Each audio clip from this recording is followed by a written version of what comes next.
just record, so I'm going to speak from the heart. I think today we're going to talk about being yourself and being you. And the hardest thing to do is to be transparent. I think, for me at least, I was always stuck in this world way back in the days, growing up as a kid, of not saying no from the heart or being the yes man. But you know what transparency is all about? Is getting down to the bottom of the problem. If you have an issue with someone, honestly, the best thing to do is just go and talk to that person, confront that person, not confrontation. There's a difference. Just confront, be transparent, and ask them, hey, instead of all the gossiping and all of this and all of that, is there an issue that we're having, or is there a problem? And then you can work it out. So sometimes I think people aren't transparent. And I know we all have to wear a mask in life. I know that. I get it, because you can't say how's your day going? You're going to be like, my day's crap. How's your day? I get it. We all have a mask. But at least being transparent and being a man of your word. Those two things, I think, will make you the toughest, biggest, baddest man or woman on the planet. Is because, number one, you can't buy trust. You can't buy your word. If you break it, it's broken. No one's going to believe in you. No one's going to trust you. So that has to be built from the beginning. If you say something, you got to do it. Just don't say it because it's getting you out of a situation. If you say it, then do it. That's your word, right? It's gold. It's priceless. You can't pay for that back. Also, it's not for sale, right? So being a man of your word, and then also just being transparent. Sometimes you got to say no. Don't just be the yes man. I used to be out there and say, oh, I'll do this. Yes, I can do this. Yes, I can do this. Yes, I can do that. The only problem is I said yes, and I'm not going to let people down. So that's where my issue was back then. So I learned just now to be you. Be you, but also be transparent. Be a man or a woman of your word. If you say something, then do it. And if you don't, then you need to own up. You need to step up and be responsible. There's no one better that I respect than someone stepping up and saying, you know what? I own that. That was my mistake. I apologize for that. What can I do to make it better? Sometimes we got to own up to our mistakes, and there's a lot of people that don't do it. So that's what I think we're talking about, is being a man of your word, being transparent, and just own up on your own BS. You know what I mean? All right. That's all that's on my heart. Have a good day. Not much advice I'd want to give you, because it's the pain that drives your success. It's the stumbles that make you get back up. These lessons can't be taught. It's the experience one has to learn. Sometimes people say life isn't fair, but it's all how you look at it. There are lessons I could teach you, but you're the only one that must make the choices. Sometimes we lose the battle, but you must win the war. Wounds hurt, but now they're battle scars. I had to let you fall because God picked you back up. Life isn't a race, it's a marathon. Your longevity will tell your legacy. Good job, Jay. Fall. It's been a while since I wrote. I'm sure at times everyone has moped. But this ain't me. I don't want to go back to where I was. All I could do is pray and hope. Shake it off, but when I do, my mind says, nope. How do I deal with this? How do I even cope? I don't want to slide, but it is a slippery slope. I'm struggling, I'm grabbing, I slip because I missed the rope. My emotions are overflowing like a waterfall. The words I speak are positive. Well, at least I think they are. Overall, with stress occurring regularly, it's too fast. It's a hand-side. Emotions are thrown like a curveball, but how can you even breathe when the air feels like ethanol? I want to fight back my mind. I want to brawl, but when I punch, I'm on the ground. I see the takedown. I begin to sprawl, but I miss. All I can do is crawl. Then I disappear. I'm gone. And it's just me staring at the ceiling wall. People can see my pain. You can see it in my eyeball. The sun would shine, but the darkness moves in, becomes a rainfall. I'm all over the place like a human pinball. So I delay and I begin to stall. Please, God, Take my hand before I fall.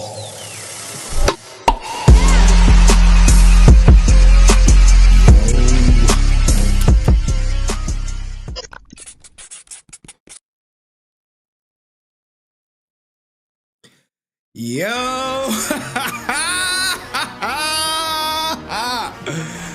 What's good? Let me turn this up a little bit for y'all, you know what I'm saying? It's Friday. Let's go.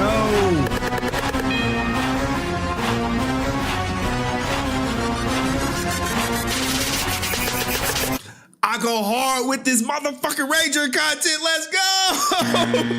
anywho, I'm a little too hyped. It's Friday, and I'm broke. I wish I could play the song or I get copyrighted. Last time they copyrighted my ass, I'm like, God damn, boy, like, yeah. Woo! But look, guys, girls, women. I see we got more people than normal because you know they like, holy shit, Henry, what the fuck? I know I dropped a nuke. I dropped a nuke this morning. I had it planned. Some people knew, some people didn't know. The people who was endorsing his ass, it was like, wait. Like, wait. Oh my goodness, man. I can tell you what they looking like right now. You like, hold on. Wait. Oh, whoa. Anywho, wait. Punisher me. Oh my goodness. Look, this was them, right? This was them. It was them. It was like, no. Wait. This ASJ management team right now, they like, wait. No. Wait.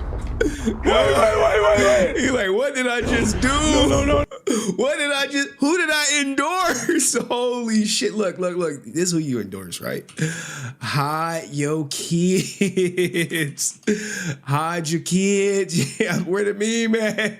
Well, obviously, we have a rapist in Lincoln Park. Whoa! He's climbing in your windows. He's snatching your people up, trying to rape them. So y'all need. Let me stop because he's dropping the R word real quick. I'm trying to keep this stream monetized. You know what I'm saying? I'm trying to keep it monetized. I'm trying, you know, if I can, I can. No. If I can't, I can. Wait. This gonna be ASJ at the sentencing. Wait, he gonna be crying and shit like it was all Jermaine's fault. It is all Jermaine's fault. It's always Jermaine's fault. I trusted the wrong people. Yeah. People messed up, man. People messed up. People thought it was sweet. They was like, you know what I'm gonna do? I got this bright idea. Let's get Jason David Frank's son. Let's puppet his ass on out there. Let's get him to make a statement on our behalf. And then we gonna win over the Green Ranger fans. And they had the meeting, and Susan Matassi was there, and Zach Taylor McGinnis, he was there. Zach was like, yeah, that's a good plan. I like that. And then he was like, but what about that post that I made about his father? Oh, just don't bring it up. I don't think he know. Well, I think he know, but I hear he in a bind. I'm in a bind, Nate. So he in a bind right now. Shit, you know, March 1st is about to start. Your rent's due, motherfucker. He in a bind. We can get him for cheap. We can get him for free. What we gonna do? We gonna throw him a VIP pass. We're gonna throw him a pass to Pensacon. We gonna throw it to Pensacon. We gonna have him come there. He gonna get the VIP treatment that he never got in his fucking life. And then we gonna make him cut that video for you, ASJ. We are on it, man. We got you, ASJ. We're going to change the perception of people looking at you, calling you a fake martial artist. People, you know, he's going to say you're a real martial artist. And we know he got plenty of martial arts experience because his father's a martial artist, right? Yeah. Nope. Like, the desperation is real. Holy shit. But look, guys, we got to lighten the mood. It's Friday. You know what I'm saying? Come on.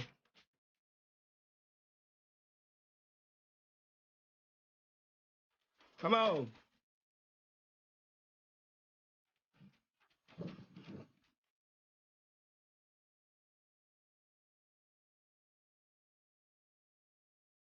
Get up out your seat.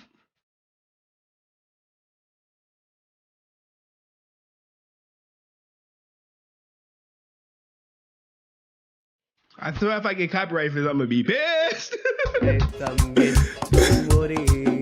Be happy. Shout out to Petty ASF. She was like, look at this. You know what I'm saying? She's like, look at this. Look at the Red Ranger out there. You know what I'm saying? Look at him.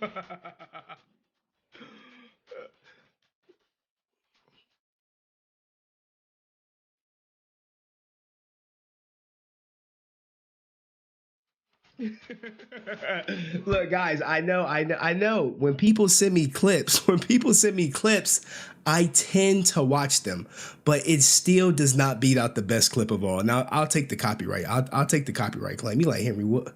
You gonna take the copyright claim? I'm like, look, man, I put on for my Ranger people who show up to these goddamn parties that we have. You know what I'm saying? Like, you ain't gonna take a copyright claim for us. I'm like, wait, why wouldn't I? Do that shit all the time. Where is it at? Oh, I think they deleted it. Oh, hell no. Where is it at? Post the No. Oh man, this what happened when I don't prep. When I don't prep, where's the here we go. You know what I'm saying? Imagine the music, you know what I'm saying? When the Red Rangers was pop locking and dropping it, you know what I'm saying? Remember this? Remember this? Remember? I know y'all looking at it like, look at those moves. You never thought ASJ had moves like that. I know you didn't. Y'all don't be remembering. Y'all do not be remembering. You know what I'm saying? Look at them.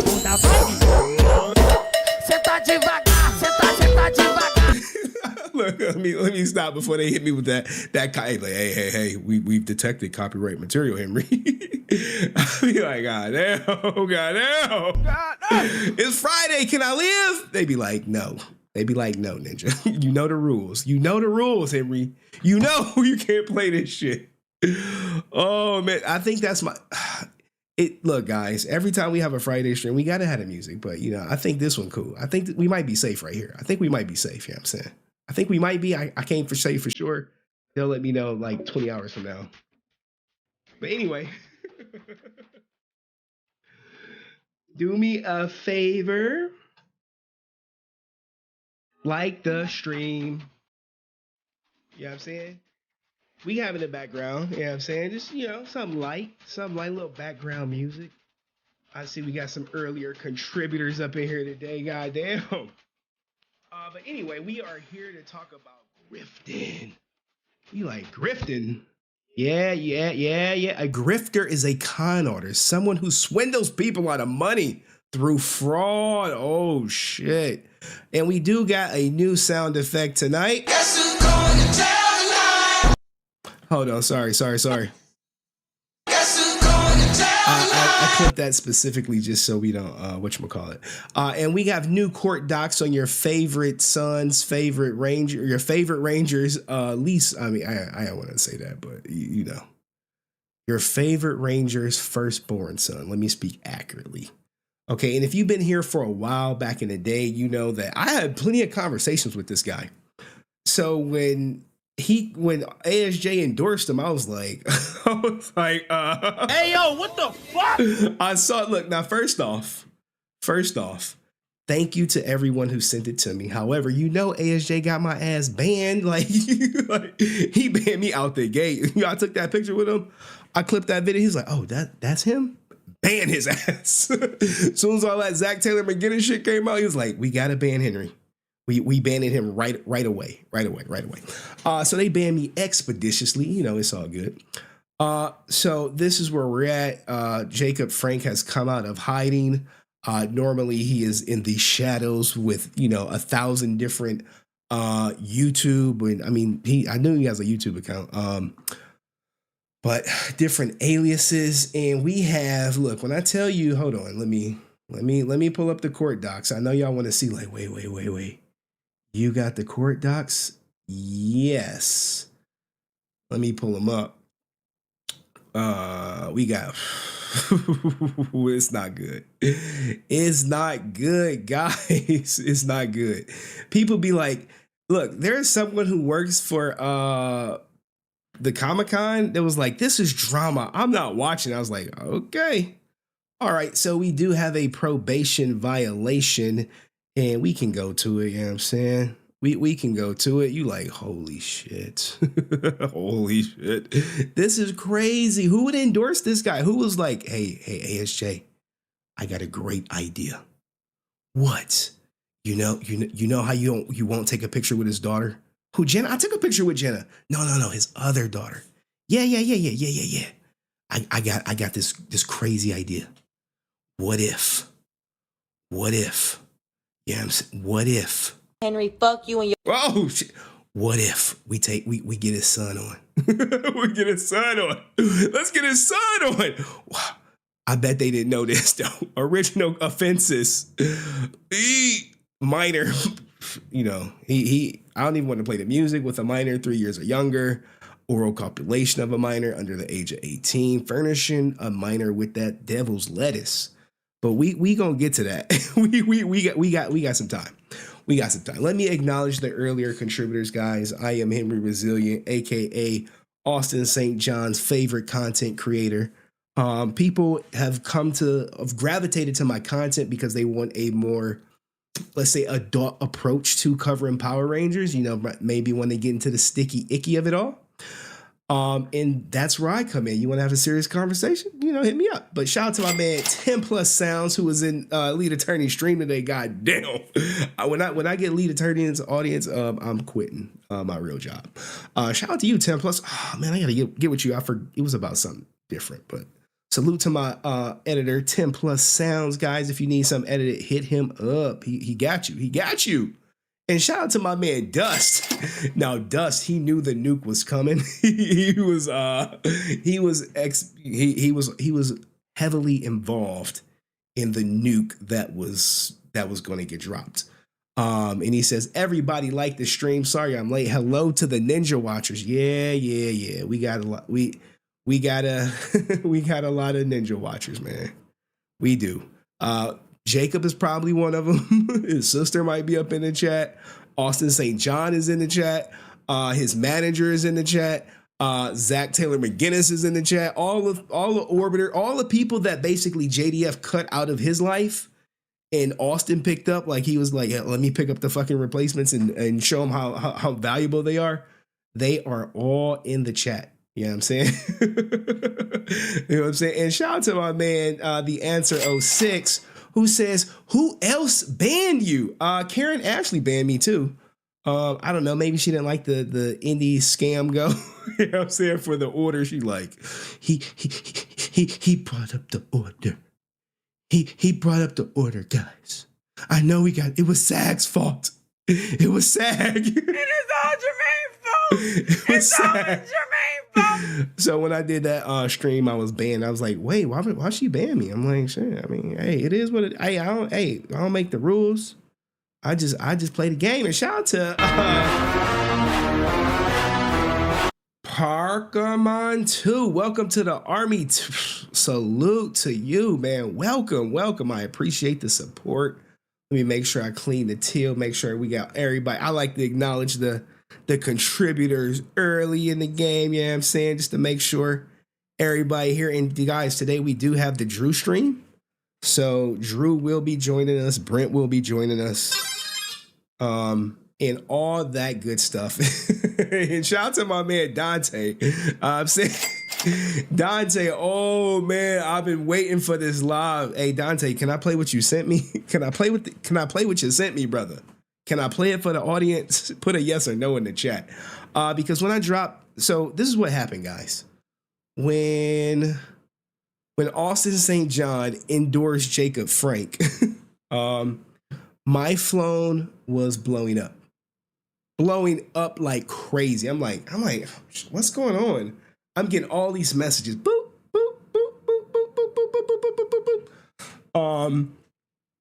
And I was like, what's going on? I knew it was like some ASJ or Can't Ashley stuff because when they sent it, I was like, bro, they blocked me. So you're going to have to screen record or screenshot, then I'll go find it or whatever, right?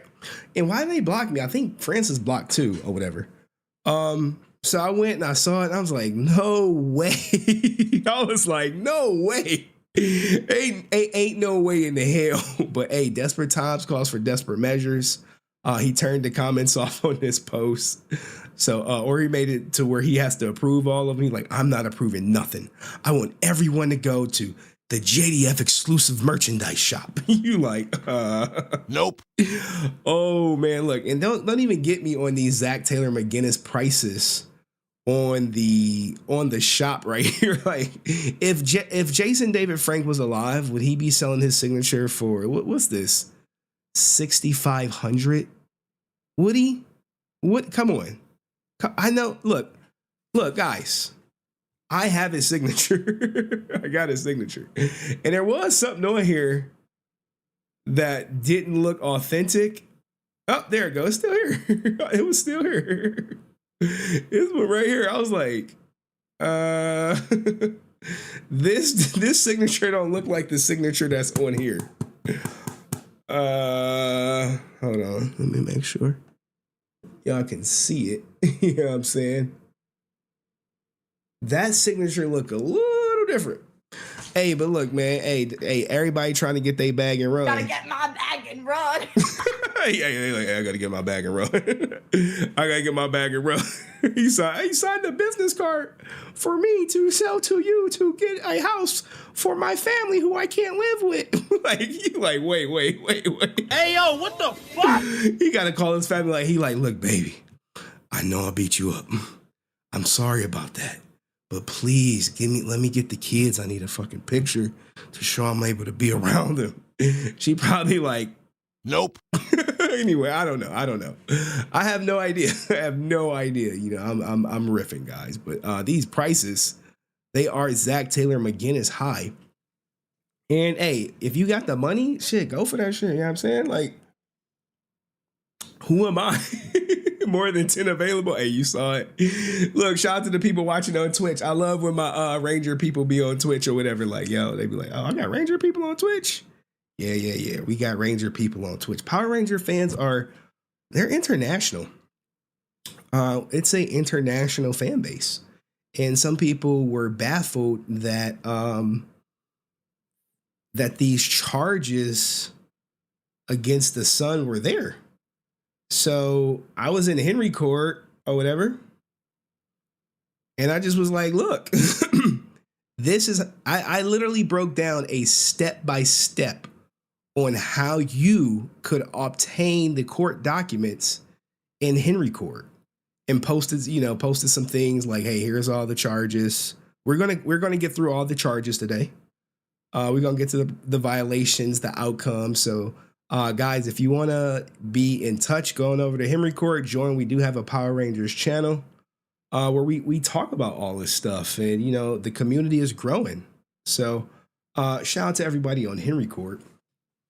But before we get into his video and then get into the court docs, I think I do got some stories. Or do I? April in chat, guys, shout out to all my Asian people. You know, and what's happening, you know, I ain't gonna even play it. Cause I am on, I think I'm on April's algorithm. And as a result of me being on her algorithm, I've started seeing like stuff that April be seeing. And if you guys don't know who April is, if you're new here, she's the top mod or whatever. She got one job. She's looking to ban one person while everyone else is here to have fun and enjoy. So that's that. But before we get, this is April stuff right here, right? I'm like, April, why am I on your algo? She like, Of course we love sushi. We're Asian. Of course we play the piano. We're Asian. Of course we look the same. Hey, yo, No, that's not what we're doing. We're Asian. Of course we get straight A's. We're Asian. Of course we use the umbrella. for the sun. We're Asian. Of course we beat a dog. Oh my no. God. Oh my God. was like, Oh my Alexa. God. No. I was like, April, you watching this shit? She was like, yeah, we really just don't claim the one in the red. I was just like, April, wow. And shout out to my man Dust dropping bags. I got money. And guys, if you get a membership from Dust, make sure you spam this goddamn emoji. All right, I know we got some new people here. We like to have fun and shit. You know what I'm saying? So we do laugh a little early. If you new to the show, we laugh. We don't get right into it. Don't worry, we're gonna cook.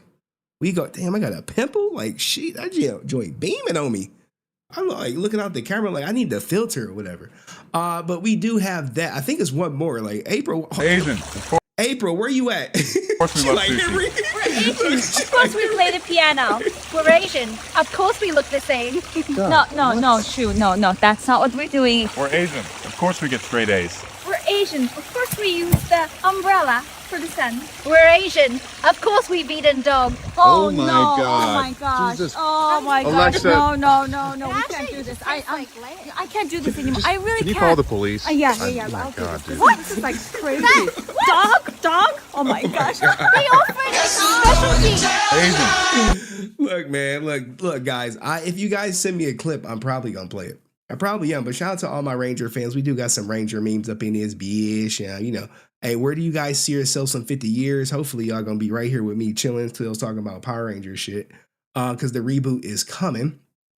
We do have some new stuff that's coming. Shout out to TheLegacyofNerd who stole my channel. Guys, if you don't know, he definitely stole my channel. But what do you think about this? We at this point, we need a new Red Ranger. We need a new Red Ranger desperately. You know what I'm saying? Desperately. And shout out to Walter, right? Remember when Walter got into the lawsuit or whatever for the Hap Keto? And he was like, wait. He got beat up at a Six Flags, and he like, you shouldn't be making fun of him getting beat up. Well, look, guys.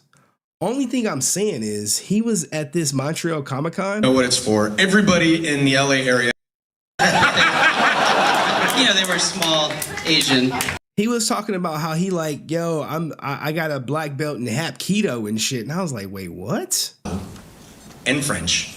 Is that français, yeah? How do I say it's morphin' time? And that's pretty much the response I've been getting. Right here. I like it. And I went on to pursue, I got a black belt in Hapkido after I left the show. So still training, but not as often as I did before. Wait, how you get a black belt in Hapkido? And you, look, guys, this ain't the hip hop keto shit that they be doing on the show, all right? This is the real deal shit or whatever, right? It's a self-defense martial arts, if you will. Self-defense.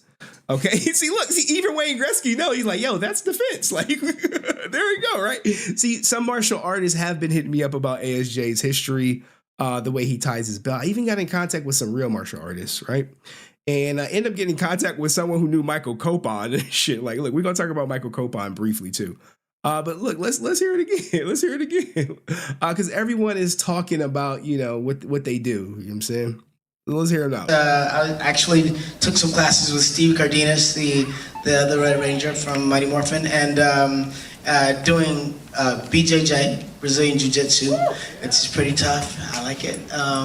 And I went on to pursue, I got a black belt in Hapkido after I left the show. So still training, but not as often as I did before. Bruh. If you got a black belt in Hapkido, how these two? Look, guys. I'm not gonna say what race, what people. We know I can't say. They gave his ass the beats at Six Flags. So that's just one of the things I want to touch on. Now let's touch on Michael Copon. You like, what's up with Michael Copon? All right, so if you're new here, Michael Copon, Indigo, right?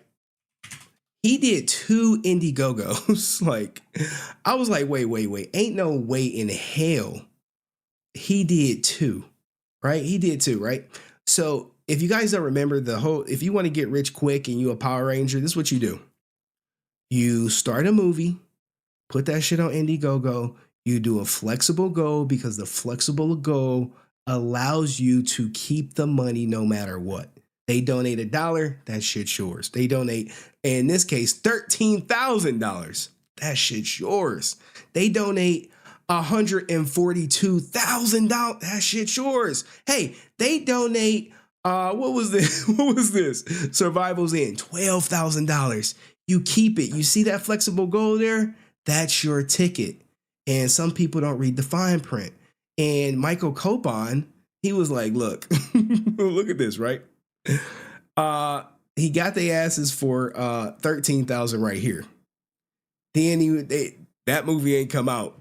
He was like, all right, we're gonna do another Indiegogo right here. Well, what happened was he was at a show and someone pressed up on his ass. It was like, hey. It was like, hey, homie, hey, player. What happened to that?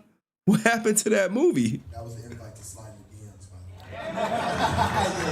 yeah. Right here and Lord Dragon, come on down. Hey, I can just do it from here. Just come on down and go on the line and get on the. That way you get on the line. You want to keep it right there? Yeah. Okay. My question's for Michael. What's the status of the independent Power Rangers movie? That's basically what I'm saying. So I have the script written. When I raised that funds, I need to write everyone back on that, but I'm so upset I didn't hit my goal, or the fact that none of the original Rangers in my video helped promote it. They only took kind of the idea and did the order. But you heard that? He got smoked for their ass. Hey. They didn't promote that shit. They took my idea and did the order or whatever. You like, damn, man, like it's beef. Like what you guys don't realize is these people be beefing with each other. I'm so upset I didn't hit my goal, or the fact that none of the original Rangers in my video helped promote it. They only took kind of the idea and did the order. But moving forward from that, I did write the script and I've been raising this money to do that. But because I have this other deal going on, I'm just going to create my own IP, which I'll showcase some Rangers in that, but it'll be like my own Pacific Rim meets Guardians of the Galaxy Star Wars concept. And so the guys who created Funko Pop, or not, they manufacture Funko Pop. So MD Young in China, I happened to go there in December. They're going to be doing all my toys and merchandise. So I'm going to just do my own IP for that. I'm scraping off of the budgets of my other films to do our own fun, independent fan stuff that we're not making money off of, so we don't have to get the rights to do Time Force. But I'm going to be doing stuff just like I did the Power Rangers Marvel, compilation. So look, he's stumbling. Stop the cap. He's stumbling. He's like, oh shit, you asked about that movie, and if you go to any of these Ranger stops and they're on the panel and you pull this shit, they will give you the angry eye almost. Like they're not gonna be like, oh, that's a great question. Where did the money go? They're not gonna do none of that shit. Basically, if it is there, the problem with that is my assistant at the time had the password to my Indiegogo, and I don't talk to him anymore. So luckily I have the PayPal of everyone that was a part of that. So I'm trying to go through that as well to get in touch with. Hey, are you giving them their goddamn money back? Nope. With everyone. So to answer you guys' questions, and thank you guys for being patient. I know probably some of you guys were like, what happened to this? I didn't ever want to give that up. It's just been so on my heart to do it right. It's on my heart, man. Look, man, exactly. Where's my money? Hey, I know y'all donated. This dinky film. I'm here to be a real filmmaker, guys. I'm trying to be like the next James Cameron. And if I bring a Power Ranger project to you guys, I want it to be the top-notch thing. You know what I'm saying? And I haven't gave up. And I haven't gave up on this. Hey, look, you hear, there's one thing that is consistent with all these people that do these Indiegogos that don't deliver on the movie. They always come back and they say, I didn't give up. I'm still going to do it at some point. You be like, yo, look. Stop the cap. You capping. What would make everything okay is they say, look, man, some shit went left. You know what I'm saying? I appreciate you donating. Movie's probably never going to come out. Come on over to my booth and I'll make that shit right for you. But the problem is all the other people who donated, they still asked out on their money. But to this guy's credit, I did reach out to Cinedump and he was like, yeah, man. After I called his ass out, I went to his booth and he let me have anything I wanted. Hold on. Let me see if I can find the tweet. Cause I was like, yo, wait. I'm like, cause I said something like, Like, bro, you're not getting your money back. You're wasting your time thinking you're gonna get. He's like, no. It was cool. I went back and he gave me my money back, and I was like, really? He's like, yeah. I don't have the text. Jesus. All right. Anywho, but what do you guys think of all these Indigogos, the Indie no-goes? People getting their bag and running off on their asses. Gotta get my bag and run. Didn't do the movie, but kept the money. Hey. Look, you see these flexible goals? Stay away. I wouldn't donate to any of them. I mean, except for Amy Jo Johnson, because you donate to her, you're gonna get a product. At least you're gonna get a product. I think. Hey, look, people know, like, we need to make the Henry movie, guys. We're gonna start a flexible goal. None of you guys donate because you are in on the take, okay? And what's gonna happen is when you guys don't, when other people who don't know me donate, we just gonna keep the money. And then when they be like, "Hey, Henry, where's the money?" I'm like, "Oh well, it was Jermaine robbed me." You know what I'm saying? It is all Jermaine's fault. It's always Jermaine's fault. Like, Jermaine robbed my ass and shit. And just come to the booth. Don't say nothing out loud. But anyway, let's get into. I think I got one more from April. Let me say, like, shout out to my Ranger people. Oh, we got another one. What would you think if Billy was the Green Ranger? Now, these are fake, guys. Do not fall into the gist of this is real. This, like, there's interviews out there where, like, there is no episode 2 happening. Sorry, y'all didn't watch it enough. What can I say? Y'all didn't move the needle enough to get one. But we do get Kimberly. Yeah, I'm saying, I know some of y'all starving out there. Yeah, that brother's starving. Yes, sir, brother. I know y'all are. I know y'all are. I mean, who is y'all favorite Pink Ranger? Is it her or Kathleen Sutherland or someone else? Or maybe that new Yellow Ranger. What's her name? Sierra Hannah? Like, hey, Sierra Hannah? Hey, Sierra. Hey. I know. And someone sent me, I don't think I could play it without getting copyrighted. But I think we do have another one from for my Asian people. Compliments of April. Asian. Of course we love sushi. We're Asian. Of course we play the piano. We're Asian. Of course we look the same. No, Shu. No. That's not what we're doing. We're Asian. Of course we get straight A's. Oh, no, We're Asian. It's the same one. Hold on. We're Asian. Of course we have amazing skin. We're Asians. Of course we're in medical school. We're Asian. Of course we can't see well when we drive. No, wait. What? What? You can't say true. No, it's not. Go again. We're Asian. Of course we love K-pop. We're Asian. Of course we're good at math. We're Asian. Of course we have a tight pussy. Jesus Christ, what are you saying? Yo. Hey, yo, what the fuck? I don't remember that one, guys. I swear to goodness. Look, all I did was like, oh, we're Asian. Okay, this is funny. Let me just let this rock just for April. Shout out to my Asians out here. But sorry, guys, that caught me off guard. Like, yo, mate. I mean, I don't want to ask April if it's true or not. Anywho, let's keep going. TMI. But it's true. I can show you. Sure. God, what? Tell them. How? I mean, whoa, she said tell them. She talking to him. She like, tell them how tight I am. No, it's true, but We're Asian. Of course we have amazing skin. we're Asians. Of course we're in medical school. We're Asian. Of course we can't see well when we drive. No, What? wait. What? Shu. What? you can't say true. No, it's not. Go again. We're Asian. Of course we love K-pop. We're Asian. Of course we're good at math. We're Asian. Of course we have a tight pussy. Jesus Oh my Christ, gosh, what no. are you saying? You're right. That's TMI. But it's true. I can show you. Sure. God, what? Tell them.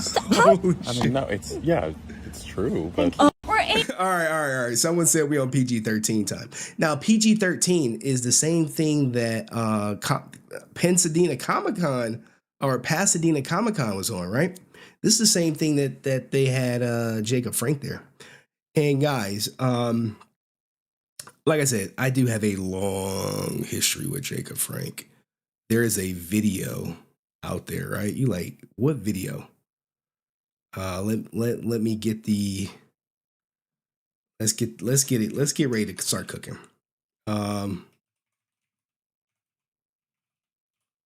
All right, Jacob Frank exposed. All right, you like.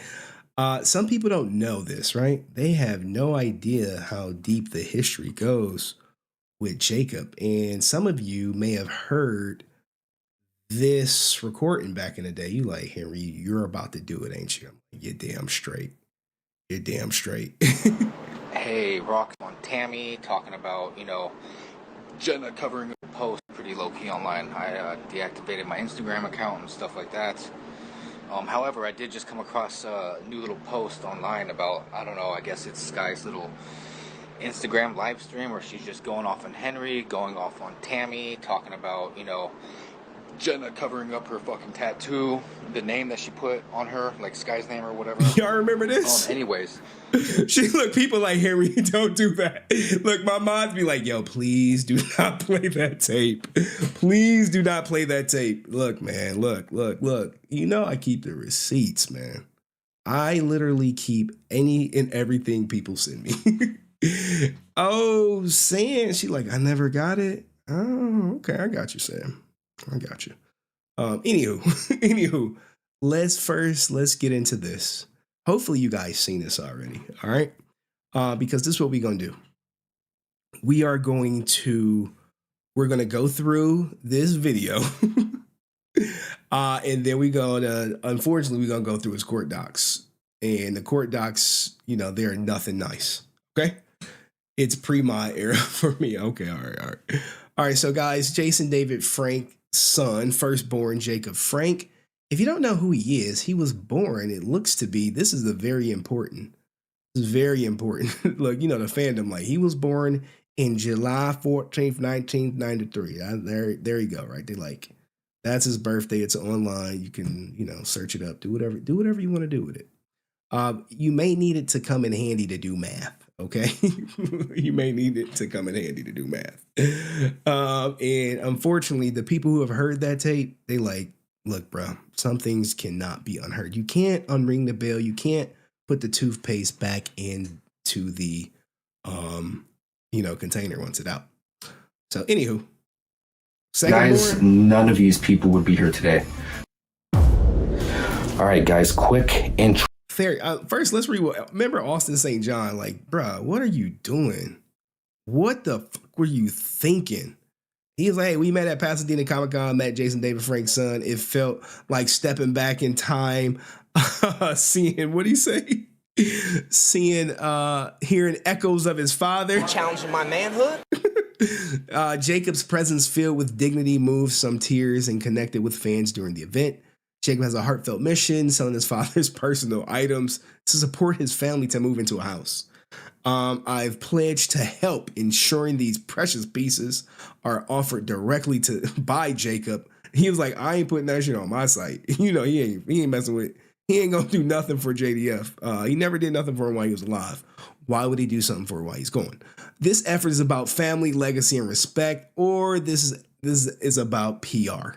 Good PR. Hey, I took a picture with his wife, his daughter, some shit he never would have done if Jason was alive, but it is what it is.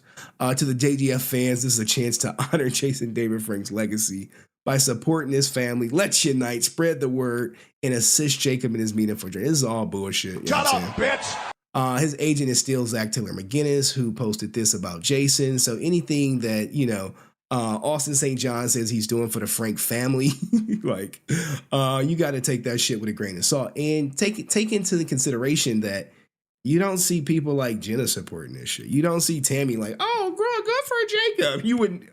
You don't see any of that. So it's literally just him trying to reshape his messed up ass image. But anywho, let's see what Jacob has to say, guys. Introductory. My name is Jacob Frank. Jason David Frank is my father. First and foremost, I wanted to give a big thanks to Austin St. John. A big thanks to Austin St. John for pulling me out of the depths of hell to come back from which people have banished me to. And now I'm here to grift. Thank you for platforming me. Thank you for giving me a chance to be closer to fans, you know what I'm saying? Which, back in the day, there was like rumors of Jacob scamming fans. It was on Ranger boards. The people who've been around for a while know about it. Jason, for doing what you did for me last month at Comic-Con. I went to Comic-Con and I wasn't expecting anything from anyone, and you lifted me up and you made me feel good during such a difficult. And you know what? Let me change this because no one really knows who the hell Jacob Frank is. This is just Green Ranger's son. Yeah, you know, it's Green Ranger's son exposed. Green. Like, seriously, like, did you know, like, some people's like, I didn't even know he had a son. I'm like, yeah. And we'll get to Hunter, too, after a little bit. Difficult time. Again, I wanted to thank you for your support, your kindness, and your guidance. You're such a down-to-earth individual, and I really appreciate that, man. He's like, look. He's like, look, guys, you know I gotta kiss the ASJ ring and shit, all right? I gotta do what I gotta do. You know what I'm saying? Hey, he's like, I got bills to pay, you know what I'm saying? He's like, ASJ told me if I do this shit, he'll post me. So I'm gonna make this video and shit, man. Just you know, my probation officer on my ass right now because I've been in violation and shit. Inspire me. Real quick, before I get into the collectibles, I'm aware that there was a media hyped drama built around my father and Jason. Media hype? Are you fucking serious? Jason wanted to punch him in the mouth, like Jason David Frank wanted to punch Austin St. John in the mouth. And when we get to the Drew stream, Drew's like, nah, man, that shit was not a media hype. But that's all it was. Jason, Austin St. John, his character is truly that of a good individual, and so is my father's. That's all it was, media hype. They're both very great martial artists. Shout out to all the fans for showing your support and love to all the Rangers over all these years. You guys are truly appreciated. And without you guys, none of these people would be here today. So shout out to the fans. You guys are great. All right, come on, man. Get to the grift. Man, I love you. We all love you. Real quick, I have an eBay channel. My father told me to let the fans know that I am the official store, guys, that sells... Stop the cap. His father told him that he was the official store. Like, look, man, I get it. It's your father. I know he's gone. I get that shit. I get it. But you guys were estranged. Like, you mean to tell me, like, when did he tell you that, hey, you need to set up the official shop? You like, the official shop, set it up, son. Set that shit up, okay? JDF collectibles. I'll hold this up for you right here, right next to the camera, so you can kind of see the eBay link. JDF exclusive merchandise. You can find the eBay channel there. Again, my father told me to let the fans know that I am the official. He's like, look, again, my father told me. Like, when did he tell you? What did he tell you? Like in a dream?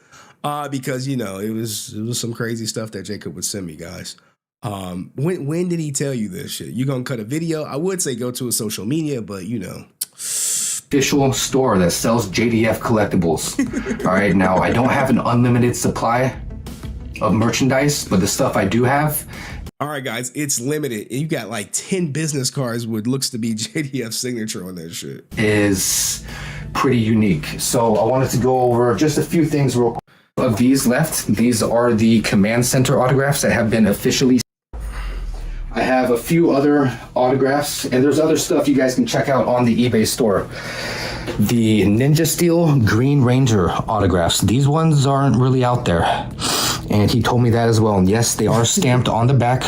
The stamp does look official. I give him that. The stamp mirrors the same stamp that... Where's my stamp? I was looking... Oh, there we go. There's my stamp right there. The stamp does look, you know, official. I mean, is he the only one with the stamp? I have no idea, guys. With his official stamp from his personal collection. So, guys, I'm selling these things not only because my father told me to sell this stuff. You know, his son. Yes, father. Sell my stuff. Okay, father. Like, what the fuck, yo? Like, hey, if you believe that, maybe it's a bridge in Brooklyn for sale that we all can pitch in and we could buy it, guys. He's trying to help me out. He signed a bunch of autographs for me and gave them to me and basically told me, look, let's, you know, start an official store. You can tell people that you're the official store that sells JDF collectibles. So he was trying to help me out. I'm selling these items to help. Go hustle in thy name, son. Like, oh my God. City girls are down. City girls down. Wee woo. Down bad. Support my family, me, my kids, their mother. We're getting into a house. So you guys' support. They're getting into a, hey, look, this is the grift right here. This is where the grift comes into play. Like, yeah, we getting into a house. Where was your kid? Why your kids wasn't at Comic-Con? Oh, you know, I got some shit going on where I can't do that. Look, we don't need to play the whole video and shit. Or maybe we do. Did he say anything else? I can't remember. Support is truly going towards a good cause. All right, there's a few other items I have here. Most of this stuff isn't for sale. However, some of this stuff is for sale. All right, this one right here is the white Power Rangers signed in their. I mean, it's just grifting, right? It's just, hey, this shit's for sale. This not for sale. This is so rare, guys. You're getting a once in a lifetime opportunity to buy some shit that I wasn't able to sell while my dad was alive. And yes, I may be a convicted P3DO. You know what I'm saying? You like, no way. Guys, thank you again. The eBay channel is JDF exclusive merchandise. Now look, guys, I was doing some digging. That I like intentionally kept out of the video because it would have made the video much too long, right? So I went to the site. Where is it at? I clicked on the feedback. Dude, guys. Dig, bro. You like to dig. So I clicked on the feedback and I was like, let me see what this is going about. You know what I'm saying? And look, if you look at it, you got 87 items. So you start looking at the feedback, right? And you'd be like, wait, what's going on? Where was it at? Where categories, feedback. I'm missing something. It doesn't look like the same page that it was looking like earlier. See all feedback. Oh, there we go.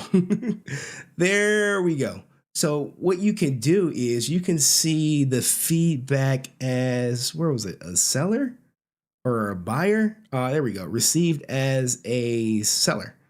So you go to received as a seller, right? And you start looking. And hey, you got some people are buying some shit up quick. They're like, oh, JDF. But then you start seeing like he's selling PlayStation, like PlayStation games. You like, wait. You sold a PlayStation game? You selling HPs on this shit? You like, bruh. Like, was this the JDF exclusive page, or was this just the page that you did right by people on 5-inch ID Molex dual cable? Like, you know, I'm just saying, like, if I'm going to buy something from a, you know, exclusive JDF page, iPhone Pro Max, like, Jesus, hey, how do you get that? How do you get that? But people are buying though. They like original 1990 JDF Xmas autograph to a friend, rare. Hello, $1,000 shit. I got money. But I mean, I'm just saying, if you just go back, you'll see like this wasn't always a whatchamacallit. It was, look, Resident Evil 6, like great communication. Hey, look, man, don't hate the play, hate the game. I'm just saying, this is what, you know, this is just a quick search, you know, a little searchy search, guys, a little search. Now let's get to what everyone is here for. Y'all are here for the court docs. All right. Let me set them shits up for you guys. I know y'all like, we want to see the court docs. We want to see them. All right. I got them. Give me a second to get these things loaded. Because you're like, are you prepped, Henry? Now you know damn well I ain't prepped. Why would you even ask? Why would you ask me, am I prepped? I'm never prepped. I don't have time to prep because I'm prepping. All right. I do got some stuff up. But we have to go in order. Because we're going to look at his criminal history in chronological order. Right? I think that's fair. You want to see it in order. You know, he didn't just, you know, stumble in a life of crime or whatever, or any, you know, all that good stuff. You want to be like, all right, I want to see what happened first, what happened second. You want to see what's going on with Hunter Frank. Where are we at with that? And you want to see knife. What's this? This is Yeah, this is the case right there. I'm just going through my tabs, traffic. You want to see this? Do me a favor, like the stream, like the stream. Why don't you? Please like the stream. It helps with the algorithm tremendously. And there is one more that I have to get, but I got to get it from my personal stuff. Offender. Right there. Okay. So this spouse is in the right order. Oral compilation. Right order. Hunter Frank. We can start with that. And out of here. Sorry guys. If you're new here, this how we roll sometimes. This is how we roll. That's the main event. That's the big one. Window covering. Dagger. Beating up the, whatchamacallit, 14-year-old, 13-year-old, 13-year-old update, and the big cheese, Big Kuna. All right, so do me a favor, turn your phone sideways, like the shit. Where are our likes at? Let me see. Let me see how many likes we got up in this building, you know what I'm saying? We got 150 people watching. We should have easily 100 likes, right? Because y'all enjoying the content. Y'all been here. You know what I'm saying? People be saying they got real P3DOs. And then now you're about to see the court docs of what it looks like and what it looks like if the system ain't working. You like, Henry, what do you mean the system ain't working? Hey, sometimes, you know, the system don't be working. You like, what do you mean system not work? The system don't work on everybody. It can't fix them all, God damn it. You know what I'm saying? Let me just get up to 100 likes. I just need like 20 more people to hit the goddamn like button, not the heart button, the like button. It's the thumbs up. Yeah, it's the thumbs up, thumbs up. It just helps get more people up in here. But we can start with what's going on with Hunter. See, he has 2 kids, or 3, or 4 kids, actually, guys. And, you know, I've had this information for quite some time. And I was just sitting on it because when I was doing the JDF investigation, if you haven't been here, those were epic streams. I'm talking like probably some of my best work, some of my best streams.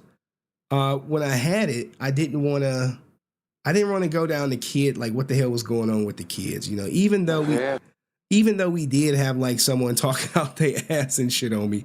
They were like, they were talking out their ass, you know what I'm saying? Like, Henry, fuck you and your but we got the greatest soundbite ever. Tell the whole And that's truth what all people the time. should do. You should tell the whole truth all the time. Hey, I messaged you about Skye's OnlyFans account. That was you? Oh my God, this brother's starving. Yeah, I'm saying. Yeah, that brother's starving. Oh my goodness, man. And I tell people, you know, this is not about ruining your childhood. This is the Austin St. John stuff.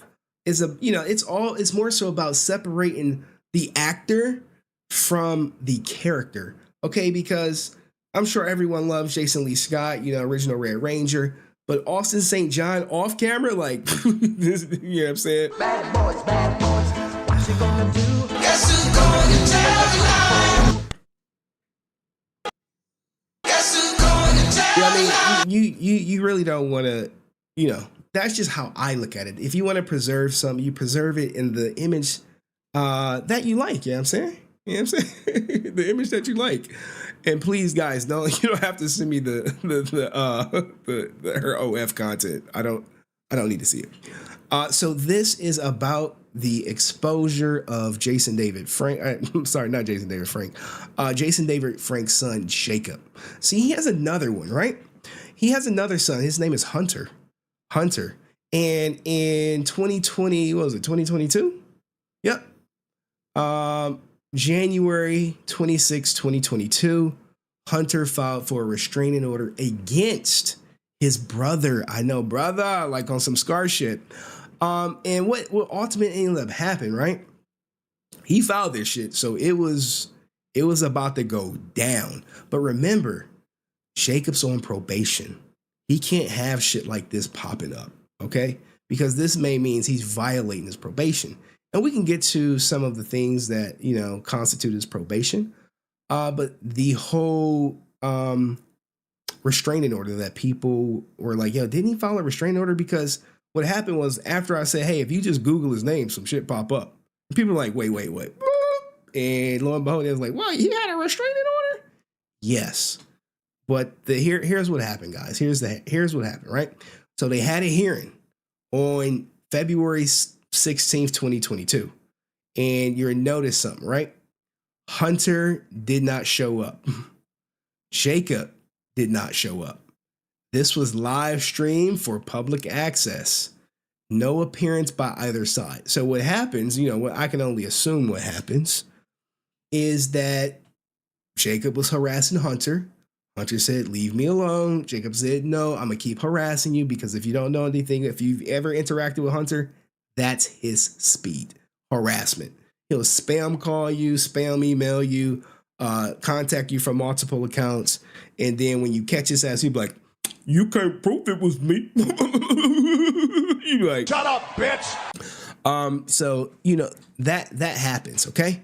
So no one showed up, which means, hey, he probably was like, look, man, I'll leave you alone. Just don't show up at this goddamn restraining order hearing, okay? Because it can get bad for me if it get back to my probation officer that you got a restraining order on me, because they're going to know, like, what happened. So this was dropped for a lack of prosecution. No one showed up. We can't grant a restraining order if no one shows up. So there you have it. So if you say, oh, maybe they're past that shit now. Maybe, you're like, I'm a different man.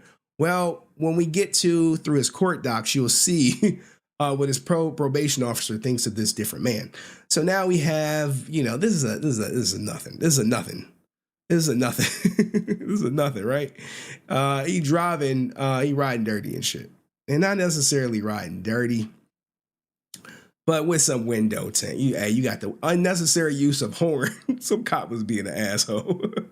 Unnecessary use of horn, guys, and window covering. It looks like, nothing came of this. Nothing. He's like, hey, look, man, I'm on fucking probation, man. I'm on probation, dog. I'm on probation. He was horny. That's a good one. That was that. Hey, shout out to Twitch, man. Hey, Wayne Root. That was a good one. Oh man. So look, nothing came of this, right? Nothing came or whatever. And you can go find this. You can go find this wherever you want. Hey. Traffic vehicle, hey, $259. They like, okay, we got him.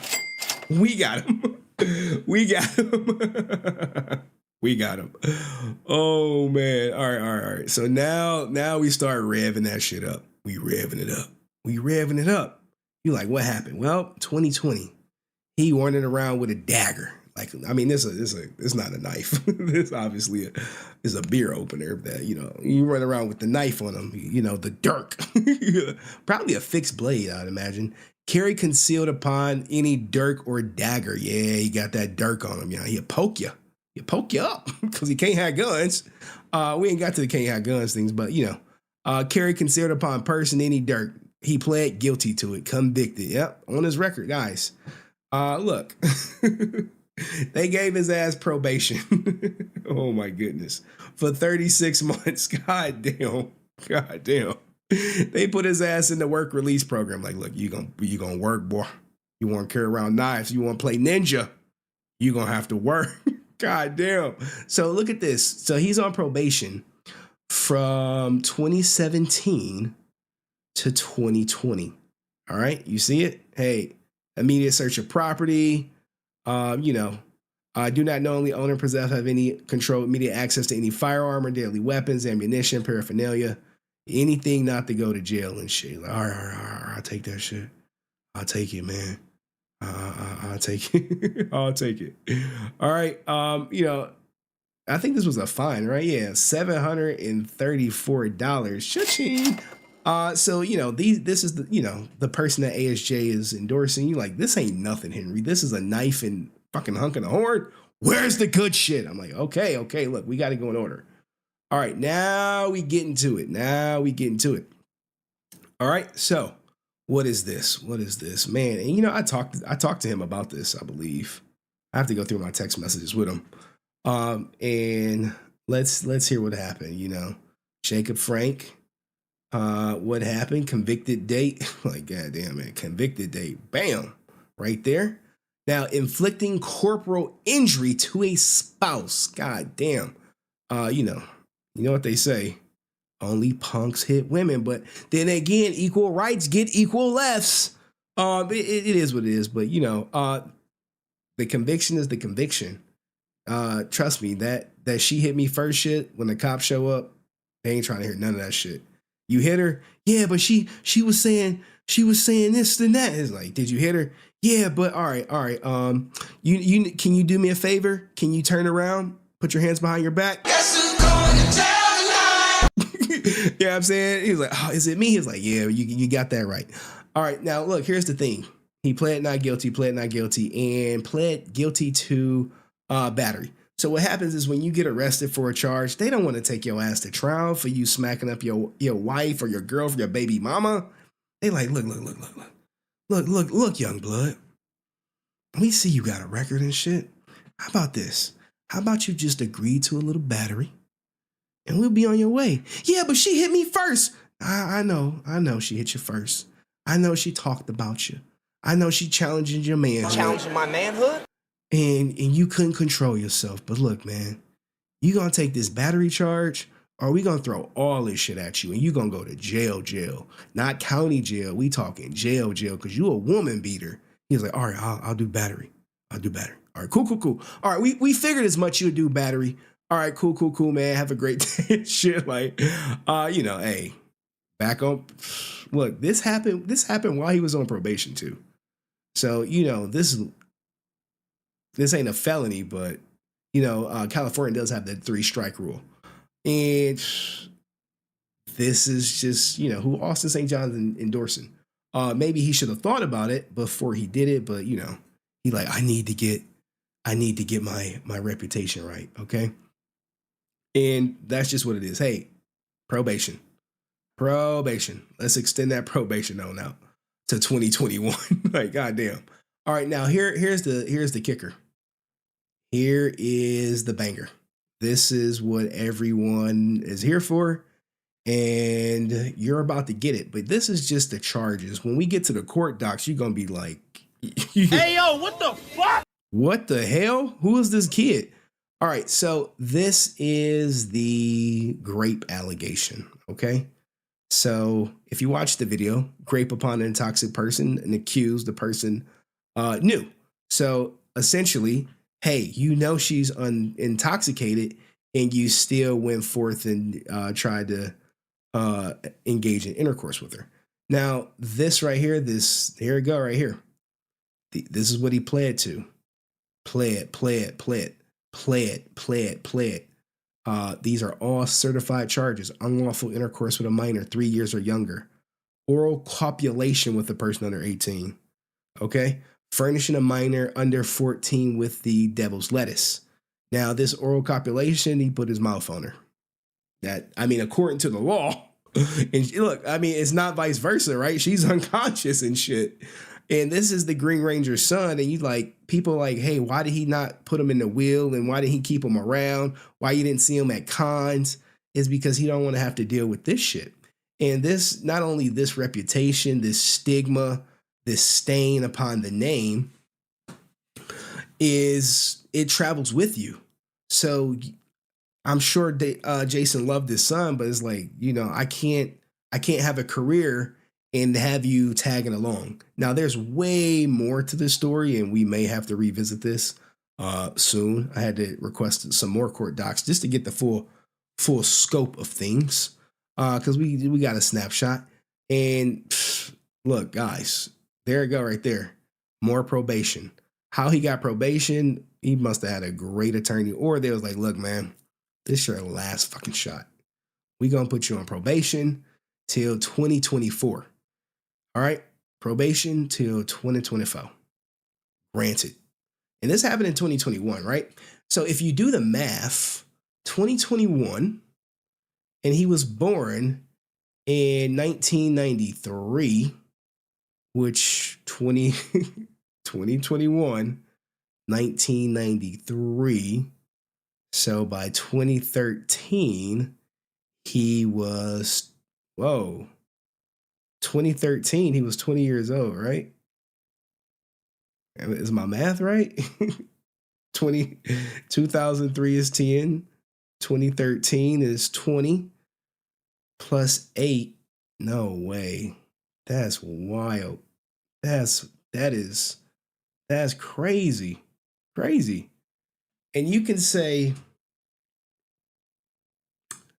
how many people under 13 have you ever met that looked like they were over 18? Have y'all ever met a 13-year-old that looked over 18? Anyone? Put a 1 in the chat if you ever. Yeah, I know math is hard.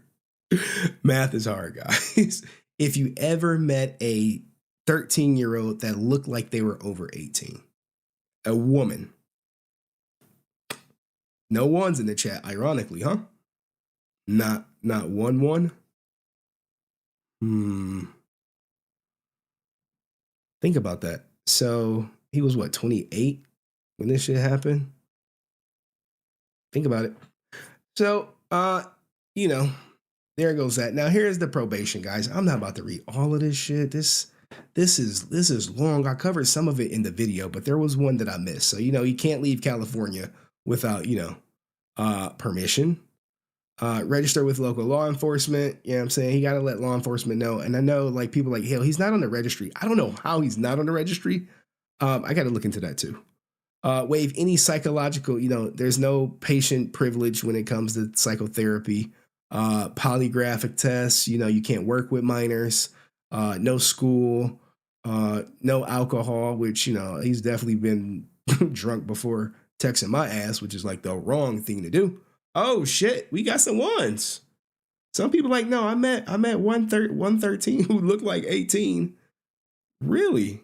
Okay, we got 3 people out of 150. So I mean, just quick math on that, like 3 out of 150, you got like 0.05%, not even 1% of y'all. Seen that shit. But anywho, 10 as 1. It's 0.03%, I believe. 3 of y'all.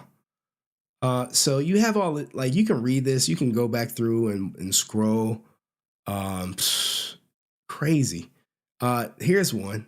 Do not have any contact with the Jane Doe unless approved by the probation officer. So like no contact with the girl that was raped or intercourse took place.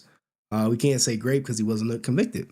Now here's one where like basically 43, anything he does on Facebook, Instagram, Twitter, Pinterest, Tumblr, Flickr, Google+, that's all subject of the state. Oh, whatever, 2%? Okay, cool. That's all, hey, anything you do, we got to see. Hence, he makes accounts, then he deletes them. So if you ever had contact with Jacob, that account is probably gone. He renames it. And that's where you come in with the probation violation. Because this whole, you can't have software designed to encrypt anything. And you do not knowingly possess any encryption technology or software designed to delete, conceal, protect, or secure computer log files. This was a recent probation violation, okay? And also, if you ever communicate with him online, he has to say, hey, this is Jacob Frank. He can't say this is, Bunny Fufu or something or anything like that. He can't. Now, this is the kicker. Do not knowingly reside with any child under the age of 18, including but not limited to your natural children. Somebody was like, I'm about to have a house for my girl and my kids, and the girl I beat up, and I'm like, she took you back with the kids? Probably nope. No, but you look, I don't know the guy. He can be like, oh no, Henry, you just hating on me, man. I'm trying to get my life together, man. I know my brother don't talk to me and shit, and I'm jealous of my sister and shit, but I'm doing it, man. Fuck you. Anywho, fuck him. It'll always be that. Do not have access to post office box without prior probation office approval. So, hey, maybe the post office, the probation officer is like, hey, yeah, you can do that. All right. So you're about to see the probation violation in a second. Where's it at? Minutes, request for sentencing, probation memorandum, request a continuance. Let's just get to the court docs, guys. Now look, this is his whole jacket. Actually, it's not, because this is not the most recent. This is the whole jacket. All right. And we went through all the probation stuff. There was a probation violation. He has a hearing coming up right here. Probation hearing on April 23rd, 2024.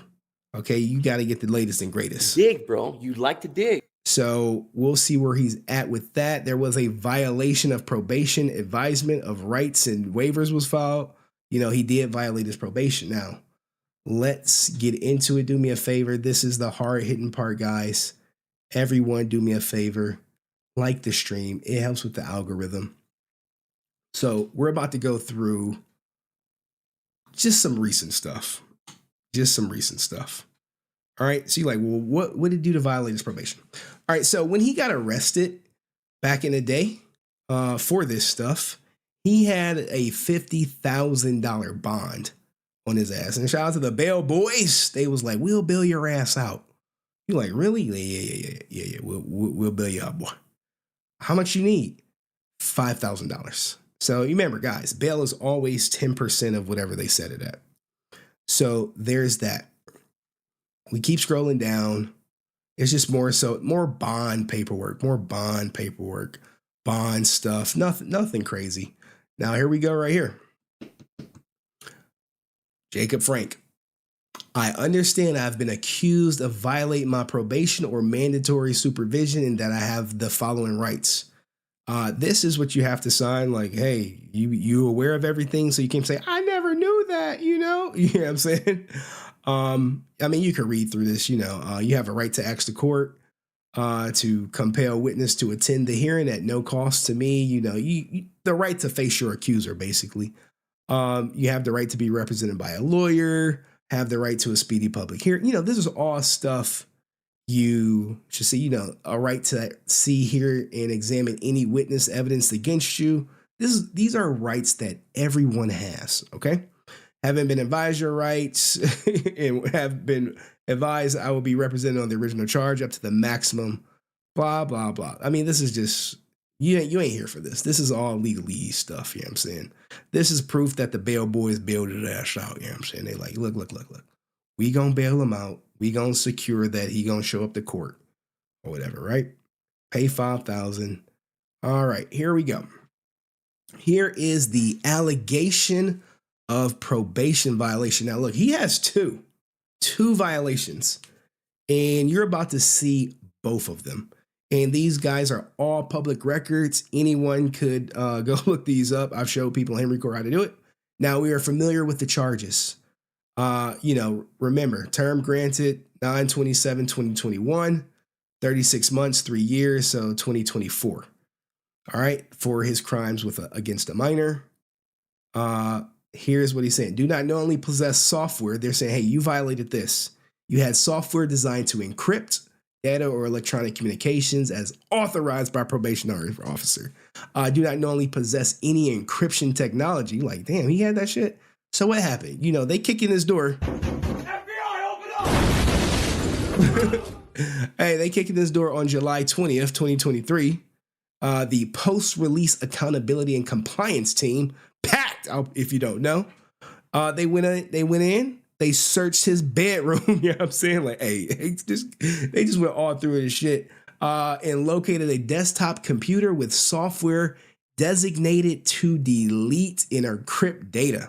PAC members contacted detectives from the Riverside County Anti-Human Trafficking Task Force, and they confirmed that the computer software located in the defendant's desktop computer is utilized for swiping and or deleting data from computer hard drives, making it unrecoverable, which is a violation of his probation. It was like, guess who's going to tell the lie? Yeah, I was like, oh, he's going. And we ain't even got to the best part yet because, you know, remember I said these programs don't help everybody? You're going to see that after we get past this. So here's his probation officer statement. Hey, Jacob's progress on probation thus far has been described as poor. Absent a Jason waiver, local custody time is limited. At this time, as this is the defendant's first violation in this case, it is respectfully recommended he be ordered to serve an additional 26 days in county jail. This will serve a dual purpose of imposing a sanction for the current violation and a reminder that future violations could result in state imprisonment. Okay, state. So this is what happened, guys. They send like, hey, you go to whatchamacallit. You go to county jail for low petty stuff. When you about to start doing some real time, you go to state. And in state, people who do things to minors, they really like the people who do things to minors in state. They roll out the red carpet for their ass and give them all the benefits and perks of being there. All right, what did this person say? This is still the probationary officer now. At this time, he's already served 156 days and shit. All right, date of arrest 5/1/21. Date of release, date of arrest, date of release. Okay, and they said, hey, the defendant poses a risk to public safety. Okay, this is 2023. Hey, he poses a risk to public safety. All right. Now, you're like, well, this ain't nothing, Henry. This is just, he trying to cover his path up. Okay, well, he also had no goddamn job at the time. You know what I'm saying? Like, look, man, shit, sometimes you be broke. Can't you get it through your thick skull that I'm broke? And that's what they list right here. Hey, financial information, no job at the time. So how was he making money? I always wonder that when I see these people. And look, oh man, look at this. You know what I blocked out? The numbers to his goddamn probation officer. You know what that means? That means if he was to fuck with me right now, I could literally pick up a phone, call the probation officer, and report his ass. I'm like, hey, your client, because they still call themselves clients or whatever. Formal hearing be held 21st of July. Now, here we go with this next allegation. And this comes on 10/18. Now, look, guys, this is when I tell you the programs don't work on people. Okay? The programs don't work. And hey, one of his conditions that they're saying he violated, participate and complete at your expense any counseling, rehabilitation, treatment program deemed appropriate by probation officer and authorize the release of information related to the progress. So look, you got to go to I Touch Little Kids counseling, okay?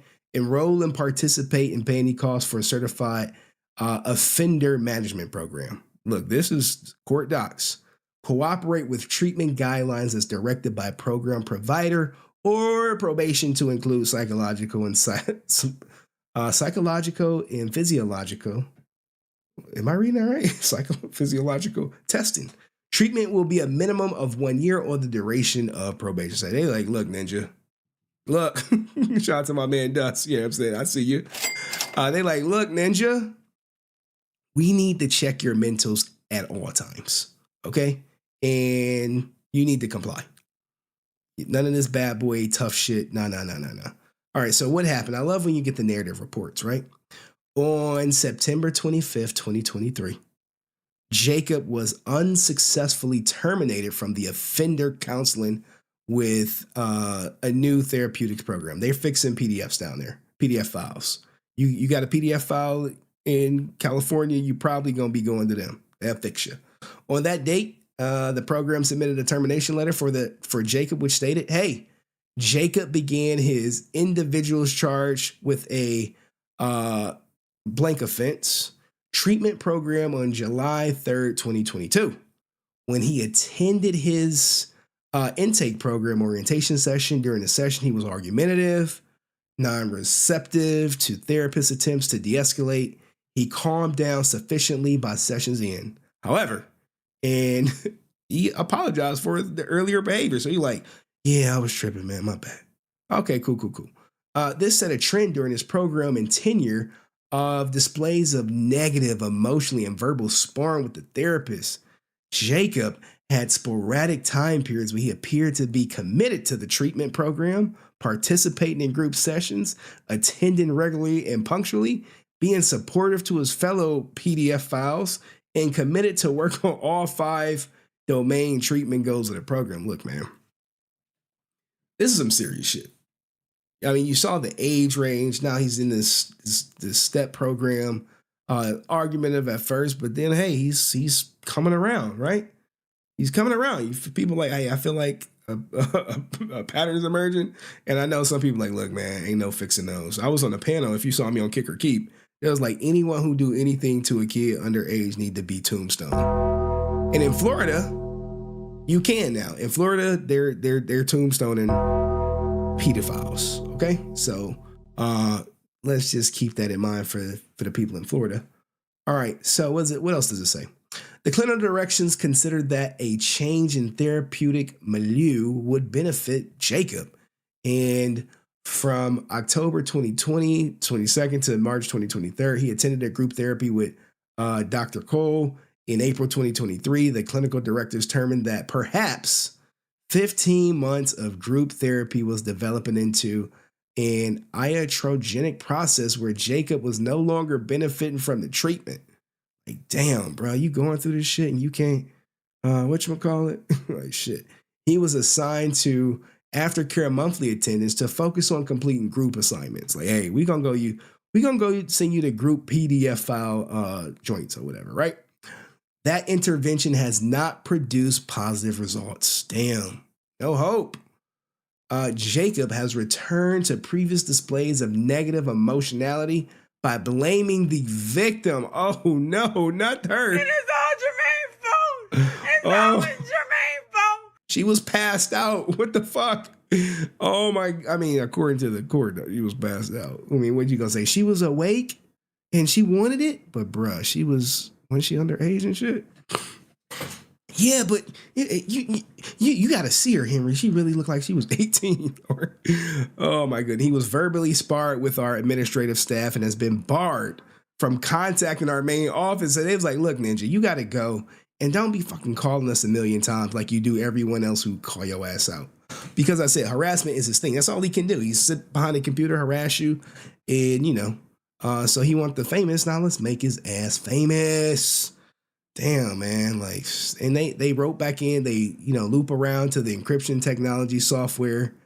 The defendant was ordered to serve 49 days in a work release program. Okay. This is the probation's officer statement. The defendant's second violation of probation in 1 month. They like, Ninja, we can't help your ass. First, you trying to hide your data. Now you don't even want to go to PDF file camp and shit. What we gonna do with you? They recited, the encryption technology stuff. The defendant was ordered to serve 49 days in work release program, which is basically you go to work. And I'll show you guys at the end what he had to go do. The violation was a result of the search of the bedroom. The pack people came through. They found the computer. They found the software. He's trying to encrypt data, delete shit. 1 month after admitting to the violation, he was terminated from the goddamn PDF file counseling program. Exhibiting displays of negative behavior, verbally arguing with staff, blaming the victim in this matter. The program now believes he has reached a maximum benefit and failed to make any progress. So Austin St. John is telling this guy, hey, go buy his shit. And he's at cons. And this is your probation officer saying, hey, he has not made any progress. Don't leave your daughters around him, for real. It appears that granting of probation has not had an intended impact on the defendant, has failed to alter his negative behavior or reform. It is apparent that he is not taking the probation grant seriously. It is believed a sentence to state prison is appropriate. So, like, he in a bind for real, you know what I'm saying? Like, shit, like, they could be kicking in his door at any moment, okay? So, there is all the updates on him. The defendant has other verified income now, so he got a job now. He like, my dad told me to sell merch, okay? I'm selling merch now. But what do you guys think of this Jacob Frank being at Comic-Cons, potentially violating his probation, the endorsement from Austin St. John? It seems a bit much if you don't ask me. I mean, if you ask me, but let me know in the comment section. I'll see you in the next video. Peace. All right, that's for the video. I'm gonna clip that shit up. But you guys want to know what's going on in the work release program? I can tell you in 1 second. So I looked it up. You know me, guys. You know what I'm saying? Dig, bro. You like to dig. So shout out to this sheriff, you know what I'm saying, Chad Bianco, who runs the goddamn program. All right. So you're like, what is he doing? Well, look, guys, this is what he's doing. Hey. Oh, slow down. This is the work release program. This is, hey, you wanna stay out of jail, you're gonna do the work release program. Now, I believe if he messed this up, he gonna be in jail for real. And they gonna the real guy's gonna take his ass to Pound Town probably. But must work a minimum of 1 to 2 days a week as an assigned job. Must work 8 to 10 hours a day in lieu of 1 day sentence.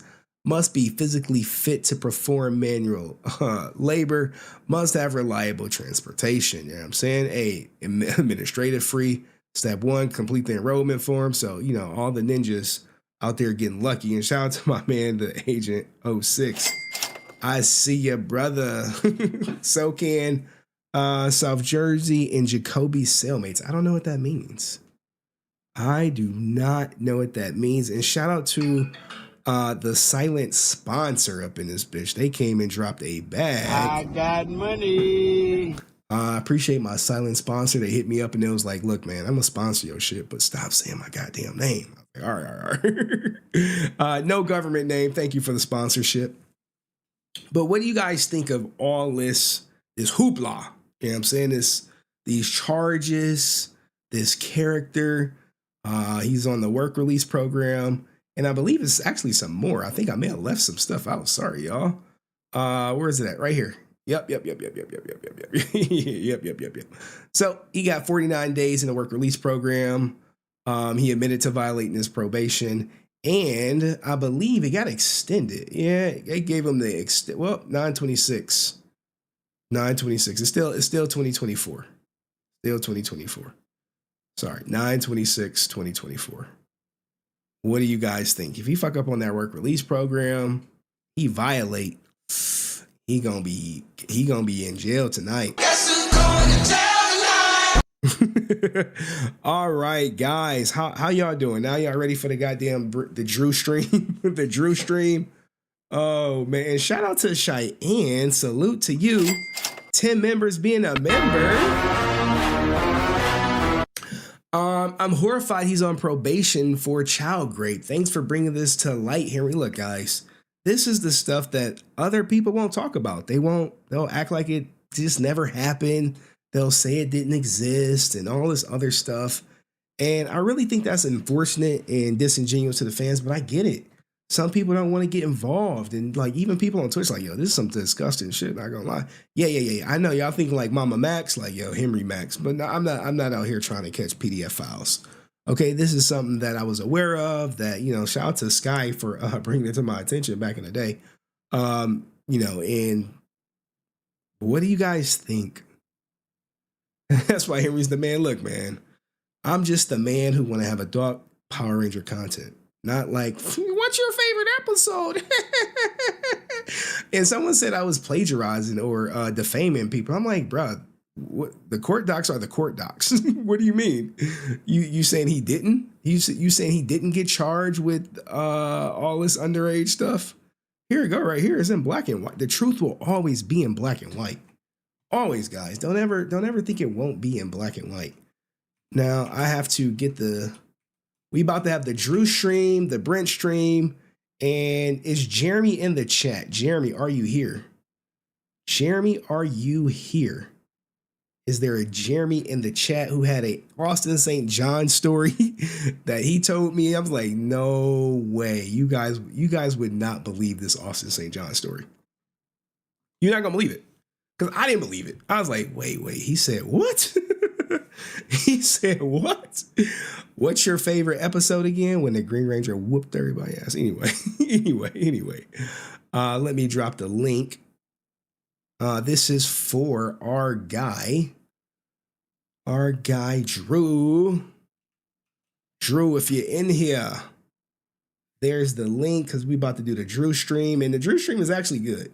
Guys, most people can get a stream on this platform. You pick the clips, you got the content. We had the Brent stream, we had the April stream, we had the Drew stream.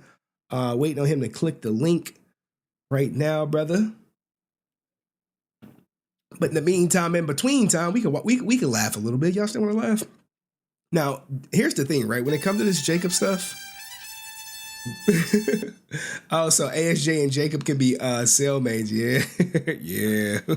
Who getting top bunk though, right? Who getting top bunk? Now the question is the people over at, what is it, Power Morphicon, are they gonna take this shit down or leave it up? They're gonna be like, look, man, we fucked up. We fucked up bad. The court docs are out. We gonna have to leave that shit up. We are going to leave it up. All right, so give me a second as I flip some stuff around. I see Drew Danger is in here. All right, cool. Let me add him. Add Drew. You got to mute the stream. Drew? Hey, how's it going? It's going good, buddy. Glad to be here. All right, guys, we're about to do the Drew stream. Only issue is I have to set it up. All right, boom. Okay. All right. So I think we're about to be Gucci. Give me a second. Let me make this bigger. How you been, man? While I got you here.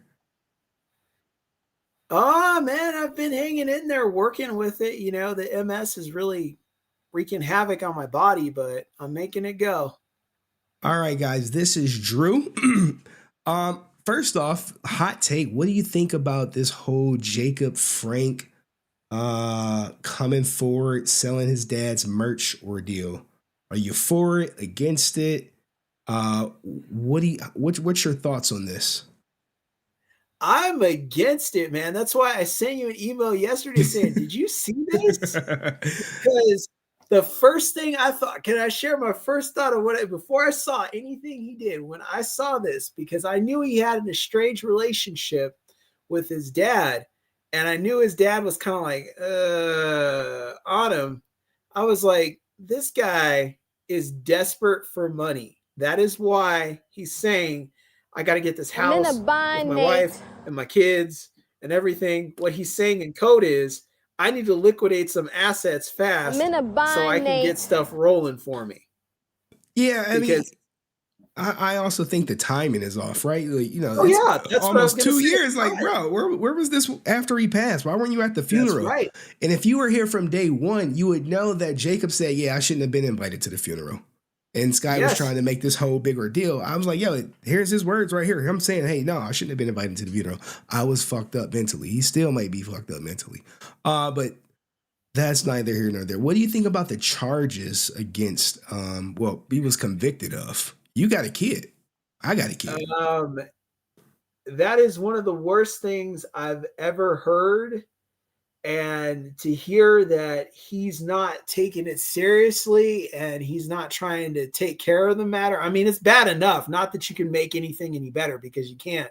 But it's just showing that if he's not making his court dates, if he's not being responsible, and he's still living a wild life, that kind of says what type of person he is outside of being a possible child molester, right?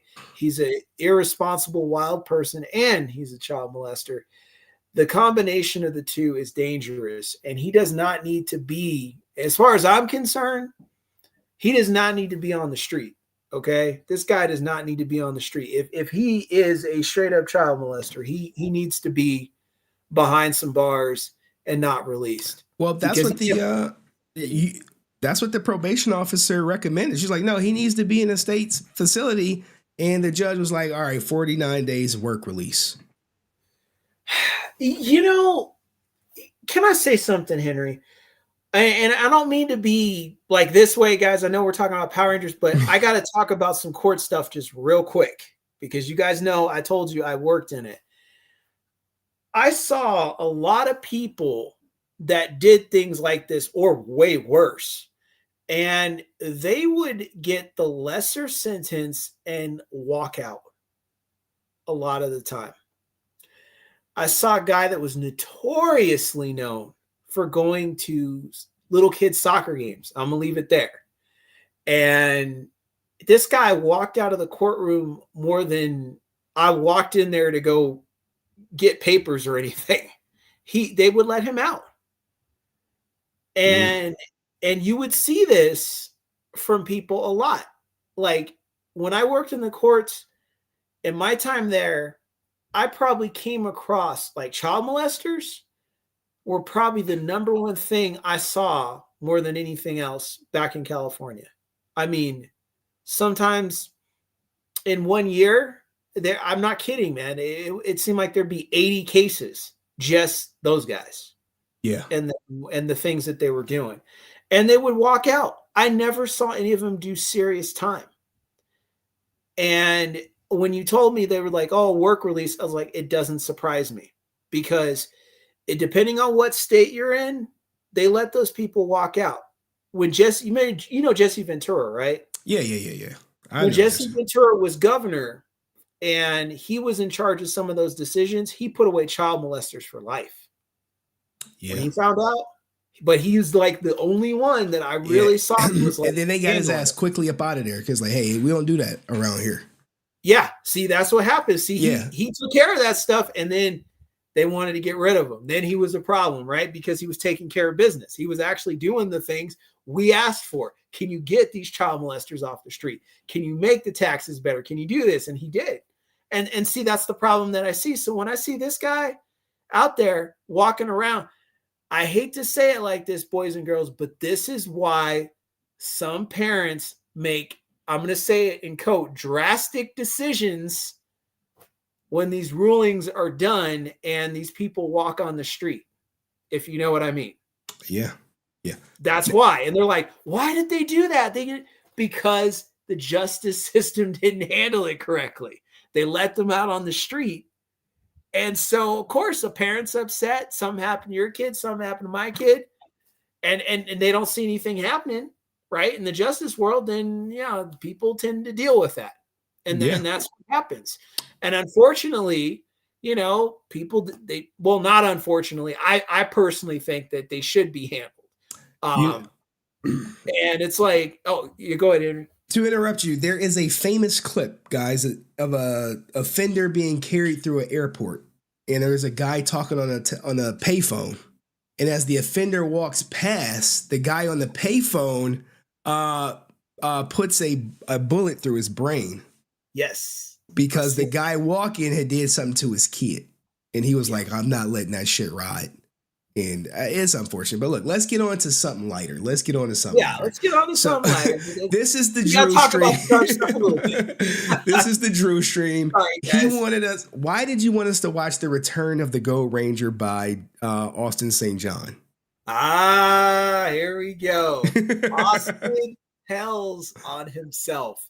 That's why I wanted everybody to see it, because see, people like Brent and all the Austin fans are going to be like, he just is this and he doesn't do that. I was like, you know what? You know what's funny? When this stuff comes up about Austin that's not good, it's him telling the story. That's the thing. He tells on himself. That's the best part of covering Austin St. John. I never have to say Austin did this or Austin did that, because he's somebody else to tell the story. No, he's got a video where he said it. Yes. And so he gets into it. So I wanted you guys to see the gold one, because he tells on himself. He tells the story of not just how he came back, but he tells the story of what he wanted. And that is what I want everybody to see. Listen to what he wanted. All right, guys. Fair use to fan word. I know y'all watching in the chat. Maybe we can patch some things up and have a conversation one day. My name is Austin St. John. You guys know me as Jason, the original Red Ranger. I thought I would do this segment on my return as Austin playing the Gold Ranger. Bro, the music on Fanware always gets me. It always gets me. And guys, it's a Lifetime movie. And I can't just play it straight through. I have to provide commentary under fair use law or whatever, guys. Do you know the timestamp by any chance? No. This was something that was totally... All right, it's okay. Foreign to me. At the time, I had nothing to do with the show, and I came back and signed for Power Rangers Turbo, the movie, at the same time. Now, the Gold Ranger portion. What happened there? I'm sitting on set with Shuki Levy, who was the kind of the creative man with the plan. When he was talking to me about the movie, shortly after we agreed with the concept and ideas on that, he says, well, how would you feel about coming back to the series for Like the music, they're mixing, guys. Please, who's ever mixing at Fanwork, tone that shit down, please. It drowns out what he's saying. 17, maybe 20 episodes as the Gold Ranger. That could be kind of cool. Tell me about this Gold Ranger. And he's like, well, he would be a 6th Ranger. He would be, the most powerful Ranger we created yet. And he would have the power of 3 Gold Rangers wrapped into one, being you. He's like, there'll be some issues that go on, and all 3 of these Rangers have to find someone worthy to hold all that power for them until the time comes for it to transition back. And I was like, oh, okay. That sounds like a good story arc. I think the fans would dig it. I was like, let's do it. So I sign up. There was all sorts of rumors around who was going to be the Gold. Yeah, guys, if you guys don't remember, it was actually Jason David Frank's brother who was in the front running of being the Gold Ranger. I did it a while back. And Brad Hawkins did the voice. I know that, of the Gold Ranger when you first see him. Yeah, all right. Little known fact for my people who are into the Power Rangers, the lore of it all. You know what I'm saying? Ranger. And nobody expected it to be me, which is why I think Shuki, I think that's why he came up with the idea. Throw him a whole curveball and to bring back the OG Red. And what a transition. So as I come back, there's this whole intro to the episode where I'm running through the desert in a trench coat. I still don't understand a trench coat in the desert. Maybe at night, maybe if it's winter, but like in the desert during the day, I'm just saying. So anyway, I'm in a trench coat and a do-rag with shades. Why the fuck is he wearing a do-rag? Running with Tommy, and we're fighting bad guys because they're trying to keep me from getting to the command center. And then there's this whole intro, guys, meet the new Gold Ranger. And in I come, and apparently I didn't know it at the time, but I hear now from fans all over the world as I travel, people lost their minds. So it was really exciting for me because the Red Ranger, he was always the guy that was like, carry a big stick, but don't brag, don't be the forward motion, this is all about me show. He was always, his team came first. He was the rock that the team was built on. The Gold Ranger. The rock the team that was built on is a shot, guys. When I got to come back, I got to do a whole nother level of intro and operation and kind of take a slight arc on what it is I really wanted to do with this new concept of Jason, the same guy, but with a whole new set of powers, which, Gold Ranger, that was my Zord up there, that's Pyramidas. And in the series, he was so massive, all of the other Super Zords could park inside of him, and then he just kept on coming. It was like a huge parking garage with mega weapons. It was interesting, if you've seen the Gold Ranger series, you get to see this whole piece of, now he's got body armor and arm rings and bands and a power staff, and he's jet black in a suit with gold trim. Bruh, you would think Austin St. John wrote this character where he'd be describing it like, oh, and we were this and we were that. Remember, anything ASJ does is the fucking best, guys. He's the goddamn Chuck Norris of Power Rangers. I kid you not. On the helmet, it was wicked looking. And it was by far the coolest costume with bling I'd ever had. So I gave Jason a little spin and added a little bling to him for the Gold Ranger series too. He became a lot more chill, like, yeah, man, yeah, that's cool. They changed his wardrobe. I had like a puka necklace, with the open shirts, and I was just like, yeah, what's up? All right, you guys are having a problem, cool. Now you gotta remember, guys, this is circa 2019. ASJ is hot as fish grease right here. This is right before the PPP. If you need me, I'm gonna be at the pool with the girls, I even almost got a girlfriend. Her name was Emily, but they didn't write that in as a real thing, and I'm still dealing with that one. So I just, let's not talk about that, okay? Okay. So, this ASJ happy, man. I've never seen him this happy before. So as it all moves on, here I am, and I've got this. Like when you watch ASJ, sometimes it seems forced happiness, but this seems like he's genuinely happy, guys. There's a reason why. Because they paid his ass, right? the money was where it was supposed to be. That's the good part of it. Super cool with all. But it's non-union. What do you mean? Yeah. All the bling. I get my own theme song and Gold Ranger and the pyramid and all the lightning power and 5 Rangers. They're getting their butts kicked and they're like, Jason, we need you now. And Zordon, the boss, is like, Jason, we need you now. Get to the command center. Blah, blah, blah. And then I'd look and I'd be like, oh, wow, the 5, they're in trouble. Let me get out there. And then I'd show up and theme music and, guitars. He was like, for one time in my life, I felt like the Green Ranger. That's what I'm getting. It's going wild. And then I'd show up, I'd kick everybody's butt. And I'd be like, we good? We good? That's cool. See you at the pool with the girls. Feel free not to come. I'll take care of the girls. So that was kind of the whole concept to Austin St. John's return as Jason, the Gold Ranger in Power Rangers Zeo. Really fun span. I got to give him a little more attitude. I had a lot more focus on the story arcs and storylines behind Jason, the Gold Ranger. And it was just a lot of fun. 17 episodes I was in, and I was back out after that. So awesome stuff. If you haven't seen it, you should check it out. And if you have, then I hope I gave you a little insight to things maybe you didn't know. Much love, man. He wanted his JDF story. I think he must say some more stuff. Gold Ranger. Super cool Zord. Super cool Zord. I mean, this was his moment to be the most powerful Ranger. And that's pretty much the end of the video. Yep, that's the end of it. Same. I do have rhythm. Black and white. So I guess they gave him his money, but what happened to I would never do a non-union thing again? Uh-huh. I wonder what Brent has to say about that. And you sent another video, guys. This is the video I've been holding off on showing you. This is Austin St. John's chair, right? Now, if you noticed, I've showed you the chair before. You've seen it in one of my Power Ranger boards right here. So this is Austin St. John's chair. And now we're about to watch this episode that you guys never seen. And shout out to my man, Dust. I see you. Hey, had to give it up to the Gold Ranger power because he was not strong enough. It's in the, whoa, he had to give up the Gold Ranger power because he was not strong enough. It's in the episode. Oh shit, we got a historian calling him out. Holy shit. That's true. He was not strong enough to hold the powers anymore, and he had to give them back. Yeah. And someone noticed there was a lot of green Ranger merch in that background. Like I see the Funko Pop like right here. I see it right there. Yeah. I was like, yeah. And you know all these Rangers who would be hating Jason got to sell his projects and shit. All right, so let's hear out the whatchamacallit. Let's hear out here we go right here. The chair.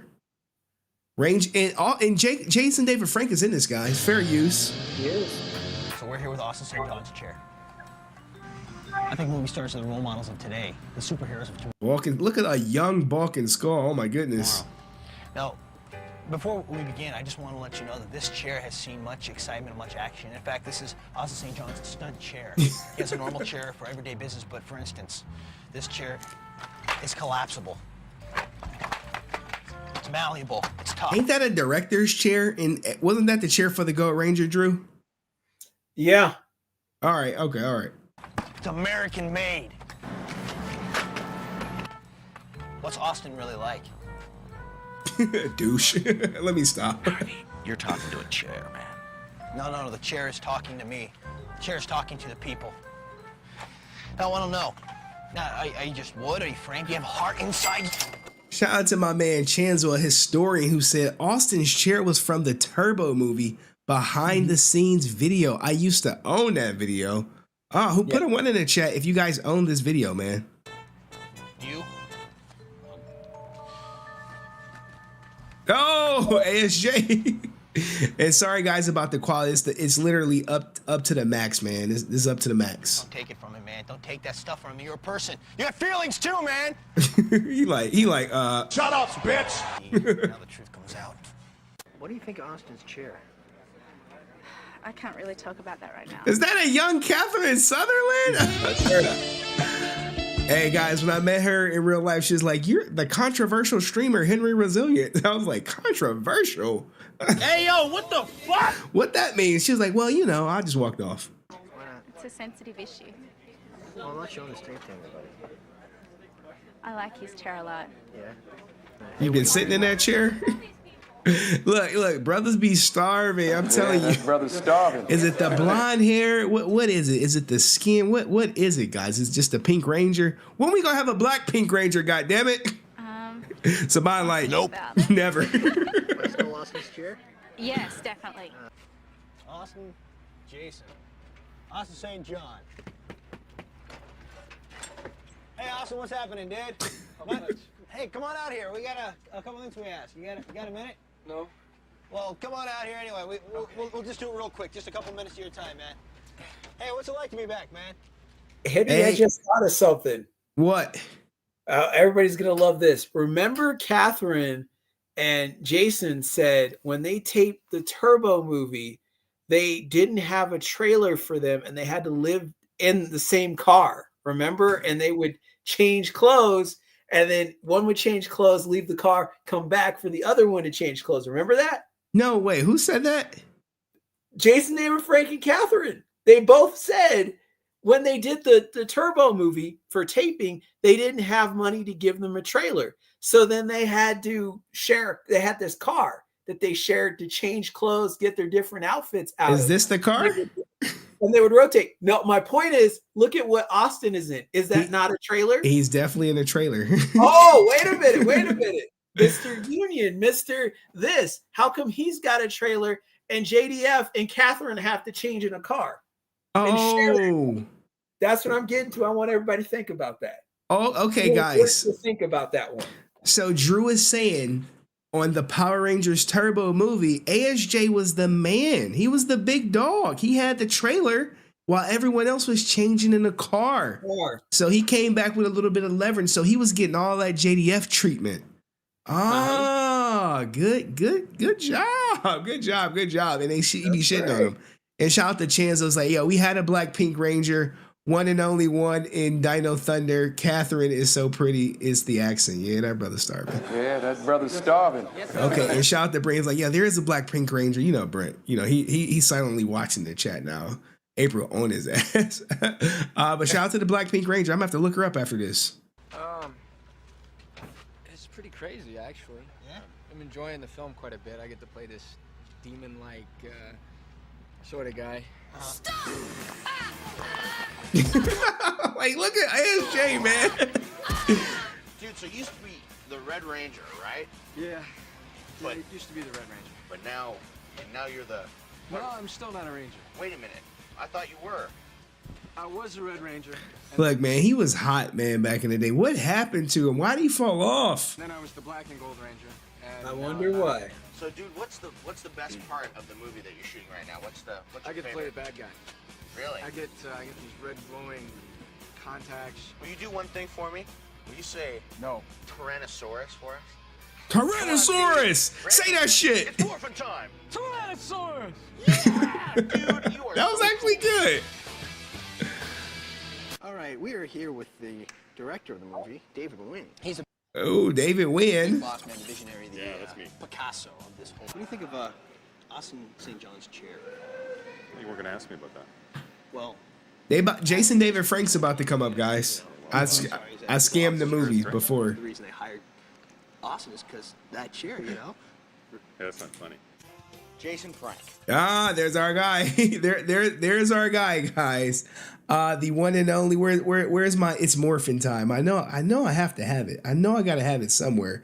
All right, it's morphin' time. There we go. Can I ask you something? Yeah. What do you think about Austin's chair? That I really don't want to talk about. Don't want to talk about it. Oh, it's the volume is low. I don't want to talk about it. It's a nice chair. You seen it? So we heard that you don't have a chair, but Austin does. I really don't want to talk about it. Personally, I just really would not like to talk about it. But it's a nice chair, though, isn't it? No, it's not a nice chair, and I don't want to talk about Well, what's it. wrong with it? It's not yours. It's a dumb looking. No, it's not. I just don't like the chair. Where's my chair? I don't know, man. It's gone. Where is my chair? You know what? Now I think about it, it's over in Paul's truck. I think I'm gonna go get it. I guess. I guess. All right, that was Austin's chair, guys. So Drew wanted us to take away from that. This is at a time where what's Austin St. John Get your money. is hot as fish grease, and he can't be touched or anything. So are you saying that Austin St. John was the man at one point in time, Drew? He was. When he came back to the show, they hyped him up. They hyped him up because you have to think they cut him a deal for the movie and they cut him a deal for the show pretty much at the same time. And I heard originally they were actually going to put him as the Red Ranger. They were going to make him part of the team again. Yeah. And shout out to Aqua Blast. The truck was for Turbos passing the torch. All right. Salute to you, Aqua Blast. I love when I got the historians up in here. Appreciate the super chat. Let's keep going. I got all your videos saved. All right, now here is the martial arts one, guys. Here is the martial arts one. Hold on, I'm gonna make it where you can see it. Don't worry. I just got to get to my screen. Here's the martial arts video where he talks about his martial arts. Now, we're not going to play this one all the way through because we don't need to, but here he's about to talk about his martial arts. Something that I did want to ask you, what was it that made you want to get into martial arts? Well, my father, he pretty much just told me. The morning of my 5th birthday, he woke me up, and he'd been telling me, I'd seen him train around the house. He was big into Kenpo, K-E-N-P-O, and kickboxing. And he'd done a lot of Newaza, he'd done some grappling, stand-up grappling, stand-up jiu-jitsu.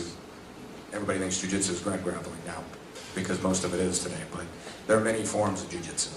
Anyway, and he had told me that we were going to train, and the morning of my 5th birthday, he woke me up, and for a long time, we trained together after that. It just went on and on. For years, I fell in love with it. I ended up in judo, I went through taekwondo, Chongdo-kwan taekwondo, went through Kenpo, Newaza, kickboxing, Hwarendo. It just went on and on for... Now, what martial arts did you get your black belt in, Drew? Mine, I actually never got my black belt, and I'll tell you why. Whoa. I heard you had 3 or 4 black belts. What's going on, man? I got in systems where they didn't have belts. Because by that time, I was going into Jeet Kune Do and Muay Thai kickboxing. So they didn't really, where I was, they didn't really do the belt system. Okay. So that's why. But years later, I want to say probably when COVID broke out, I had really started training real heavy. And then I was going to get, my goal is to get 2 black belts, one through JDF and one through my former master, Master Jeff Speakman, The Perfect Weapon. Oh, wow. And I was going to do it then. And then I had to have a really intense foot surgery. So then I had to deal with that. And I healed from that. And then when I was training up, getting ready for that, and I was like, okay, I think I'm ready. The MS came in, Gotcha. So I couldn't do it. So that kind of sucked because I had really looked forward to doing that. It was a big plan. And also, guys, I was also training to return back to surfing around the same. So I was going to go back and surf at Dana Point back home. One more time, like make a real good surf and then just be able to do it once. That's what I wanted to do. And now there's no chance of that because, my body can quit and stop working. So if I fall in the water, my body stopped working. You drown. Yeah. So I can't do it anymore. So, the dreams of being able to do that was real hard to take. Because I had really worked on that for a lot of years. I had gotten my body in condition that I had never had. Mm-hmm. I had done things that I had never done to get my body in prime condition to do that. And that sucked because I actually got there, and I had cut so much weight and everything, to get ready to do this. And it was beautiful. And then it all went away. All right. Jesus, man. Hey, but you're here. You're still I'm here. There's the martial arts story. Let's hear ASJ's martial arts story. My whole life, for a long time, probably regularly until about maybe 9-10 years ago. And now I'm working my way back into it again. What's been the most difficult form of martial arts that you've learned? He said he's working his way back into it again. And is this when JDF challenged him? No, it's 2016. No. He had already tossed the gauntlet before. I think it was around, what was that, 11 or 10? Well, when you say the word difficult, you have We're to gonna get to establish it. what that really is. And for each of you, it's different. Some people have difficulty with reading, some with math, some with science, some with physics, some with I fucking hate when he talks like this. So it just grinds me up. probably, I wouldn't say that any one art. There is no martial art that was hard to ASJ, guys. There's nothing that he couldn't do, guys. Trust me. Has been complicated or incredibly complicated. I think really there have been arts that I've had less time to dedicate to than others, which of course, like anything, makes it more complicated to Oh man. Stop the cap. What kind of advice would you give to anyone who would want to get into? Guys, put a 1 in the chat if you would take martial arts advice from Austin St. John. If you would take training lessons from Austin St. John. 1 for yes, 2 for no. Martial arts. Drew, would you take martial arts training from Austin St. John? Probably not. No? I wouldn't do it. I don't think he. When I first started martial got arts, anything good going on. Look, I do have a clip of him training. You do not have a clip of him training. Yes, the hell I do, okay? Petty ASF, she did capture Austin St. John in action training some people at a dojo. Here we go. My name is Rex, and if you study with my 8-week program, you will learn a system of self-defense that I developed over 2 years. This is, I believe it's Austin St. John. The glasses may be throwing it off, but please take notes, guys. We have a quadruple black belt right here about to teach some hard-hitting self-defense. Seasons of fighting in the octagon. It's called Rex Kwon-Do. Austin Kwon-Do, guys. Austin Kwon-Do. I need a volunteer. Okay, now I'm gonna give you one chance. One chance, people. Give me your best shot. All right, now look at the stance. He's ready, and you know he's ready because he got the American flag pants. Anyone with the American flag pants is ready to kick some butt, okay? I remember those. Look pants. at that. All right, that was pretty good. Okay. I know, these are the students. They're just looking at him like, Hey, yo, what the fuck? Now, watch this, everybody. Take Grab my notes. arm. Take The other notes. arm. My other arm. Okay, now watch this. I'm just gonna. Now look, guys, this break has only been taught to about 10 people in the world. Compliments of ASJ, and we about to learn it. Break the wrist and walk away. Break the wrist, walk away. Jeez. Okay, it's just that simple. That's now, simple. I want you to kick me. Come on, kick me. Okay, do it again. Do it again. Okay. All right, so look, now you guys know. Now you guys know. We can get back to ASJ training you guys. You know, you mind and body, guys. Mind and body. My father did. You chose you know, there's all this talk about lineage and pedigree.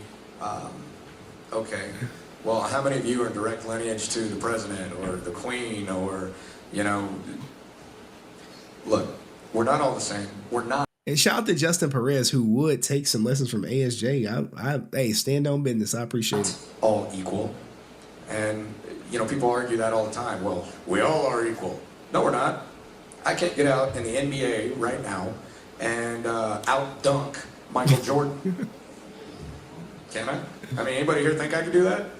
I didn't think so, right? Nope. So when it comes to picking an art, I would say look at as many as you can. Understand that you are different. You're not the same as everybody else. And that's not something to be ashamed of. Rather, that's something to be proud of. Take what you're good at and make it perfect. Don't let other people tell you what you should be or how you should be good at it or which art is the best. Or that if you don't come from Ip Man, i.e. Bruce Lee, and on through his lineage, that you haven't really studied a martial art and that you don't really know it. I think people used to call him out back in the day. They're like, who trained you? Well, you know, I trained under various people and shit. Who the fuck trained you, Austin? Well, you know, man, you know, I don't want to name names and shit. People tell you that all over the martial arts. These are people who've forgotten lesson number 1 in martial arts. It's called humility. Humility. All right? People talk about respect, they talk about honor, but they lack humility. So look at different arts. People with long arms may want to box, may not want to touch a martial art. People with long legs may be interested in taekwondo, or maybe some forms of kung fu. People who have medium builds with a wide base may be interested in kung fu or kenpo. Other people with a wide base and fast, short. All right. I mean, this is stuff. Now here we go, guys. Remember the Bish grip? The Bish grip. Drew did submit this video, and this video caused a lot of turmoil in the community. And shout out to my man Dust.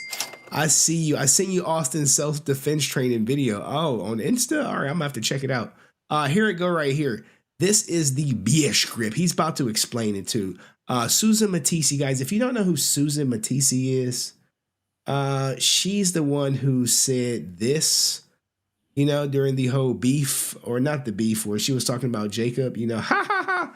I love all the little prick can find to bash Austin about his cheap shot, about his size. Unlike us, we all know the multitude of crap that one could point out about his dad, which is Frank. He's not worth watching. His own dad won't have anything to do with him.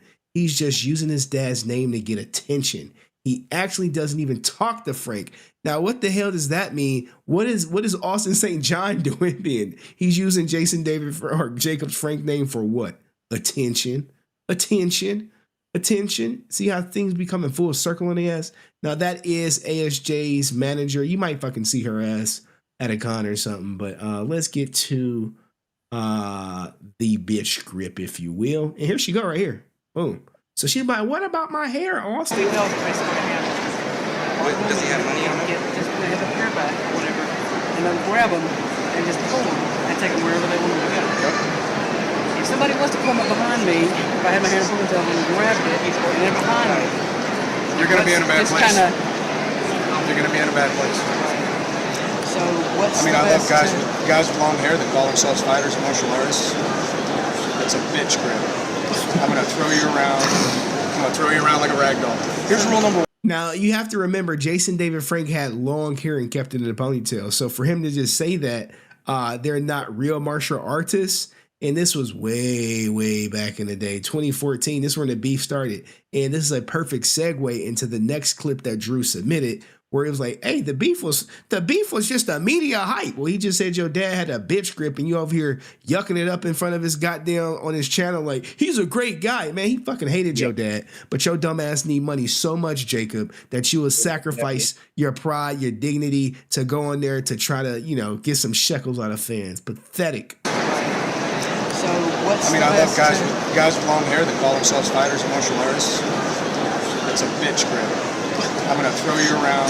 Yeah. Bitch grip, Jacob. Bitch grip from your boy ASJ to about your dad. I'm going to throw you around like a rag doll. Here's rule number one. Where the head goes, the body follows. So whether I'm grabbing your hair and moving this way or this way, where the hair goes, the body follows. So just remember that next time you see ASJ at Comic-Con. How do you feel, Drew, about the bish grip? What's your thoughts on the bish grip? Yeah, of course. Here's what I'll say. How many martial artists have you seen with long hair? You can go to Ernie Reyes Sr. and Ernie Reyes Jr. Now, for you guys that may not know, I mean, if you're familiar with the Ninja Turtle movies, Ernie Reyes Jr. was in Ninja Turtles 2 as Kino the Pizza Boy. Okay? He and his father are two of the most notorious, awesome martial artists out there of all time. And they both had long hair. Chuck Norris also had long hair for a long time. Jean-Claude Van Damme had long hair for a minute. So a lot of people had long hair. You could even say Steven Seagal if you want to. He still has his ponytail. Dolph Lundgren had long hair at one time. So what is he implying here? Not just the JDF thing. We know that's a stab at him. But when you do something like that and you make a statement that doesn't get specific with people, you also talk about every martial artist out there that has long hair or had long hair. So Austin is all about honor and respecting everybody and being and you just diss the entire martial art world because samurai all had long hair. Did they not? And women too. And women, all the women out there. Yeah. And he has this ancient 900-year-old katana and he's all about the samurai tradition. And you diss the very people that you apparently own a 900-year-old katana for, right? I mean, oh my goodness. How do you know about that? I mean, from fictional samurai to Samurai Jack to Legend of the Five Rings. I mean, you. Oh man, please don't put no blinkies. They all had long hair. All of them. All of them had long hair. So where are you going with this, Austin? You know, even when you talk about characters that are known for swords that aren't of Japanese descent, You look at Conan the Barbarian. What did he have? Long hair. The Beastmaster. Dar, long hair. Red Sonja, long hair. Where are you going with this, Austin? I don't get it. I really, really don't understand or get it. Highlander. Duncan there can only be one. Oh. That's right. That's right. So he had a ponytail for years. So, and he's a great swordsman. I've actually met him, and he was great. So I'm telling you, Eric Robertson, best of the best. Philip Ree, all had longer hair. Yeah, and someone said, never forget, Ernie Reyes Jr. was also in the costume fighter for Donatello in the original 1990 Mutant Ninja Turtles. Austin St. John committing the Cardinal sin. Look at you repping. Salute to my brother Chenzo, brother. Thank you for the donation. And shout out to God is Dev in the building. My favorite people to watch while I'm eating dinner. It's morphin time. Yes. Let me get to the sound bites. I'm updating my soundboard.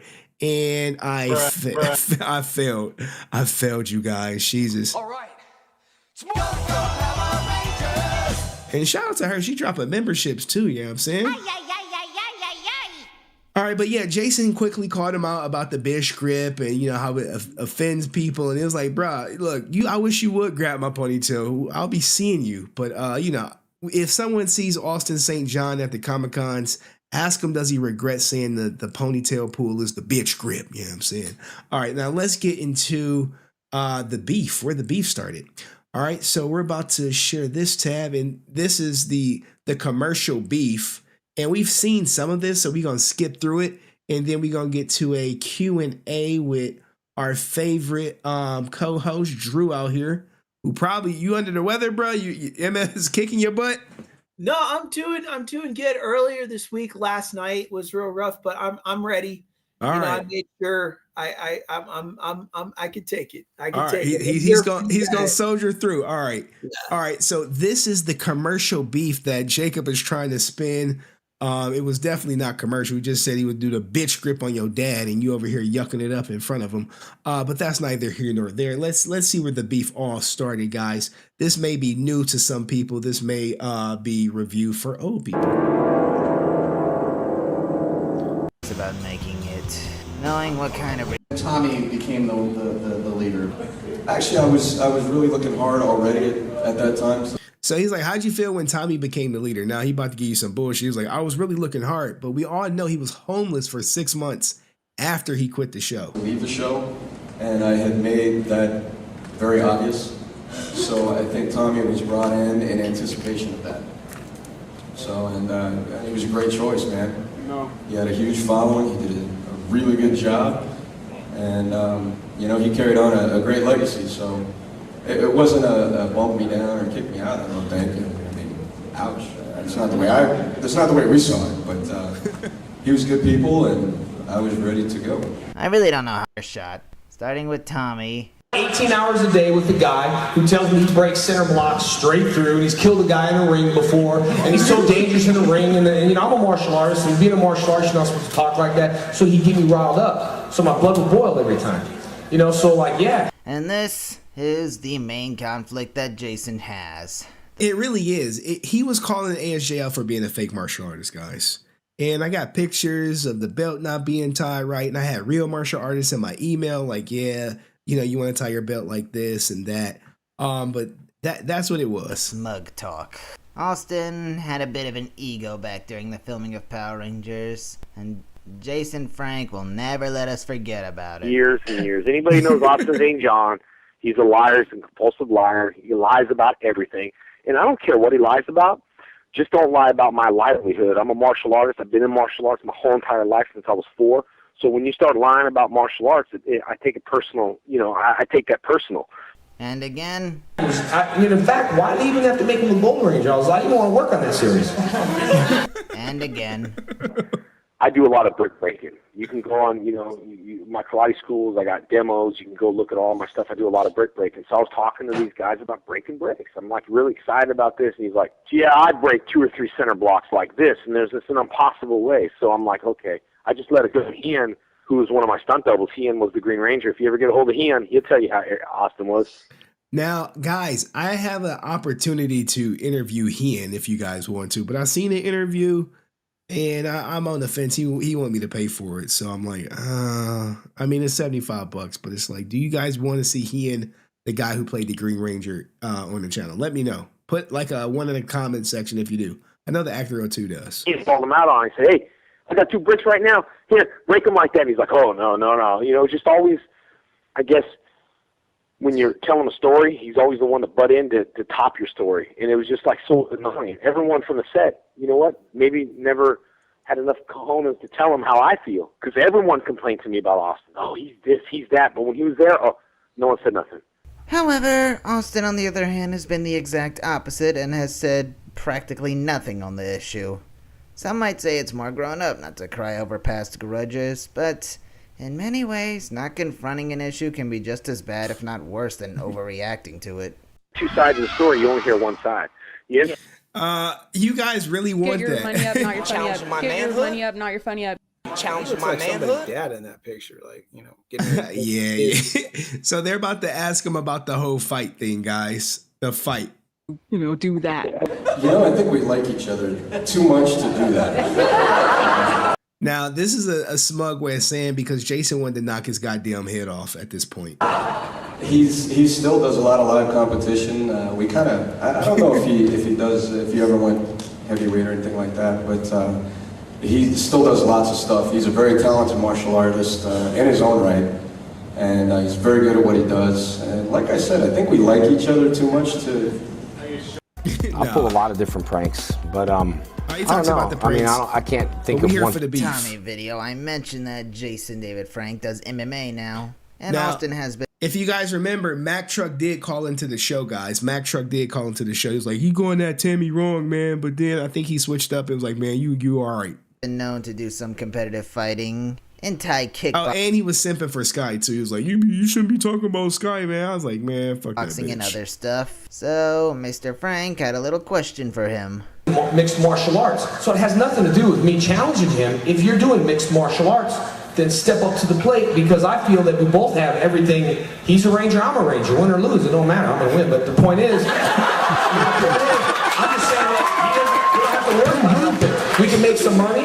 It's good for the fans, and if he really is a mixed martial arts guy, then just do it. I mean, quit running around. He just needs to do it because it's out on YouTube.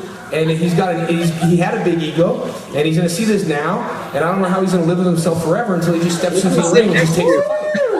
But I digress. Yeah, I made you say he had a big ego. He somehow cares about why the fact of the matter is running around. He just needs to do it because it's out on YouTube, and he had a big ego, and he's going to see this. Now, if you notice, look at Karen Ashley. Yeah, I pointed that. She hate Jason David Frank and shit. He was a sour patch. Like, nah, bitch, you hated him. Just say that shit. Just say it. She like, no, I'm not gonna say it. But what did you want everyone to take away from the ASJ JDF beef? Did that look like a media a media thing? Was that a media publicity storm? This is what I want people to say. See how Austin talked about him at first? When he first showed up on the scene? He was like, "Oh, he's great," and what I want people to notice, look at his story now. Oh, when he came on the show, he just took over, and he took my spot, and Frankendouche and all this stuff like that. He goes, "I was leaving the show anyway, and he was the perfect person to come in, and I thought it was really good that he came in to take that spot, and we were okay, right? We were okay. Oh, okay. What about you guys fighting? Oh, we couldn't fight. We like each other too much. We like each other too much, right? Okay. That's what I want everybody to see. Okay, now years later, Frankendouche, all this, nothing said after he died besides that little small message you did. Then you go take pictures with his wife and daughter. Never talk to him, never anything. But you guys, it was okay. And I do know at that the Power Ranger movie premiere, the 2017 movie premiere, that whole conversation, that whole deal with him there. He talked to Austin, and Austin said, "Oh, I don't want anything to do with you." Yeah. He brushed him off. Yeah. Yeah, he brushed. They were right there. He couldn't run. He couldn't hide. They were on the carpet. Okay, let's talk. And he talked to him, and he was like, "Hey, man, I want to bury the hatchet. Let's see what we can do and everything." He approached him, and he didn't want to talk to him. So that was. See, that's the thing. So what is it, Austin? Is it was great he came on the show, or it wasn't great? He's a good dude, or he's not? I'm confused. You tell me, which one is it? Because we got video you saying both. Yeah. So which one is it? And what you can say is JDF was upfront from the beginning about Austin, right? From the beginning. He said, yeah, we didn't get along. Yeah, there was a problem. Yeah, he did this. Yeah, he complained about the brick breaking. Yeah, he did everything like that from the beginning. It never changed. Austin's got 20 different stories about liking him, really liking him, not liking him. He's got all this stuff going on. So what is it? This is why people, myself, Henry, everybody's confused. Brent, you got to understand why we're confused. Well, which one is it? What are you like gonna say? Well, that was when he first came out. He didn't want to say anything. No. That doesn't work. That doesn't work because there's not one video, there's not two, there's several where he does that. Look, Brent thinks anything that's said online is true, guys. I don't know what to tell you. Hey, that was online, so it's got to be true, right? Right. He's like, Walter and JDF get along really good. Then you be like, challenging my manhood? You challenging my manhood? Like, yeah. He was begging for that money. He's like, man, I got my family to feed. I'm not wealthy. Yeah. And think about it. Think about it like this. Besides Amy Jo, and I would even say this about Amy Jo. Amy Jo, how many lead parts did she have when she did a lot of her projects and movies? She was usually like in the lead cast, but she wasn't like the person, except for maybe Susie Q, right? Yeah. Okay.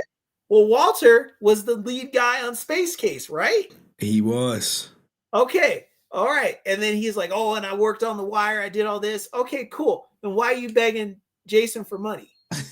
Well, if you got, out of all the Rangers, if you got the most time on screen and did lead parts and apparently did the bigger shows, then why are you begging him for money? Yeah, I don't know, man. See? That's what I'm saying. Like, what is Walter, what is Austin talking about? Who knows? And shout out to the answer. He said, since ASJ have a built-in Chai Du Kwan, I should put on my fake accent. Chai Ku Dan Do. Let me stop. Chung Du Kwan. TKD, is that Taekwondo? Yeah. I guess it's a form of Taekwondo. Yeah. Because I hold a fourth Dan in the same art. Nice. Shout out to the answer. 06 with the fourth Dan up in this bitch. Now, let's get to know you a little bit more, Drew. Sure. You've been a great friend to the show. You've been watching for a while. People seem to have gravitated, like, bring him up. So how did you first start? How did you first come across the content, if you don't mind me asking? Yeah, of course. I would always look at, because see what happened, guys, was I hadn't really looked at a lot of content, and this was probably like back in 2011 or 12, around there. I hadn't really looked at Power Rangers, and then I saw that through Facebook and stuff that there were little videos and what people had been up to, and they were posting. I just got curious one day, and I looked. I said, I wonder what Jason David Frank's up to. And he had all this stuff. He had his MMA fights and everything was going on. I was like, wow, look at this. And I said, man, what's Austin St. John up to? When I ran into him as a kid, he was kind of a jerk. But, maybe he's gotten mature. So then I looked at Austin's content, and then all of a sudden they said, Jason David Frank, Austin St. John, clash, true story, whole issue. And that popped up on YouTube. And I went, they have problems? And I was like, okay. So I looked into it, and that's how I found out. The video right there where JDF challenged him and everything popped right up. And I went, whoa, these guys are going to fight. Are they going to fight? So I was waiting to see the fight. I was excited. I was like, hey, maybe they'll fight. And then I saw Austin talking about, oh, no, you know, we just like each other. I was like, come on, man. Like, do it. You should do it. His ego couldn't handle it if he lost or when he lost. You were going to get a good payday, man. You know, like, look at it like that. I mean, you had to steal money from the power protection program. Maybe if you did that, maybe that could have filled that void for you. You know, you have to think about that. I mean, come on, man. Oh my goodness. You could have done it. You really could have done it, and that could have helped you out. So, all right. So look, next question. Where are you originally from, man? Where are you originally from? Okay. My name is Drew Courtney Guess. That's my actual name. You just doxing yourself? Oh my goodness, man. And then we're going to have Brent come up, and they're going to have a little debate, and then anyone else can come up and talk they ish. You guys can ask me anything you want. I don't mind. Yeah, Drew Courtney Guess, born in West Covina, California. That's LA County. That's where I was born. That's where my family hung out. And then we moved to more Cerritos, California, which is split between Orange and LA. And then we moved up to the high desert San Bernardino County area of Victorville, Apple Valley, Roy Rogers land. You guys probably don't even know Roy. No, but I've met Roy. Okay, he's super cool. So, my family moved up there because the LA riots were getting ready to happen. Not yet, but they were coming. And my dad had been in a drive-by because my dad was a school teacher. And when the kids were coming off the bus from a field trip, Carr pulled up and started shooting at everybody. And he had kind of had enough at that point. And he told the principal, look, unless you give me a gun to shoot back when this stuff happens to protect the kids, I don't think I could stay here at this school district anymore. So my father, that had been teaching since the 1950s, he retired. He retired by that time. It was 1989. Mm-hmm. So, and you guys are going, wow, that's a long time. I was like, my dad was old, guys. My dad was born in the 1930s. He had me. Damn, boy. I'm one out of 5 children. I'm number 5. God damn. So he did he get his freedom too? He got his freedom and then started a family. You hear something funny about that? My grandfather was the kid of the last run of slavery. I'm not kidding. Holy crap. Yeah. What the hell? Right. Because you have to think 1930s, my grandfather's age, great-grandfather's age. So it was right in that time. So yeah, my family's pretty old, man. God damn. If my father was alive today, I believe he'd be, what would he be? 80, 89, 90 now? Damn. That'd be about right. Because he died at 70 and I was 20. I was coming up on 22 when he died. I'm 40. I'm coming up on 41. So he would have been, he'd have been about right there. Okay. So that's where I grew up. And the high desert was awful. It was desolate. It looked like Tatooine, where Luke Skywalker's from. And Luke Skywalker's my number one hero, but I didn't want to live on Tatooine because it was just desert. It was a lot of desert, rattlesnakes and they get you. It was so a higher elevation, so they got snow sometimes. And coming from LA, you didn't really see snow, and they had a lot of that. And it was very depressing, sad. A lot of skinheads, neo-Nazi skinheads out there. The grand. It was either the Grand Dragon or Grand Wizard of the clan. Lived in Fontana, and Fontana was like 18 minutes away in driving from where I was. Hell no. You had to get used to that. In LA, you see a lot of that. At least what you doing around here, boy? Sun's down. Sun's down. My first time at the Victorville Mall in late 1989, I was 7 coming up on 8. And I was at the mall and I saw two teenagers wearing swastika t-shirts. Holy shit. Looking at you a little bizarre. So it was different. It was real different up there. But that's where I spent the rest of my remainder of time until I became an adult and ventured back down to LA. All right. So he's back in LA coming from the desert. How'd you end up in law enforcement? What made you want to go into that field? Well, what happened was my first connection was actually my dad. When my dad had retired from the school district, he tried substitute teaching, hated the kids. and he had a friend, well, I should say my mom's friend's dad that he was kind of cool with was a prison guard. And he said, with all your credentials, you could teach prisoners if you wanted to, and it pays really good and you get all the good benefits. If you want to check that out, you know, I'd be more than happy to write a little something for you. And he was just like, huh, okay. And my dad was a military guy. You know, he was drafted for the Korean War. That's how old my dad is. Damn. So for you guys that don't know, it went World War I, World War II, Korea, then Vietnam. Okay. Jesus. My dad got drafted for Korea. And then when we were loading up to go to war, the war was over and he didn't have to go. But he stayed for a little bit and he ended up finding out he had diabetes and he was at Fort Erwin. That's what brought him to California from Little Rock, Arkansas. And he traded his uniforms for a truck ride from the milk truck driver. That's how old it was too. The milk truck driver was still around to drive him to LA. And it's a 3-hour drive from Barstow to LA. And so my dad gave him the uniforms and a few bucks. The milk driver gave him his jeans and shirt that he had in there, and they drove to LA, and that's what brought him there.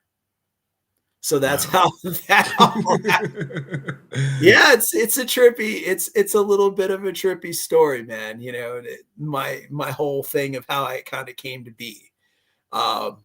So it was an interesting childhood living up there in the desert. And then the law enforcement world thing, my dad ended up taking that job. He ended up getting hired originally at Ironwood State Prison at the Arizona border is where he ended up working.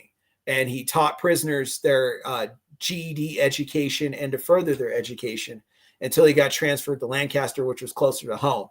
And so that was my first law enforcement connection. My friend's dad was an LAPD police officer, and I was really close to him. And my other friend, his dad was a San Bernardino County sheriff. And when my dad had passed away, he came to me and he talked to me and was like, look, you can work here at the courthouse if you wanted to. I know while you're figuring out some things after your dad passed away and stuff like that. I know you were in school, but you probably need to figure out a couple things and you could work here and do that and kind of figure out if this is a avenue you want to look at. Maybe, maybe not, but it's something to think about. And I had those two offers. I had that to look at. And then the warden where my father worked wanted to hire me at the prison. Oh, gosh, no, don't ever take a prison job, guys. Exactly. Don't ever take a prison job. You essentially become a prisoner watching over the prisoners. You don't realize it until you're like, oh shit, I'm a prisoner here too and shit. It's crazy. I saw a video of Fleece Johnson and I said, no, thank you. Good old I covered Fleece Johnson or whatever. The Booty Warrior guys. Like if you ever watched Boondocks, they did a little segment on like what it's like being a prison guard at the prison, and you got this prisoner who's trying to escape, and you got Huey who trying to like keep him a prisoner. He was like, damn, I realized I was a prisoner too and shit at the end of it. But yeah, absolutely. But being in law enforcement is crazy. I mean, hey, shout out to the people in law enforcement, man. It was crazy, man. And then, you know, I took the security job. It wasn't like, it was just a entry-level job. And, you know, a lot of young and older people were in it, and, you know, you could work. So I started working at San Bernardino Courthouse, Central Courthouse in San Bernardino. And my first day there. Don't say the shooting. It almost happened. That was later in the day. Because San Bernardino Central Courthouse is crazy. But there were 2 deputy sheriffs as I was walking in, as they were coming out. They had a guy. One deputy had him by the head and by the waist, and the other guy had his legs. And he threw him out of the courthouse. And they looked at me and they said, "Hey, if he comes back in, he's getting arrested. Are you the new kid we were expecting to see? Welcome to Central Courthouse." This is where it's at. This is where it's at. Just like, welcome. Oh First my day. gosh. Let's go. All So right. the shooting incident, if you guys want to hear what happened, was there was a police captain that had tried to come in through the front door armed because she wanted to basically look like kill all the people that were testifying against her. And they had grabbed her before she got a chance to do that, is what happened. So we could have had a shooting, but luckily they got to her before all that had happened. So that was pretty much the same day as my first day working there. So wow. Yeah. Wow. What All right. started. I gotta keep the pace going a little bit. Oh yeah, sure, for sure. So one more question. What was your first time like meeting Austin St. John? And even though your parents paid, you turned down the Instamac photo and autograph. I know you wanted to flesh that story out a little bit more because we kind of rushed you off a little bit. And No, it's all good. You wanted to save it for the spot. And I was like, okay, let's save it for that. What happened, guys, was my parents did pay for me to get a picture with Walter Twee and Austin together. They had a deal where you could do them separately or you could pay to get all 3 of them in a little Instamac photo. And it had that white tab at the bottom. So then they could autograph it if you wanted that. And of course, everybody wanted it autographed if they took the picture. But, when the show was over, after I had asked him the question, I was like, why'd you leave the show? Do you hang out with Jason David Frank? And he was just kind of like the whole time, he just did not want to be there. He was not feeling it. Walter and Twee at least played it up. Even if they didn't want to be there, they seemed like they wanted to be there. And they were very cool and very warm. He was very cold, man. He just very quickly wanted to answer your question, didn't really want to get into it. And it seemed like he just wanted to go home. He didn't want to be there at all. And here's the thing, guys. The room was filled with nothing but 9-month-old kids up to age 12, maybe pushing 13. So it was nothing but kids. So it wasn't like these adult fans or any, you know what I mean? It was like kids. And he had that kind of attitude. So that told me something about him right there. Like, if this is how he is around kids, like little kids, and I mean, this place had let me tell you, the line to get in the auditorium for Victor Valley College was down the way in some. It was hundreds of people coming to check these guys out, and they're all in there and they're all kids with their parents or grandparents or aunt and uncle or whoever babysitter was bringing them. And that was kind of his attitude. So after he just kind of just brushed off my question, he didn't really want to answer it kind of a thing, but he did. But, it was kind of a flaky answer. He just told me yeah, we just left the show, just time to go. We're working on another show. And we just kind of did that. And I was just like, okay. And why, okay, well, that I guess. But after that, I was like, do you hang out with Jason David Frank? Do you and you guys hang out? And he's just like, yeah, we have parties at our apartment, but no, I don't really. I think he was working that day, and he doesn't really come through. So I don't know, and he doesn't really come to our place. Okay, so I was just kind of like, he doesn't really seem like. First off, he didn't say hi. When you go up to the front, and you're a kid, you're like, hey, how are you doing, buddy? How's things going? How are you feeling today? Right? You talk to the kids. He's just kind of like, yeah, that was his whole attitude and vibe when I met him. And, when it came to the photo, my aunt actually took us because my mom and dad couldn't be there, but they, gave her all this stuff so she could take me, my sister, and my one cousin. It was the 3 of us. And my aunt was like, oh, you're going to go over and get a picture, right? I was like, you know what? I don't want a picture. That's okay. Holy shit. Yeah, I said that's okay. And from that moment on, I always looked sideways at him. And when, like I said, when I was older, I was hoping, because we're older now, that he had gotten older and wiser, and maybe he had become a better guy. And maybe I could meet him again and maybe he'd be different. I really hope for that. I really did. Because I liked him a lot on the show. I did. And I wanted to see if maybe he would mature in time. But then he didn't mature in time. He got worse. And so I was like, you know what? Some people just won't change. And I guess that's just something where you'll have to separate what you did like of him on the show from the actual man himself. Perfect way to end that segment. Yeah. And you are 1,000% correct. I've been telling people, just remove the whole Jason Lawrence Geiger, Austin St. John from the Power Rangers, and you will be good. Any other questions, guys, you got for me? You want to talk about your MS story? You know, the journey, boy. That you've been on with MS. So what happened, guys, was when I found out my body was just shutting down. So like basically the room would turn black and I would drop and then I'd wake up and then I'd stand up and then reality would come back in and then it would drop off again. And I kept passing out and the room was upside down. So my wife and I went to urgent care because I thought I had some form of COVID or something. You know, I got some hot fever and it messed me up because, you know, fevers can do that. Mm-hmm. So when I went, they said, no, your fever, your normal temperature, you're not like hot like that. And there's nothing that says COVID about you. And they said, but have you ever had concussions? And I said, I've had about 3 severe concussions. They said, go to the hospital. Don't stop anywhere. Gas, nothing. Just go there and get to the emergency room as fast as you can. I said, okay.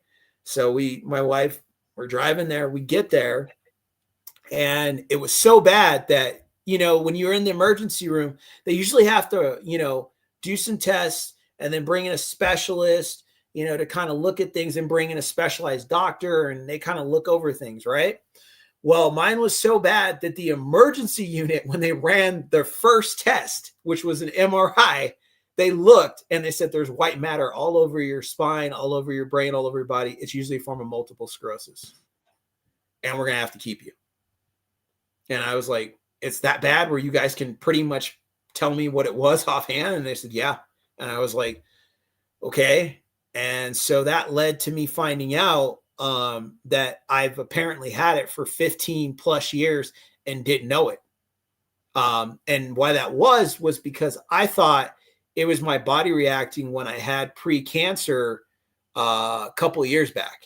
And so I thought that my body was causing issues or from that or something like it. My cancer might be coming back. So I was going and having cancer checks done and they weren't finding anything. Everything looked good. So I didn't know what to do. But what it was the MS. The MS had caused that. And it also caused a stroke when I was still at the courthouse back in 2008.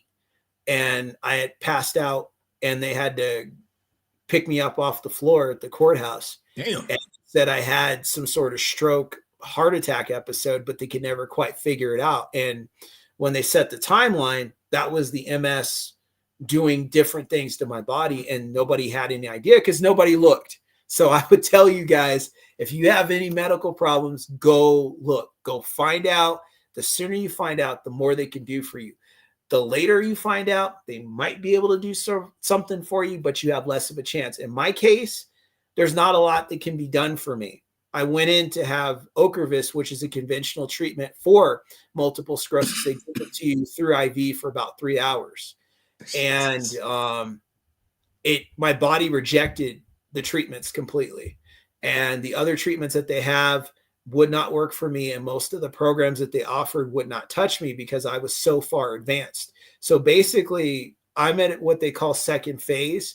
And what it means is if there's not a treatment that can work for me for them to work with the progression, that I'll just go on a decline. Damn. As the years go on. So I can lose my sight, my mobility in my hands, my mobility in my legs, memory, haziness. The list is like, it's this big. I didn't know it was that big. I just thought it just messed with your legs and a little bit or something like that. So overnight, I found this out. And next thing you know, I can't drive anymore. My ability to walk is completely off. My distancing, like how far I can go without a walking aid, that's bad and not good. So everything changed. So my wife really had to jump in and help me out more than ever, because I was that type of guy. I worked 80-hour weeks. I could cook, I could clean, I could do everything, drive my son to school. I took care of everything. Nobody had to worry, nothing. And you know what? And it's an adjustment. And Goddess Dev, she said, I live action role play, and my leader of my crew has MS. So it's probably not as uncommon as you think. And it's probably more people living with it than we know. And it's people like Drew who just soldiering on. And luckily he got a loving wife to kind of pick up any, slack that, he used to take on by himself, but now he can't, man. It is a very humbling experience, I imagine. It was tough. And that's what led Henry to chemotherapy. My body was so advanced, there wasn't a lot they could do. There's an experimental thing out, because I actually live out in Colorado area. So, and Colorado is a very big MS experiment and treatment state. Go figure. It was kind of weird. And so there was one doctor that was willing to look at me, and he was the best doctor.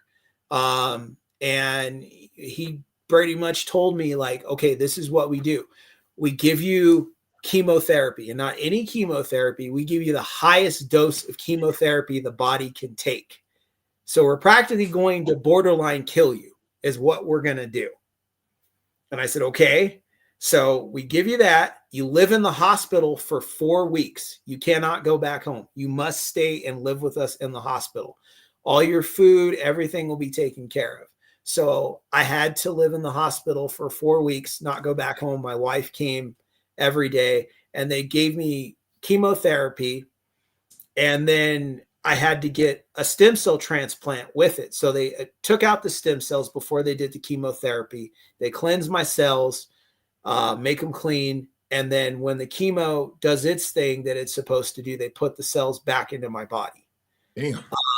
That's a lot, man. You I don't know. I may have tapped out earlier. I was like, look, man, I'll just just take me. Well, Henry, it wasn't 4 weeks. It ended up being 6. God damn. What happened was put I a came fucking home. pillow over my face and I came home during that 4 weeks, guys. And that night I got really, really sick. And the next morning I couldn't move. And the ambulance had to come in and get me, pick me up, put me in a carrier chair because I was downstairs, and carry me upstairs and get me to the ambulance, and then put me on the stretcher and get me to the emergency unit, where they had to elevate my bed where my legs were up in the air like this, because my blood pressure was out the window. My blood sugar was going haywire, and I was losing control of my body. And they were kind of trying to pitch it that something just bad reacted in my body. Come to find out, when the truth came out, because they moved me from the emergency unit to the hospital where they did the chemo, and I was put in the disease control ward, and I didn't know why. Truth to come out about it was I was dying from the stuff because my body was having septic shock. What happened was it was slipping from septic shock to sepsis. And I was right here. Oh, shit. Yeah, you're dying if it goes sepsis. There you go. I was right there. My skin turned all whitish gray, and I couldn't move. And I'll just be real with you guys, because I think people need to understand how medical stuff kind of works. I had to wear adult diapers. My wife had to change me. Damn. You got a real one. She changed your diapers, bro. You better not ever leave her ass, bro. No. You better be faithful. You better be on your P's and Q's. We're married almost 13 years, man. I'm not going anywhere. Shout out to Mrs. Danger. And someone said, can we make a Drew emoji? Like, ooh, maybe. Really? Maybe. Okay. I'm honored. To Really? get an emoji. You guys even said that. That's maybe cool. we replace the Brent emoji with the Drew emoji. What you guys think about that? You know what I'm saying? I don't have the way the emojis work is like on the membership thing. I get so many members, then I get more emojis. Wow, okay. Salute to my man Dust. out here, yeah, I'm saying, dropping a bag out here for you guys, dropping memberships. You're like, all right, one membership to the Drew emoji. And shout out to your wife, man. Yeah, shout out to your wife. She's the best thing I've ever had happen in my life. I would not be here, seriously, if it had not been for my wife. She kept me together when I left the law enforcement world, when I left private investigations, and I saw a lot of things, and it really, messed with me. PTSD kicked in real bad. I got a horror story about that. It was not good. And my wife helped keep me together, and really got me through, everything, so I could go on to the next phase of my life and everything like that. So when you get somebody awesome in your life, really cherish them, because they can really make a difference. But if you get somebody messed up, they can really break your life too. So be careful. Yeah. Shout out to my man Dust, the new sponsor of the show. Goddamn. I got money.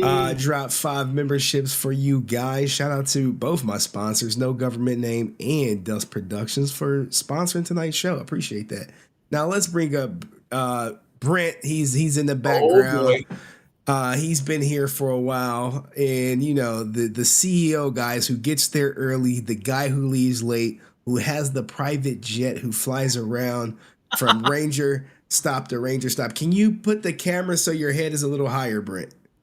There you go. There you go. Much, much better. All right, guys. Everyone's favorite person. Now, you're here by popular demand from Drew, this being the Drew stream. Okay, and he had some questions for you. But first, before we get to his questions, we have to know, how do you feel about ASJ endorsing a sex offender? Go, Brent.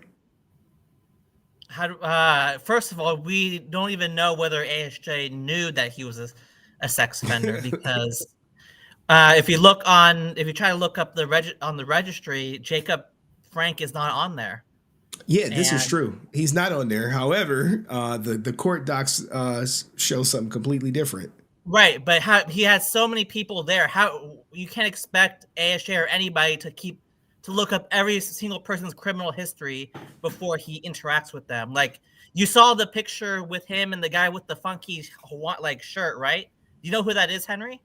Yes, the owner of Comic-Con, but he's not the one who endorsed. He's not the one who endorsed. But well, he did endorse. He let Jacob Frank into the venue. So do you think it's a failure or just an oversight? I think it's unreasonable to expect these people to know Jacob Frank's criminal history, because they didn't know. Now, if they were presented with these court docs and they were informed, maybe they would make a different decision. Do you think they should make a different decision now? Do you think they should pull down the support or leave it up? If they find out about this, if they find out about his criminal history, I think they should not support. I mean, first of all, isn't he supposed to get permission from a probation officer? Yeah. Yes. That'd be correct. Who's to say he didn't have permission? Who knows? Who knows? Yeah, who knows? I mean, but to blame Scott Zillner or Austin St. John for allowing Jacob Frank to interact, because I was at Pasadena Comic-Con, and I know exactly, because Henry, we spoke on the phone the day after I was there, and I did tell you that ASJ met Jacob Frank at the convention. Did they take pictures? Did they take pictures? I don't know if they took pictures or not, but there's a lot of kids there, and they were definitely within 100 yards of, because the venue is pretty small. So 100 yards, you're going to catch a minor somewhere in the venue at any given point in time. So, all right. So do you plan on supporting Jacob at this moment? Jacob? Yeah. Are you going to buy some of the exclusive merch? No. And it's not just because of his criminal history. It's because I'm not JDF was not someone that I support. So it's not just the criminal history. It's just another layer that JDF fans have to consider. Do they want to support someone who has this type of criminal behavior or history or not? that's up to them. Last question on Jacob. Do you think he was being honest in the video that he created about it being a media hype and Austin St. John being a good martial artist? Do you think it was some coercion? Do you think it was scripted? Do you think it was off the cuff? How did you interpret that video? The media hype, that's a lot. It's not me. I mean, the media hype might have hyped it up, but it wasn't just a media hype. They both played a role in perpetuating the... So you saying the media hype was cap? Stop the cap. Not just media hype. I think the media definitely hyped it up, but I'm not saying, but it's not just the media. It was JDF and ASJ. So there was a beef. Okay. And, it was not hype. Do you think Jason David Frank told his son to sell his merch? I don't know, but if I'm going to speculate, I think so. Probably to help him out. All right. So he is of the belief. All right. Now that we got that out the way, were you aware of the sex offender stuff? No. Okay. So it was news to you? Put a 1 in the chat if it was news to you. Put a 2 if you already knew. 1 if you already knew about Jacob's criminal history. Put a 2 if you did not. Let me know.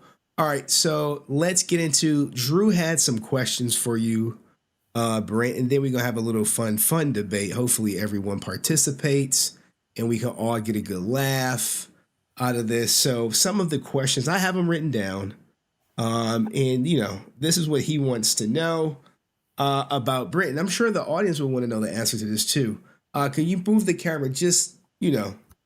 There you go. Okay. There you go. Right there. Cool. Do you believe Austin St. John has a black belt in any form of martial arts? You remember he did say on record that he had 3. 1 in Taekwondo and 2 in 2 other martial arts. Do you believe his martial arts history to be true? I've seen the karate videos. I do believe it, that he has a black. I don't know the details of what kind of black belt it is, but I do believe, based on seeing the moves that he did on his own, because I spoke with Eric Betts and he worked on the show, and he told me that ASJ and JDF were able to do their own stunts. So I do believe he has some sort of black belt. Now, what kind of black belt, I don't know. All I know that to me, it looks very good. I don't know the details, and it doesn't really matter to me per se. It might matter to me, other martial artists, understandably so. It looks good on screen, so. It looks good on screen. Now, look, we happen to have some footage of ASJ in the ring, guys, and maybe you can take a look and let me know what fighting style this is. You want me to leave? No more security. It's a mistake. This is a mistake. Austin St. John in the ring now, and I'm not sure that's a wise choice. I mean, what stance is this, guys? For all my karate masters, my martial arts masters. Okay, now, Vinny. I'm hype. I'm worried. It looks like a traditional kickboxing game with a little bit of Taekwondo technique in there. Okay. Probably between the 2 of that. So he got the juice. Time, but it's in question how far and how deep it goes. All right. Well, Brent's of the belief that there's some truth to Austin St. John's history. Brent is Team ASJ all I day, believe baby. he could have possibly 1 black belt. That wouldn't be far fetched at all. watching a move, I would say, yeah, he's had some former training, and to get at least 1 black belt, sure. I've also seen people with brown belt that could do the things that he does. So you could say that, but to say he had 3 by the time he was 18, That's a far stretch. And she said earlier, there's a video where he says he has 4. So I was like, oh, yeah, there's a video where he said it has 4 by the age of 18. Not at 18. If you got fan work, which I know Brent does, he can go do the research and you can actually go look at the video where it's like Austin St. John martial arts, and he'll say, yeah, by the time I did Power Rangers, I had 4 black belts. And in the video that we watched, he said he had 3 black belts by the age of 18. So maybe there could be some revisionist history, you know, who knows? God forbid we say he's lying, but anyway, Brent. He's lying. You got maybe 1 of those, but not 4 by the time you're 18.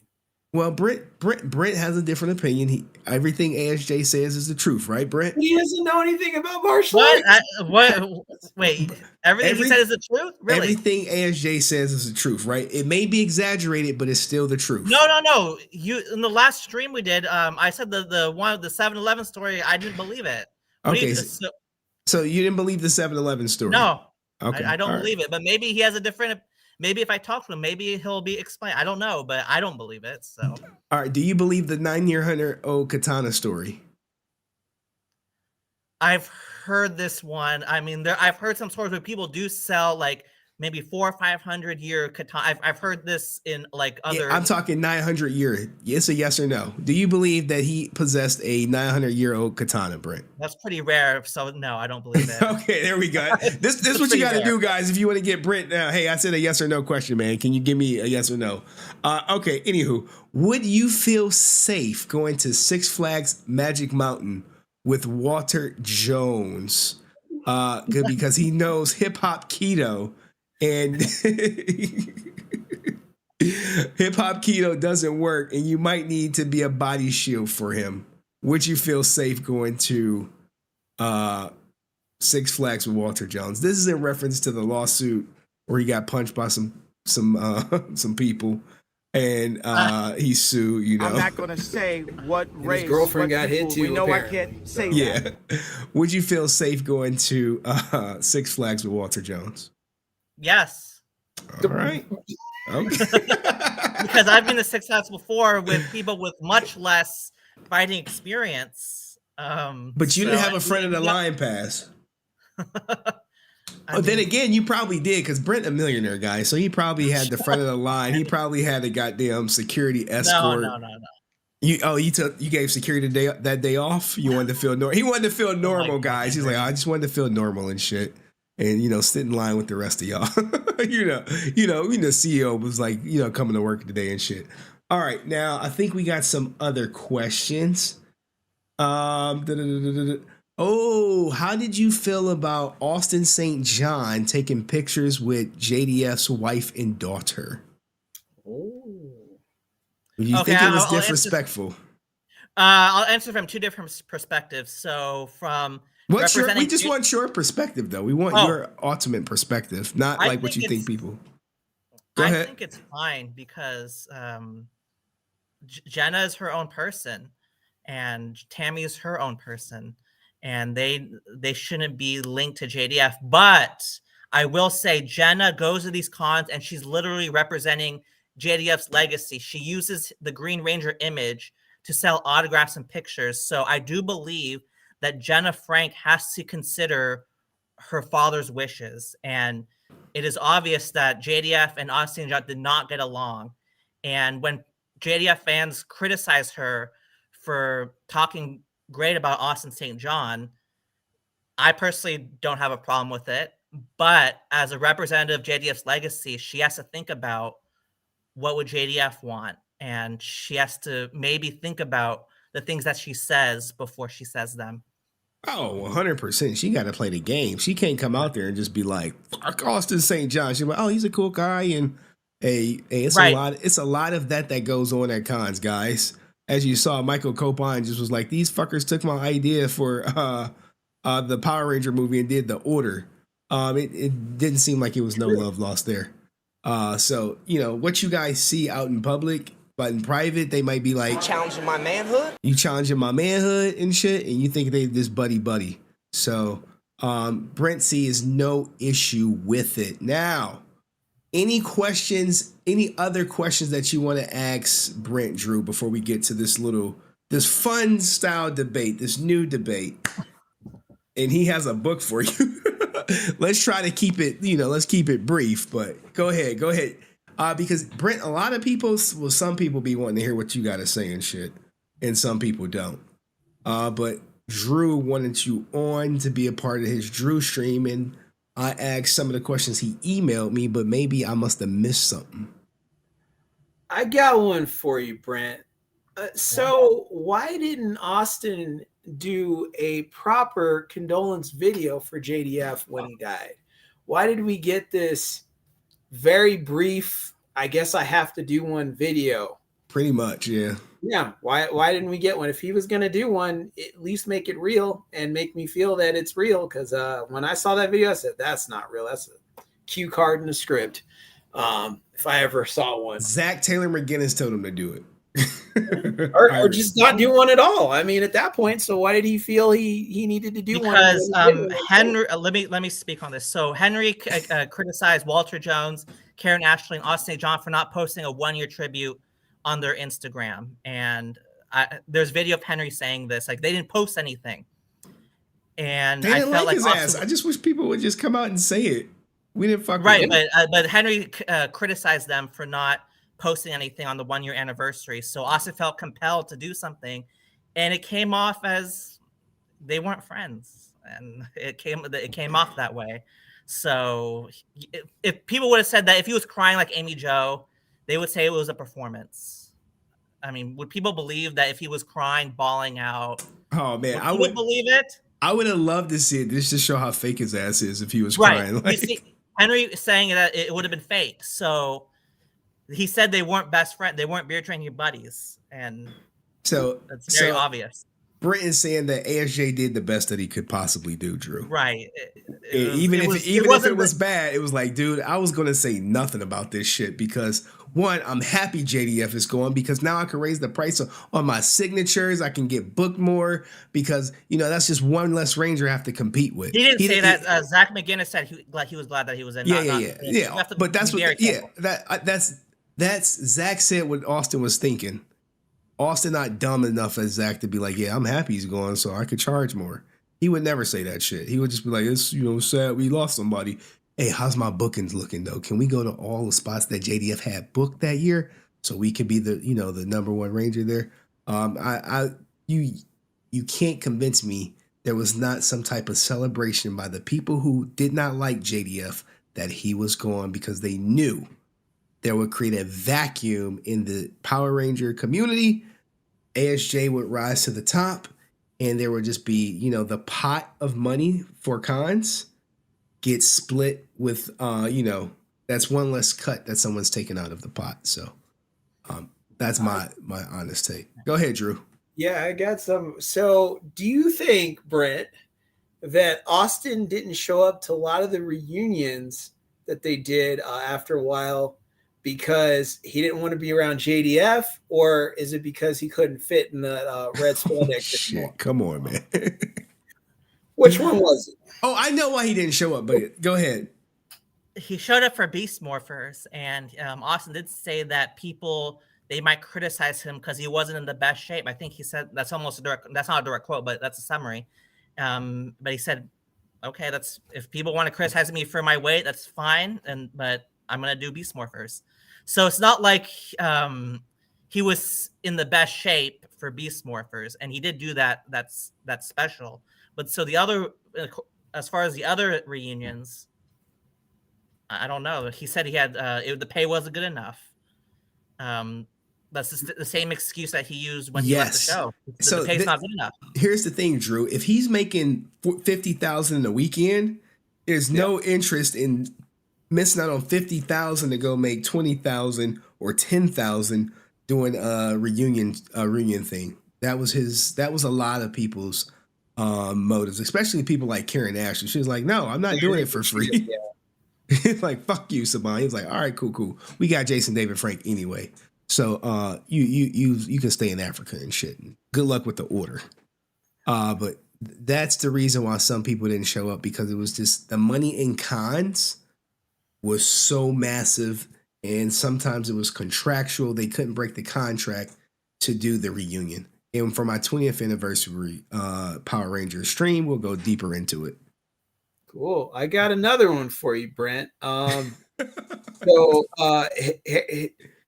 and I talked about this, and I don't think you got to get on this one, but what about that shooting that almost happened at Phoenix? You know, that whole situation happened. I didn't hear Austin come out and say, maybe people shouldn't show up with real guns to comic conventions and try to kill Power Rangers or anybody there, and I'm glad JDF, survived and he's okay. Because he wasn't happy JDF survived. He wanted him to get taken out back in the day. What the hell you mean? He's like, damn, a near miss? What the fuck? Why didn't you aim for the head? But he can't say that out loud. That's the conversation that him and probably Zach Taylor McGinnis had. But, Brent, what do you think about that? JDF is almost killed at a con, and his biggest rivalry competition didn't have anything to say. Is that the norm? Is that is he supposed to say something, or they're all Rangers. If something was to happen to you, if you were to get attacked at a fucking con, I'd be like, fuck, man, how y'all fucking where was security at when Brent got attacked? Not just the con security, but his personal security. How'd they let that get through the cracks and shit? I think people should comment. Everyone else comment on it. But ASJ has to act like JDF doesn't exist, right? Or now he can act like he existed as he farms out the kids for publicity. But what do you think about that, Brent? About him not commenting on the shooting in Phoenix? Yeah. Or the near shooting. The near shooting. Yeah, because JDF is not the main focus in ASJ's life. I understand that they were close rivals on the show, but as people like Francis say, you have to separate the actor from the character. And JDF's probably not the main focus of ASJ's life, so this probably wasn't his concern. But you don't think that it's odd considering they're in the same industry? Hey, somebody almost got shot at work. You know what I'm saying? Oh, well, we do the same job. I want to be safe too. I could show up to your place too. So Austin could be signing autographs or buckets of KFC or whatever, and somebody could show up and get him. So then, how's that work? And JDF made a video saying, "I don't get along with them, but I didn't want harm to come to him, and we got to be careful at these conventions and make sure everybody's safe." He'd have done a video like that. I think he would have too. He would have too. Yeah, absolutely. And here's a question for Brent that I never asked. What did you think of Austin St. John when he got charged with PPP and JDF said fans don't attack him? So fans. So I watched that video and he assumed that Austin was. He was like, guilty. Yeah, he was like, hey, people, I've told you time and time again. He was like, separate the character from the actor and don't let it ruin your childhood. Where he was coming off the Coliseum interview where he said Frankendouche, where he could have went after him. And he didn't. What do you think that was honorable of JDF, or should he have taken the low route and he did it in a roundabout way, said I told you so, but without saying I told you so? How do you rate JDF's response to it? It's typical. It's better than I expected, but still he has a history of shading other Rangers, and I have so many videos that prove this. And he was like, don't let it ruin your child. He already assumed that he was guilty, it seemed like, because the verdict hasn't been reached. The trial is in May or June? I think May. So it's May. Okay, so when there's a verdict, I do believe Sanuraka's gonna say we could judge him right now, but I feel like because he already has his character, we already judge him right now. Well, I feel like when the verdict comes out, if he's found guilty of intentionally defrauding people, I will not support him. And I already said this before, but what if he takes a plea deal? Will you still won't support him then? If he takes a plea deal, Well, he's still gonna be guilty. He denied it, right? He didn't. He denied it. He didn't take it. Denied But it, I'm said he was sure. gonna fight it. So I'm sure he could pull a fucking Hail Mary and take a plea if he could pony up the money to pay back everything. What happens if he takes a plea deal, becomes a convicted felon, but he doesn't go to jail? Do you still support him then? I have to look into, because I don't know the ins and outs of all this. A guilty is a guilty, whether you get convicted or whether you plead it, right? It's the same conviction. Why is it if he's guilty, convicted being guilty, you won't support him, but if he takes a plea deal, you're like, well, I have to look into it. They're the same verdicts, the same outcome. But there has to be evidence that he intentionally defrauded people. That's the key, because you could be irresponsible and stupid. Wait. What do you mean it has to be? Why would he take a plea deal if he's innocent? Yeah. Because Why would he say because a lot of people, they take plea deals and they're innocent. They don't want to drag it out. So he'll become a convicted felon to avoid dragging it out. Are you serious, Brent? Is that what you're saying? Brent, yes. 10 years in law enforcement, buddy. 10 years right here. If somebody is betting the farm on their statement that they are telling the truth, they believe in themselves that much, they're willing to fight it. But if they get caught, they go down with the farm. So he better make sure, because if you make a statement like that, they are saying you better make sure you can back this, because if not, we will grill you worse than Wesley Snipes and O.J. Simpson. It's coming. Just you better trade in that Red Ranger helmet for an Orange Ranger helmet, because that's going to be your favorite color. Man. Ranger. Oh, I don't have a Orange Ranger helmet, but what I'm saying is that we have to, when everything's concluded, we'll look at what happens, and then convicted felon is a convicted felon, whether you get convicted or you plead but out. That's an if. But that's an if right now. So we have to let things play out, and we'll make a decision then. Orange will be the new black for you. We got him. I know we got him. Orange will be the new black. You better hope your buddy Walter is clean, because those two are together, and they might be we're talking about ifs right now. So when everything's cleared out, then we'll see. We'll see what happens. Oh man, we'll have two Orange Rangers together, right? Anywho, let's move on. The silver bracelets.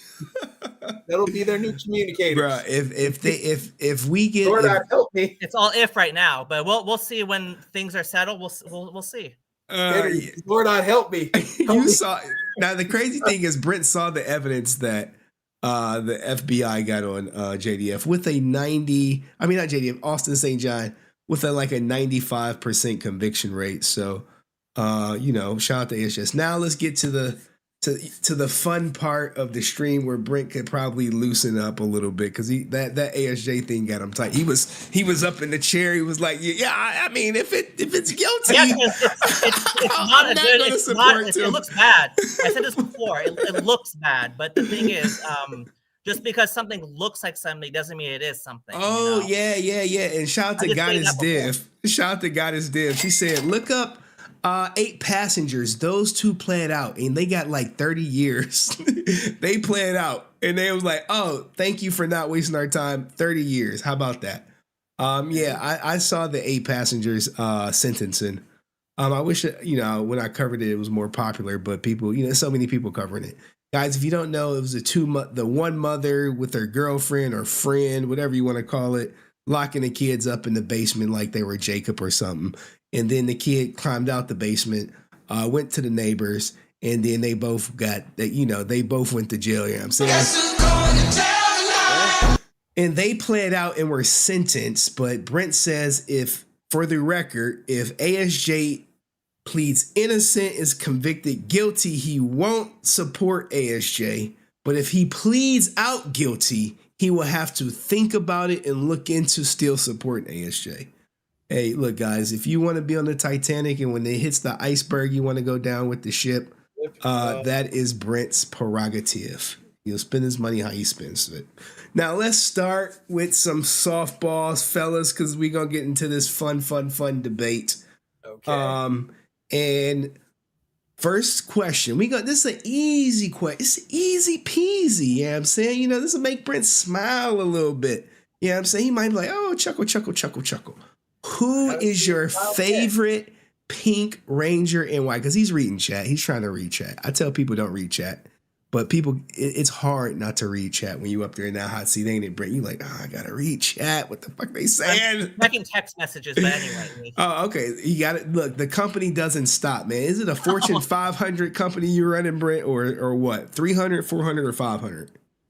None of those, but anyway. How many billion do you have in assets? Just let me know. Anyway, shout out to the answer 06. He said, clip that bucket of KFC and add it to the soundboard. Oh my God. Yeah. Oh my goodness. All right. So who's your favorite Pink Ranger and why? Oh, I'd say Amy Jo. Why?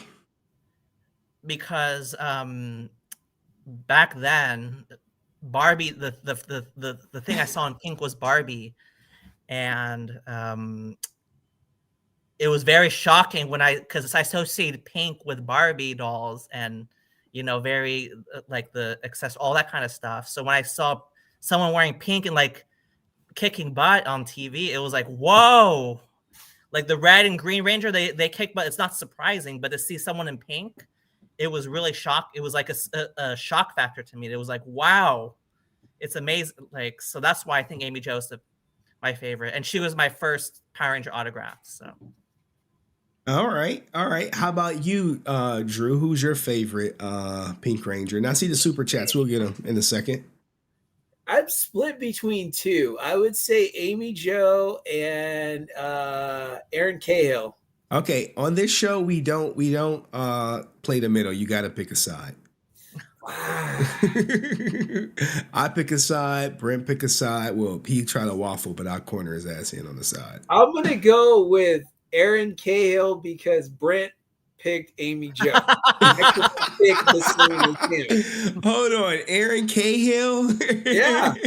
How you spell her in that last name? Cahill. It's Cahil. Let's see what she looking like. Let me see her in the Ranger suit, though. You know what I'm saying? Look, guys, this sexual component that Brent loves is a part of the show that he loves when the sexual stuff comes up. He's like, oh, yeah. Show it. So this is Aaron Cahill, guys. Look, now you know me. I am a Catherine Sutherland, even though she said I was a controversial streamer. When I needed support, she was there. She was there, but what do you guys think? Who's your favorite Pink Ranger? This is a new one. I ain't even seen her yet. I'm saying my favorite. But hey, to each his own. Now, why do you like her? Because of just to go against Brent?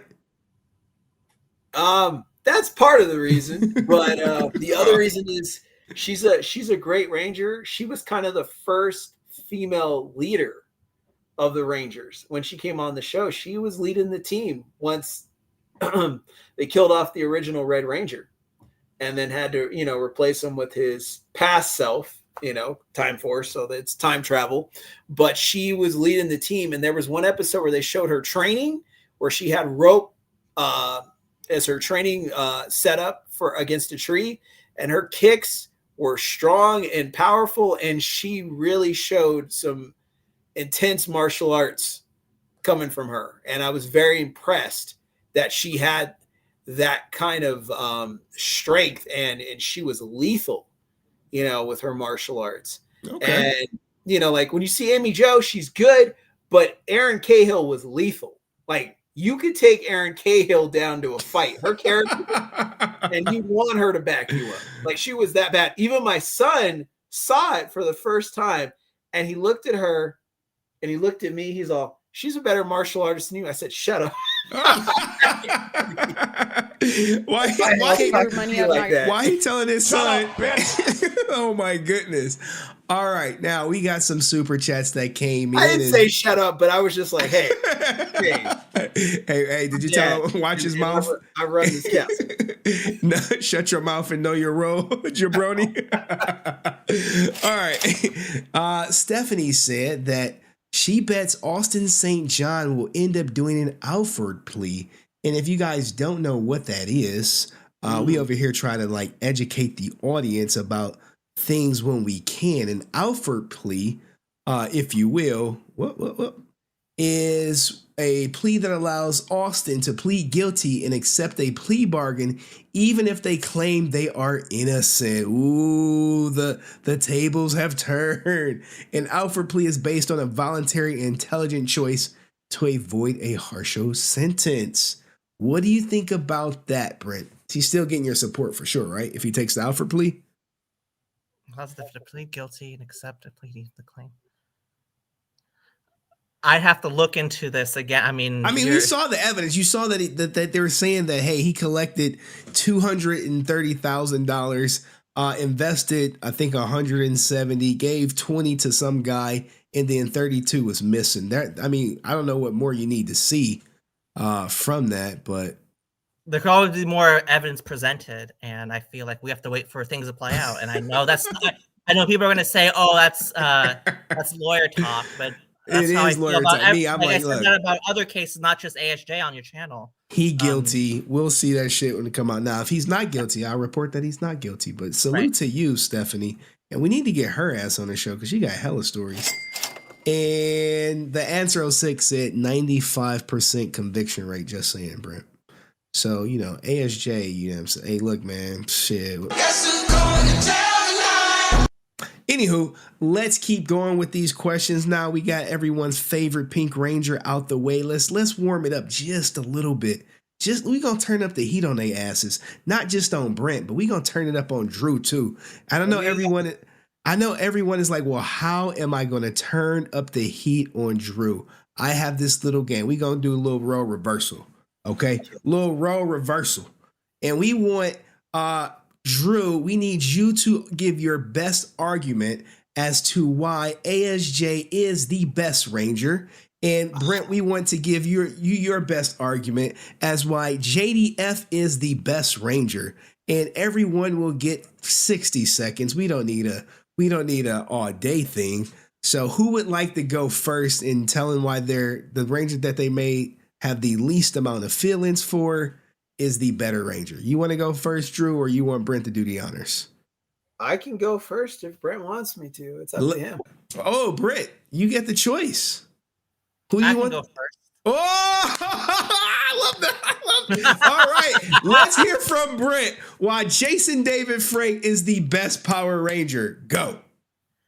Because after the 3 left, he was able to carry a franchise despite a 35% dip in toy sales. If JDF didn't stay, the franchise would have stopped. And he carried the franchise up until Turbo, where he cared about his castmates' feelings and said that he left because Haim Saban wouldn't pat him on the back. So he started to care about his what his castmates felt. And so you got 20 seconds left. And I do feel that people say that he was on the cover of People magazine or something twice, or he had a spread or something, and that's very true. He was beautiful on the outside, and that he had a personality that attracted a lot of people to the franchise, and his fans were very loyal to him because of his personality. Time. It's not much. All right. Okay, that was Brent. He didn't have a seizure or anything. He made it through the 1 minute. He threw a couple shots at JDF, but they were sneak disses that I definitely caught. But go ahead, Drew. Please tell us why Austin St. John was the best Ranger. Okay, so Austin was the best because, you know, there was this script called John Wick. And, you know, it was based really on Austin and his adventures. So, I mean, how could you really do that? And I know when he was, you know, really, I think he was really in Iraq and he gave the Navy SEALs a hand. And when he was attacked by, you know, 8 insurgents around him, you know, he used his knife and it turned into the power sword. And he slayed not just the 8, but he slayed hundreds and hundreds of Taliban troopers. Oh, and nobody could stop him and no one could beat his armor, you know, because all of a sudden the Gold Ranger shield jumped on him and Pyramidas came out and it changed the war. And that's why we retreated from parts of the war, because he delivered such a lethal blow to the enemy that no one could escape him. And then after that, they gave him the Medal of Honor and the Navy Iron Cross, and they made him an honorary member of the Green Berets, the Army Rangers, the Navy SEALs, Delta Force, and Air Rescue. Time. Oh my goodness. Oh my goodness. Oh my goodness. I thought you had me with that one, huh? Holy shit. Oh man, Love look, that, guys. Now look, no one knew about these questions in advance. No one had no idea what was I gonna ask. Shout out to my corporate juicer in the chat. I see you, S Tampa. XQC stream coming soon. All right, next question. Let's really rev it up. Really rev it up. All right. So, next question is, why would you not want to visit ASJ or JDF at a con? Now, Brent, you will have to take on Jason David Frank, and you would have to take on Drew Austin St. John. Why you would not want to support them at a con or visit them at a con? Who would like to go first? I can go first again. So why I wouldn't support Jason David Frank at a con? Yes, go for it. Because I didn't like his character on the TV show. He was mean to the Yellow Ranger. Because if you look at the footage in the Megazord, who is the first Ranger he attacked? So from a character point of view, he wasn't my favorite Ranger at all. And when you go to these cons, you're supporting characters, actors, their characters and how they portray them.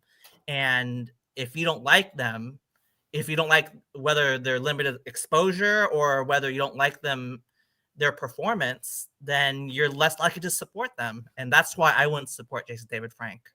Ooh, okay. All right. And I know these guys have supported both Rangers before. I just wanted to hear their opinion. All right, Drew, you're up. Why would you not want to support Austin St. John?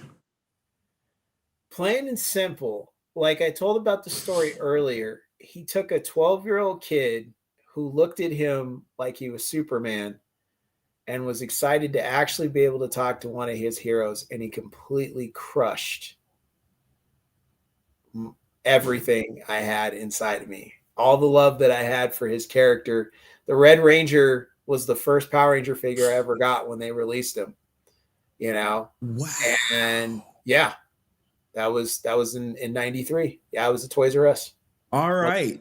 Before the show became a success, and it was before the Mania hit. So they had all of them except for Green. Green had not come out yet. And what happened was I'm a big X-Men fan. My dad's and they were sold out of everything X-Men.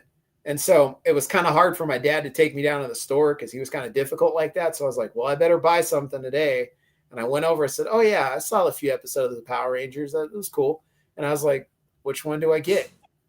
I was like, oh, I guess I'll get the Red Ranger.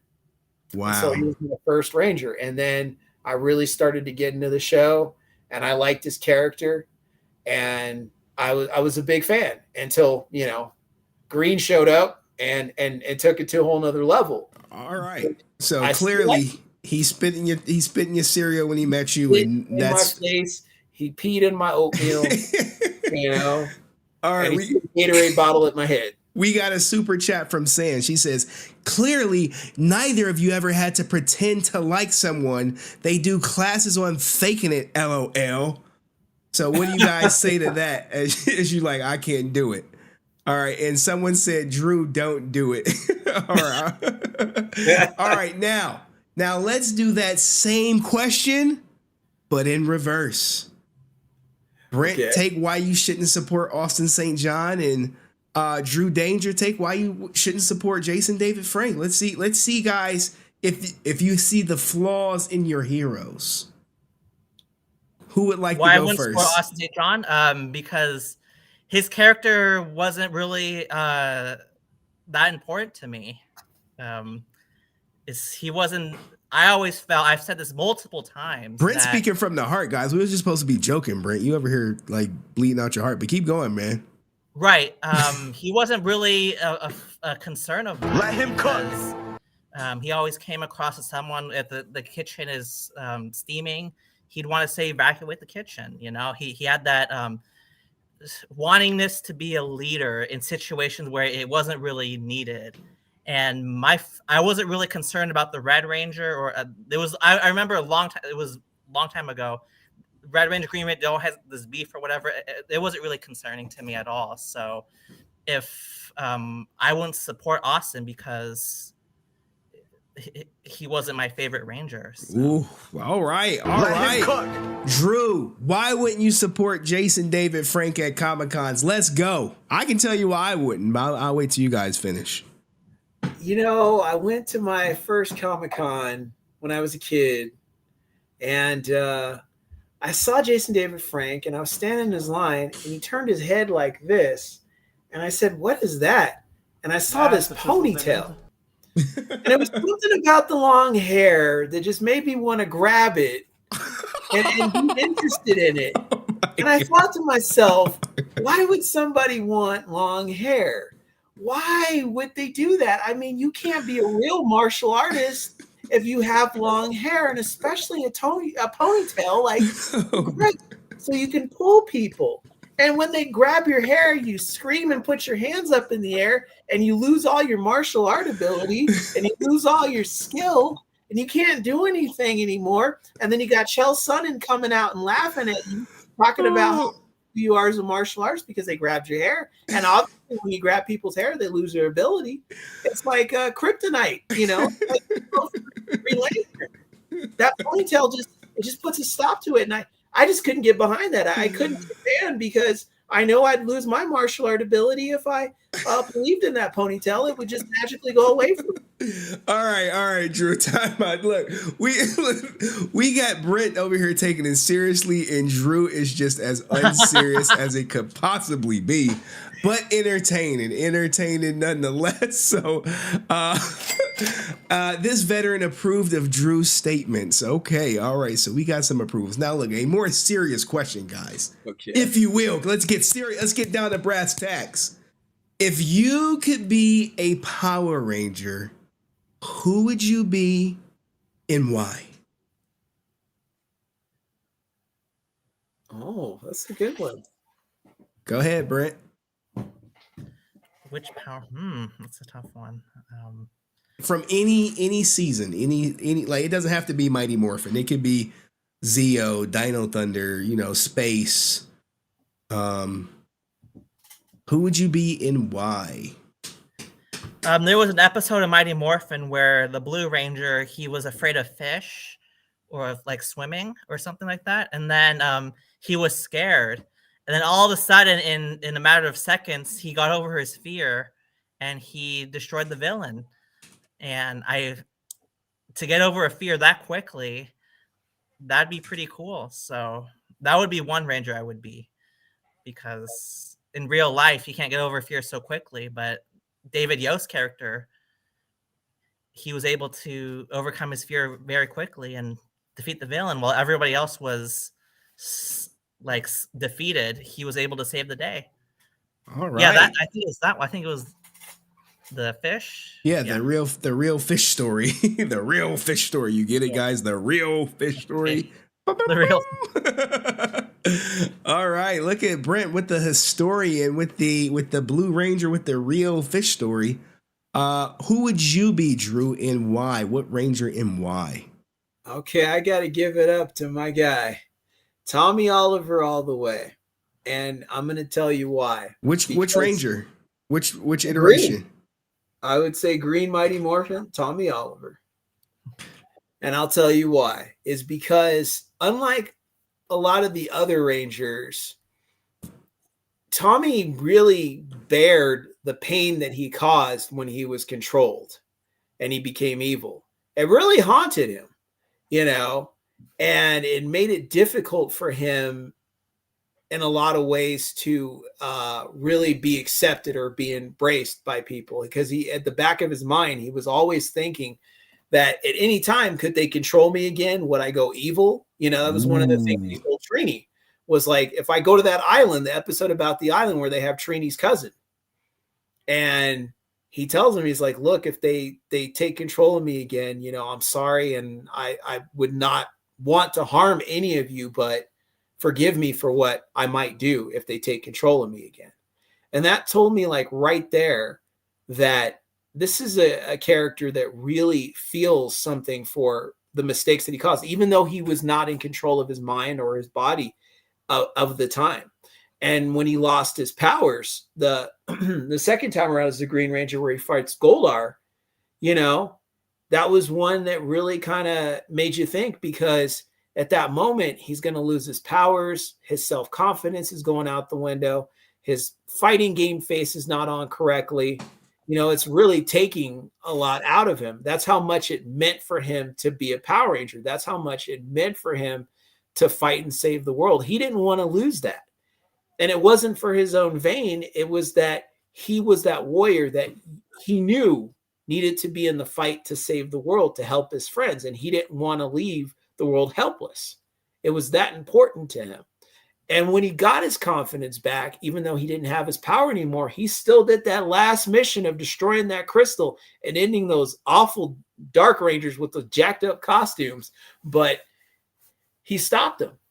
And he stuck it to Lord Zed before he left too. So, I mean, he definitely was the hero and the Ranger that everybody wanted to be. And the next day at school, everybody was representing green. Facts. Me, I was gonna say White Ranger, but and there was no red representation. Oh gosh, this has been a very interesting experience. What do you guys think of my little, my little switch up?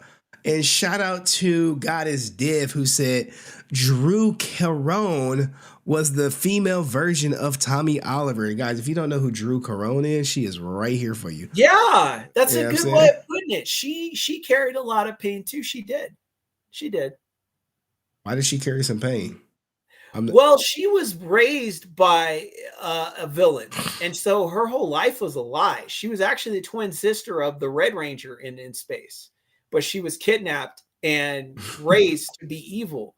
And then once she started to see that things could be a little different, they actually put cybernetic implants on her to control her and make her evil, you know? So she did walk that path where she was also controlled and her whole life was a lie. So she had to go back into life, catching up for all that time, finding out who she really was, you know? So she went through a lot of things. She's a great character. Great character. Anything you guys want to ask the panel while we have them up here? You know, the most wholesome versus the biggest hater in Brent, or you know, we got to come up with a name for Brent. Maybe he's not the biggest antagonist. The most wholesome versus the most antagonistic. Can we call him the Lord of Darkness? Well, no, hell no. That's too strong. That's too strong of a name for Brent. Oh, come on. You know, I don't know. We got to come up with a name, but we call it the Hercules of hate. What about Brent? You got to come up with a name for you, man. You got to be a villain. You got wholesome ass Drew over here, and damn near met the Grim Reaper, shook his hand and said, "I'll see you later."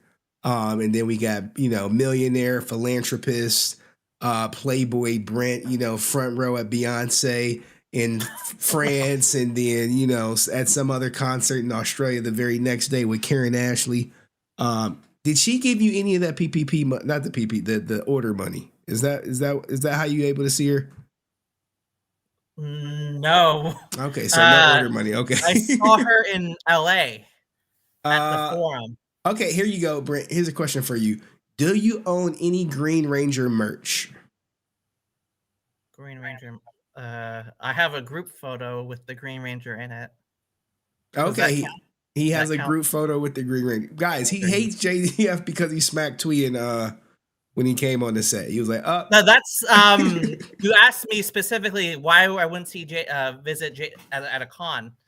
And I gave you an answer. And if people wanted me to elaborate, I can. But yeah, elaborate not on on this. April. Poor April. I don't want to hurt her feelings. So see why you gotta say that? Why can't you say, look, man, I don't like JDF because of ABC? When you say poor April, now what you're doing is called antagonizing. You see, right.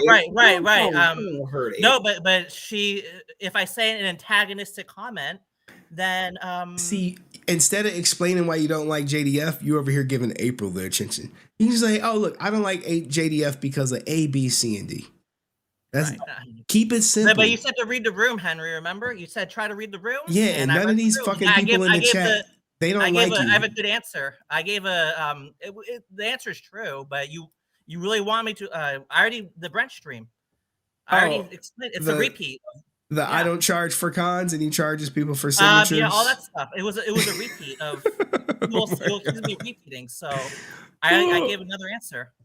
Okay, so why don't you like Jason David Frank? Keep it 30 seconds or less. Because he's disrespectful to the other Rangers, and he has some 30 seconds. He's disrespectful to other Rangers, and they have to play. When I asked them about JDF, they have to play politics, and they hate that. Okay, so they do hate it. I mean, I already explained this, so I need to give another answer. Did you ever meet JDF before he passed? Okay. No. With Brent, all you, go ahead, Drew. Brent, did you ever see the Dave Chappelle show? I've seen Dave Chappelle. Yeah, I have seen him. Not the show. There was an episode of his TV show called The Haters Ball. Oh, and you needed to be one of the guys on the Haters Ball. He was there. He was there. That guy, Ice-T said it. He was like, I hate on the guy that's got a pair of shoes that are new. How come I don't have a pair of shoes? The guy's got water in his hand. How come I don't have water? So I hate on him. Man, you got hatred like that. Yeah, there they go. You got hatred like that. Man, you are the real Silky Johnston, man. You just hate on people. Oh, you man, help yourself, man. You just look, man. When I don't like Austin, but I don't hate him. Well, but you hate. Yeah, I don't hate Austin either. But when you mention JDF, it triggers Brent, and he becomes Brent. Right. I mean, but you guys keep asking, so I gave an answer, and you guys aren't satisfied with it. So. I'm just saying. I'm repeating myself. I accept your answer, but you just right. I'm repeating myself, so people are gonna say you're repeating yourself. So I had to give another answer, which is also true. So.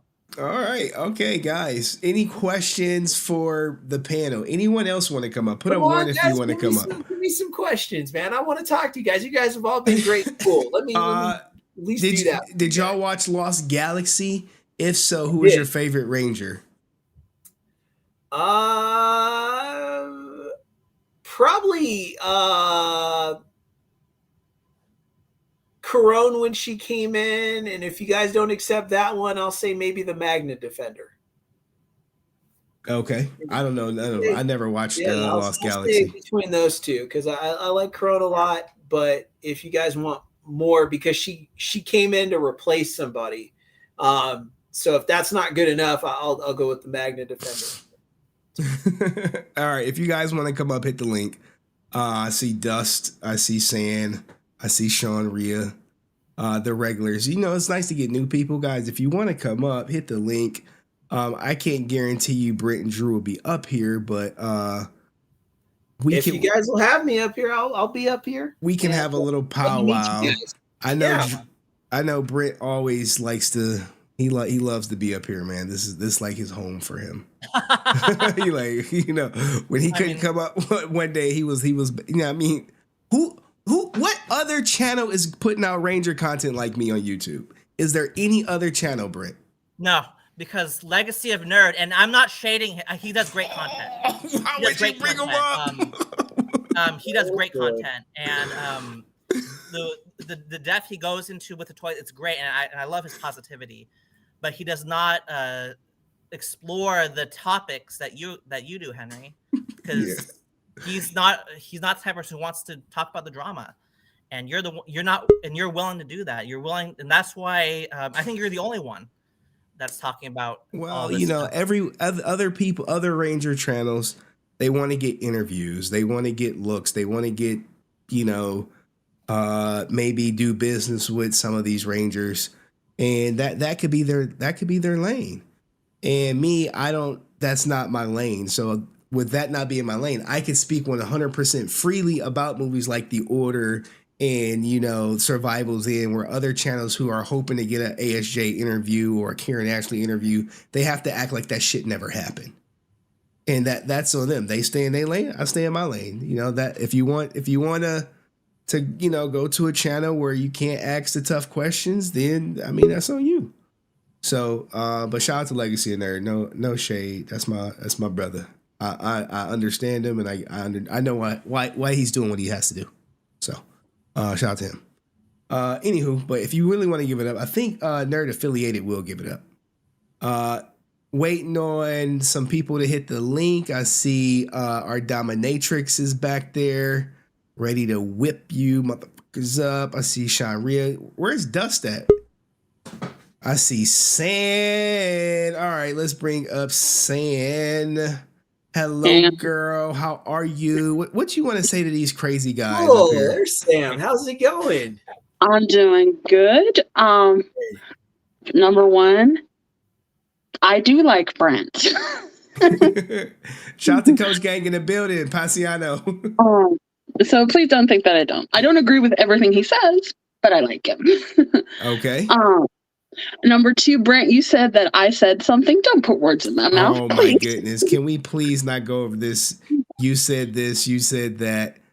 No, it's fine. That's all I was going to say on that. What do you think about you need me to read it word for word? No, we don't. Oh, no, we don't. We won't go y'all do that on y'all fucking private time. Email address.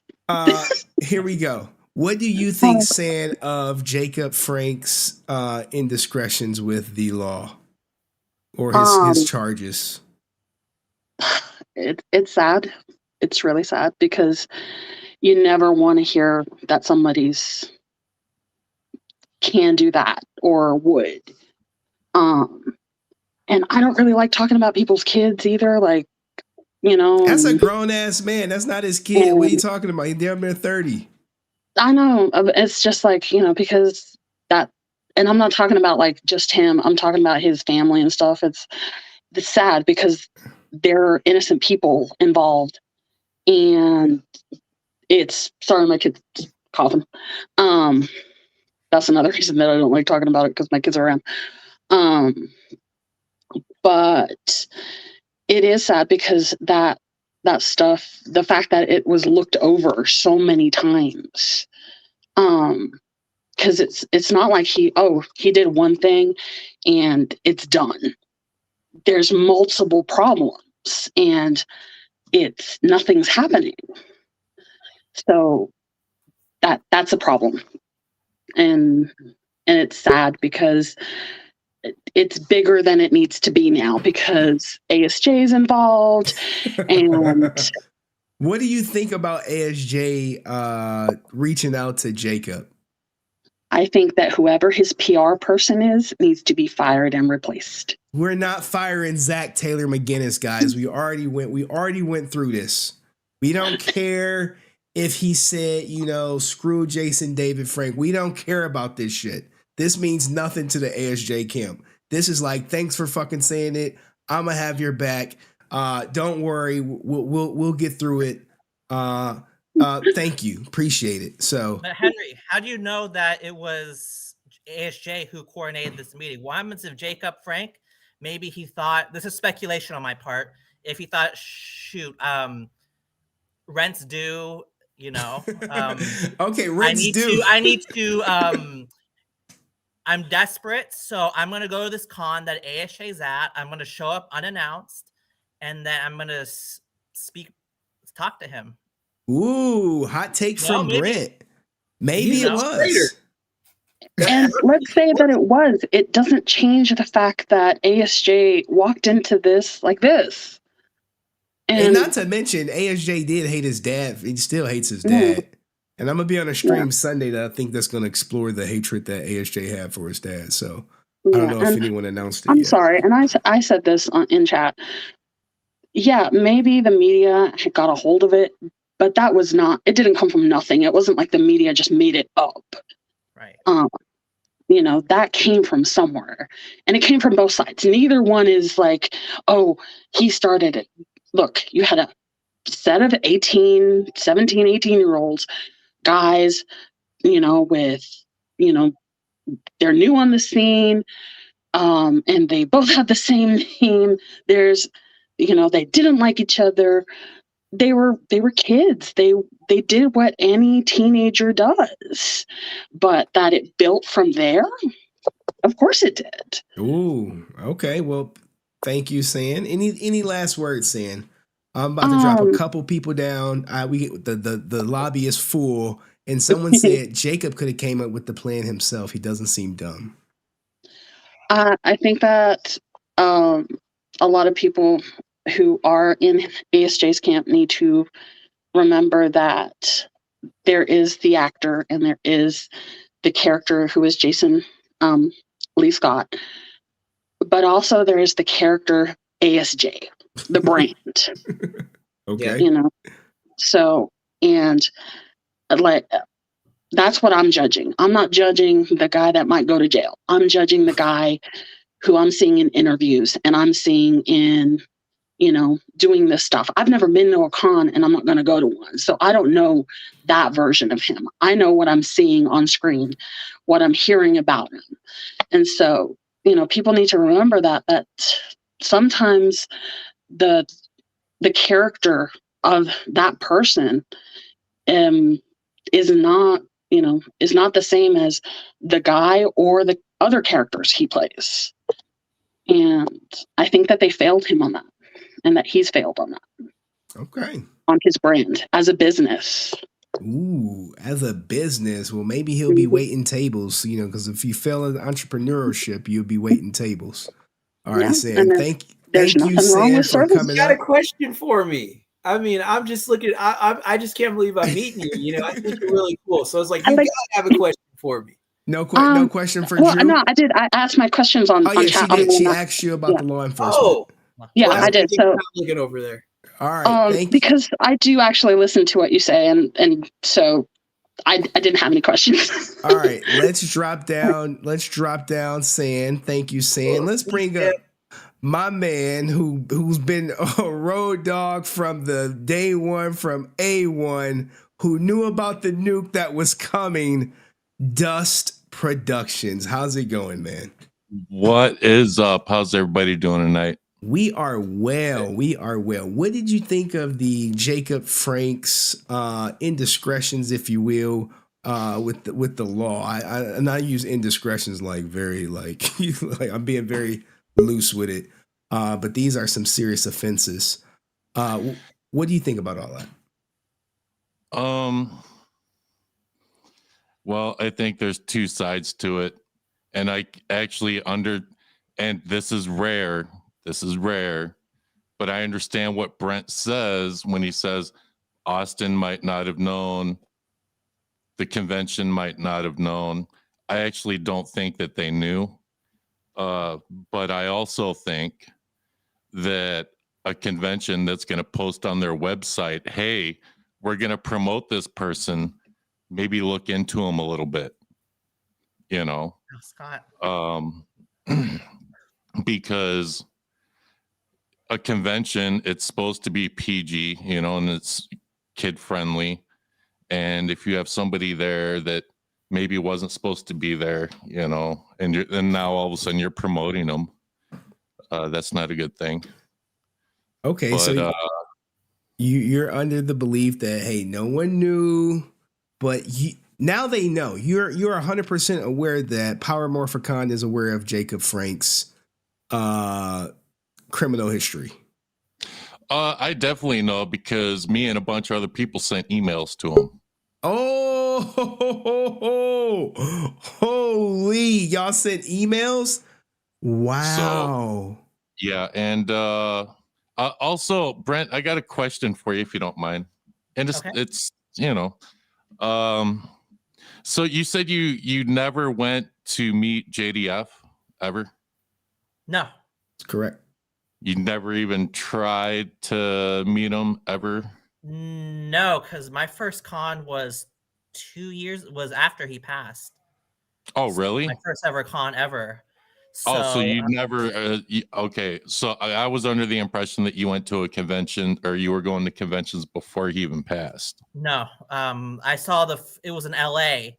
Amy Jo was there and I saw a sign. I was like, oh, 30th anniversary is coming up. Maybe it's time to start doing the convention circuit because they're not cheap. So. Well, you just destroyed my question. Damn it. Because I was going to say, like, how can you, like, condemn someone that you never met Austin, but you didn't meet JDF, but you just kind of destroyed me on that. So not entirely, buddy. That's still a good question because he's never got a chance to meet him, but he judges him, but he's never met him. See, I could say that about Austin because Austin I actually met and he crushed me at 12. So you see, that's my take because I actually was there, but you've never been there with JDF. So Dust, it works. Yeah. Well, any other thing, anything else Brent? You want to add? Oh yeah, Brent. How do you feel about that? Not liking someone you never met. We have the video footage and talking to the different Rangers. I've spoken to all the originals about JDF except Amy Jo. I've spoken to Karen. I've spoken to Steve. I've spoken to Johnny.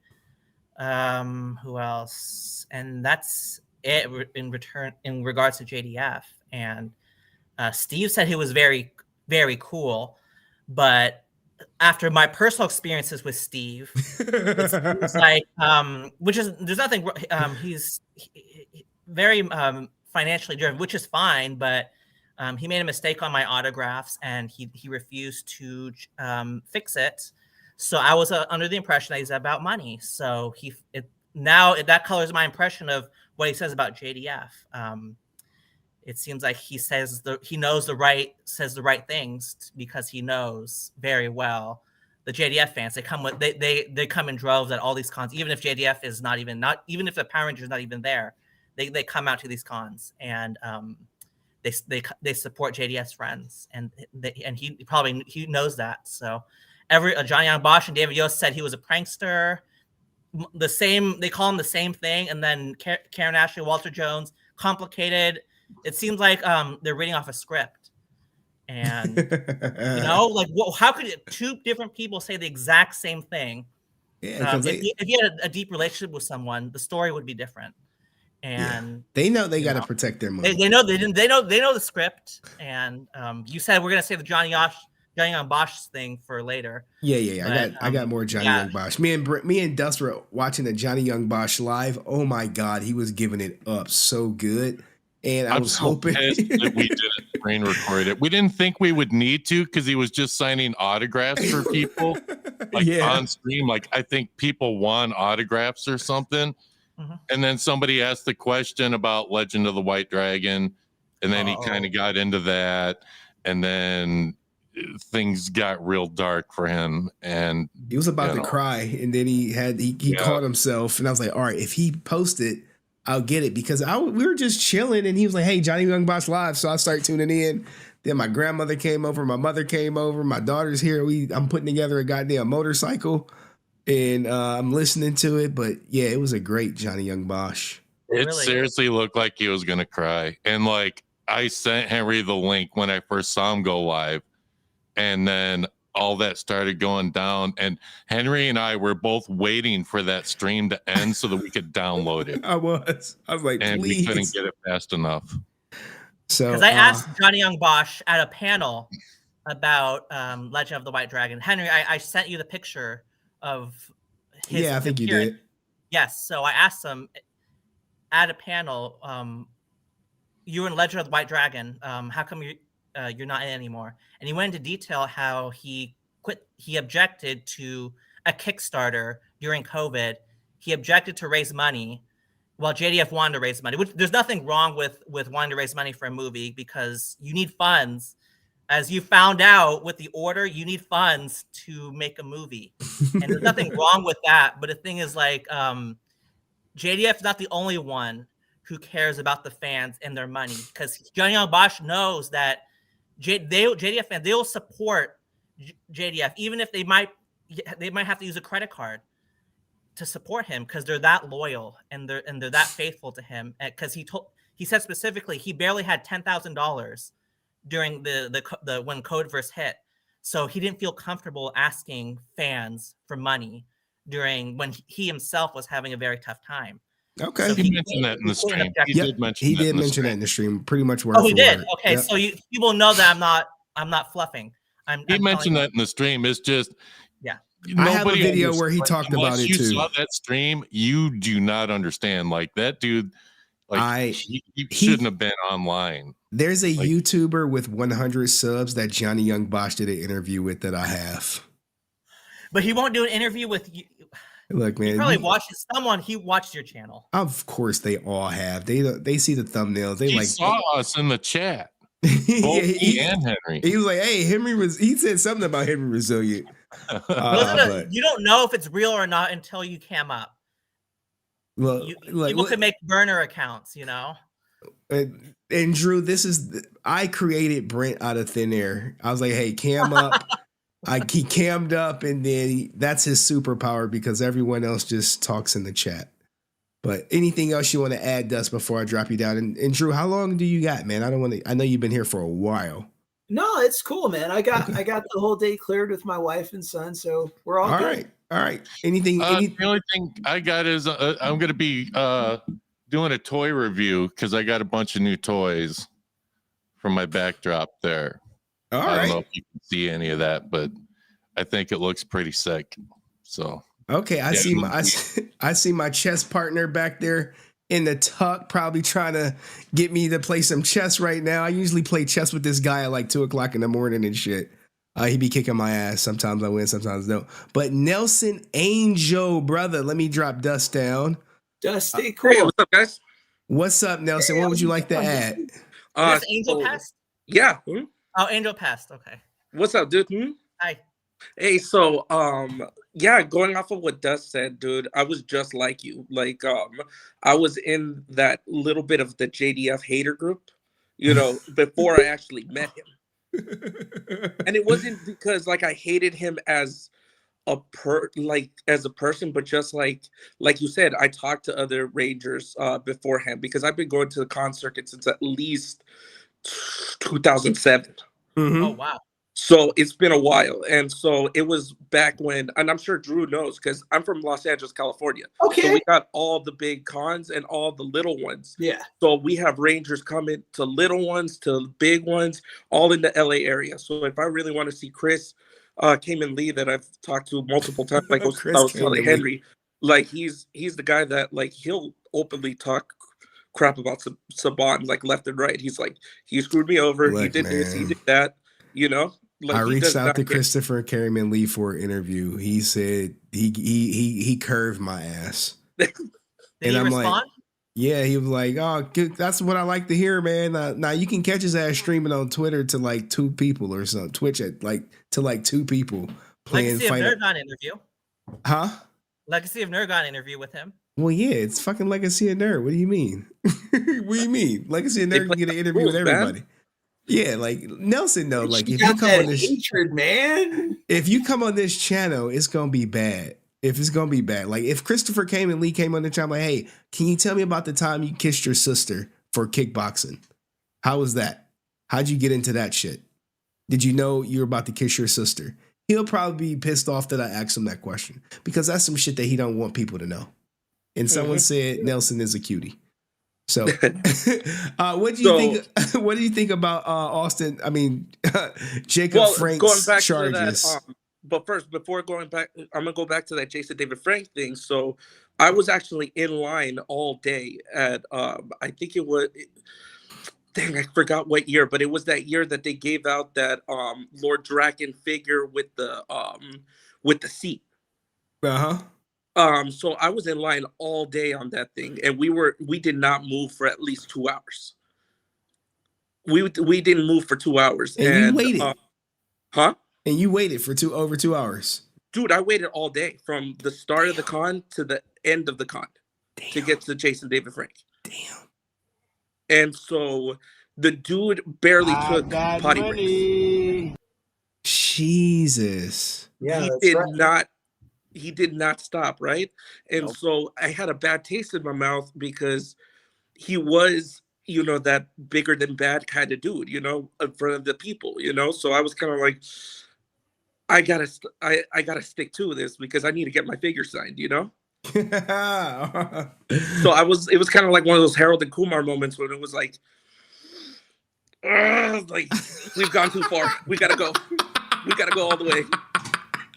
Yeah, well, hey, after 2 hours, you like, bruh, I don't care if it's 2 hours or 4 hours, I'm getting this goddamn signature.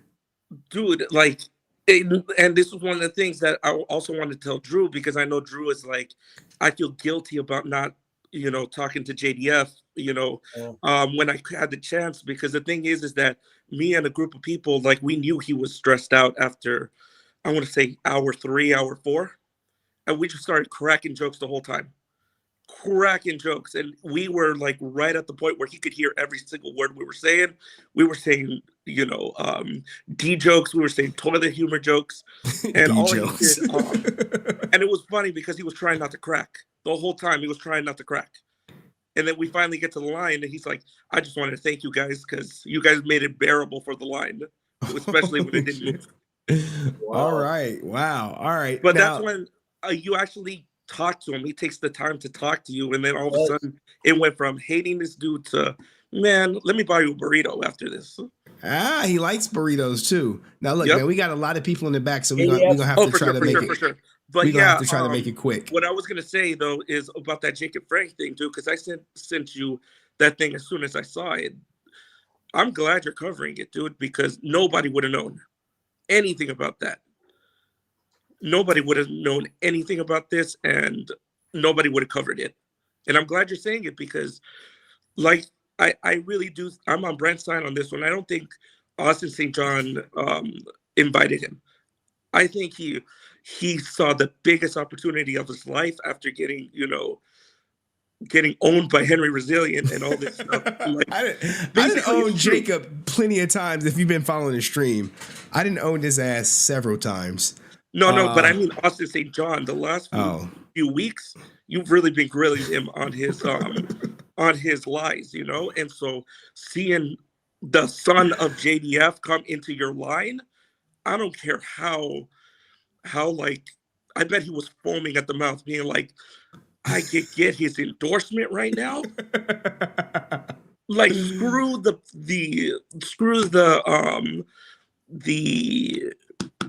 you know, checking or anything. Let's put him on right now. Yep. All right. Look, man. Yeah.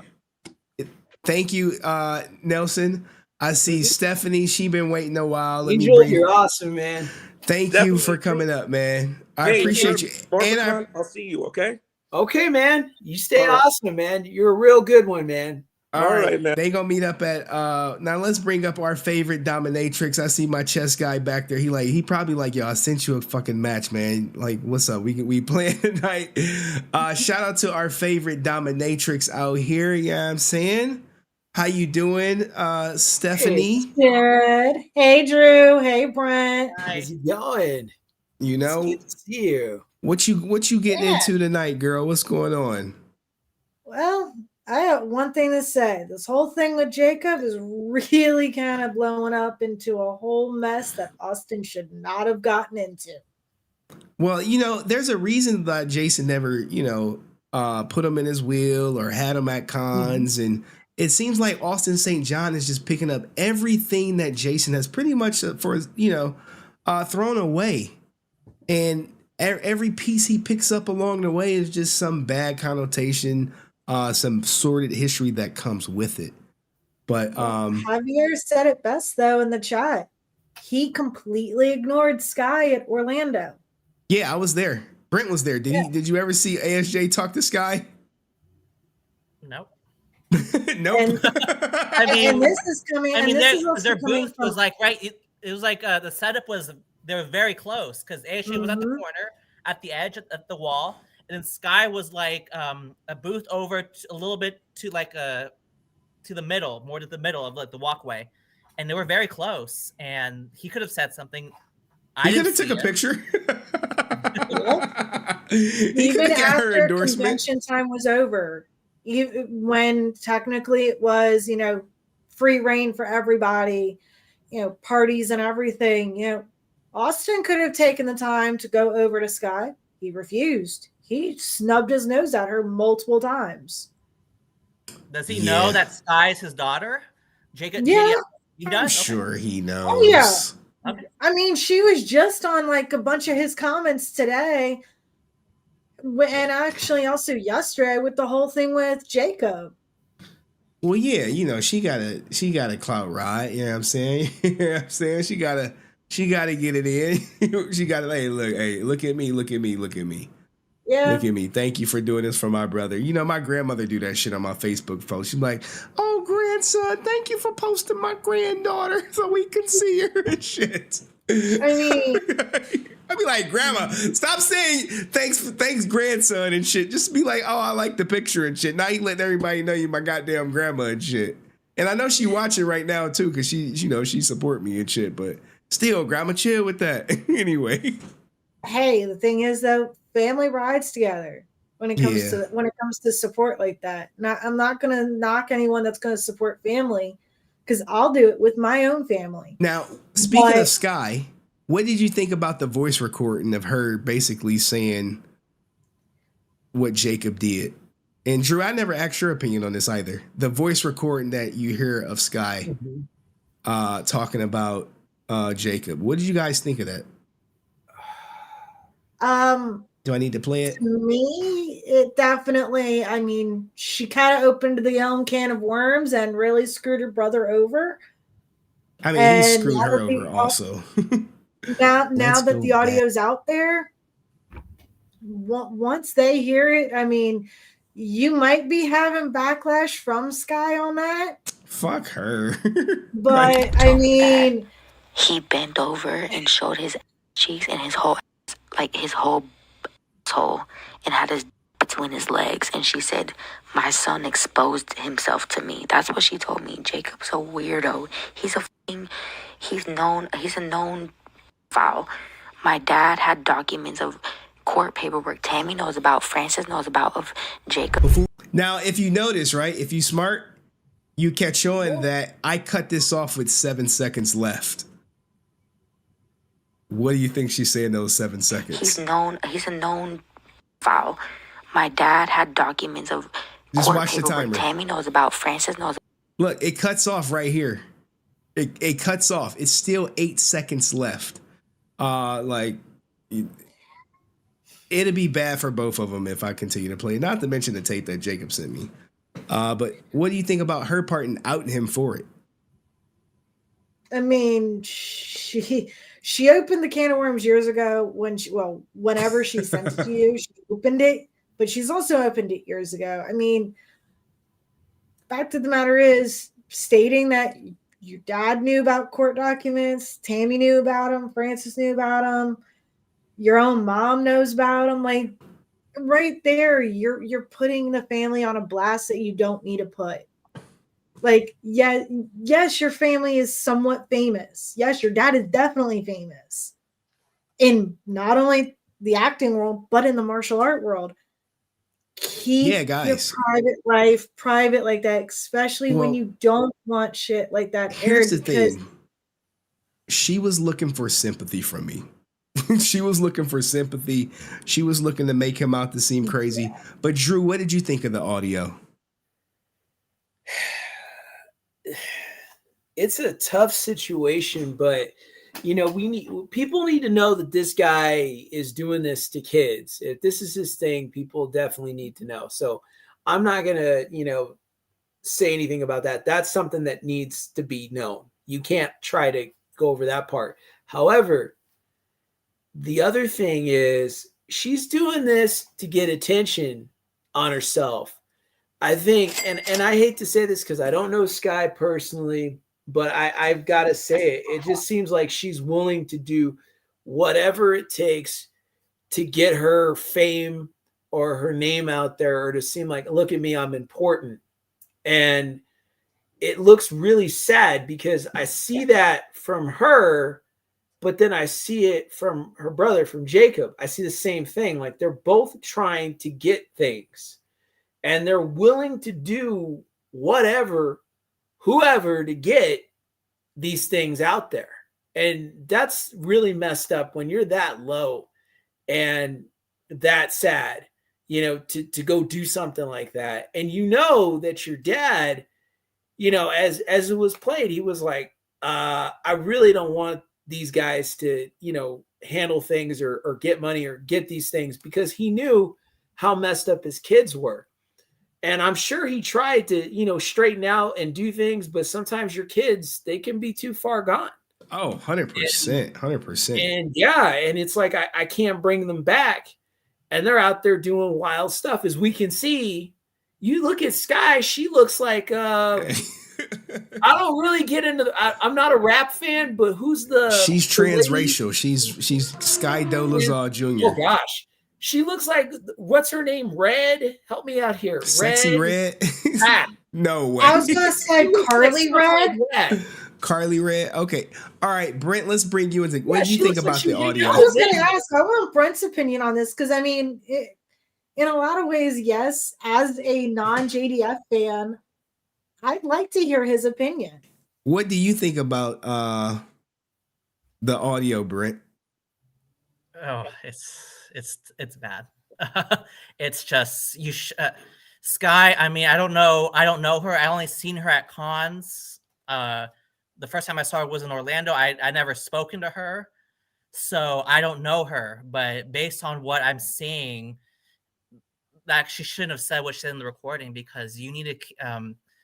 Some things need to be kept private. I know that's play that clip, the Tony clip. Some things need to be kept private, and that's what Tony. I think this is what Tony was talking about specifically, because Tony Diaz was a close family member of JDF's, and he knows his family's history, and I think this is what he was talking about. Some things need to be kept private. I gotta find. That's exactly what it was referring to. Okay. Yeah, that's exactly what it was referring to, because the audio that was played was actually also sent to a couple other people.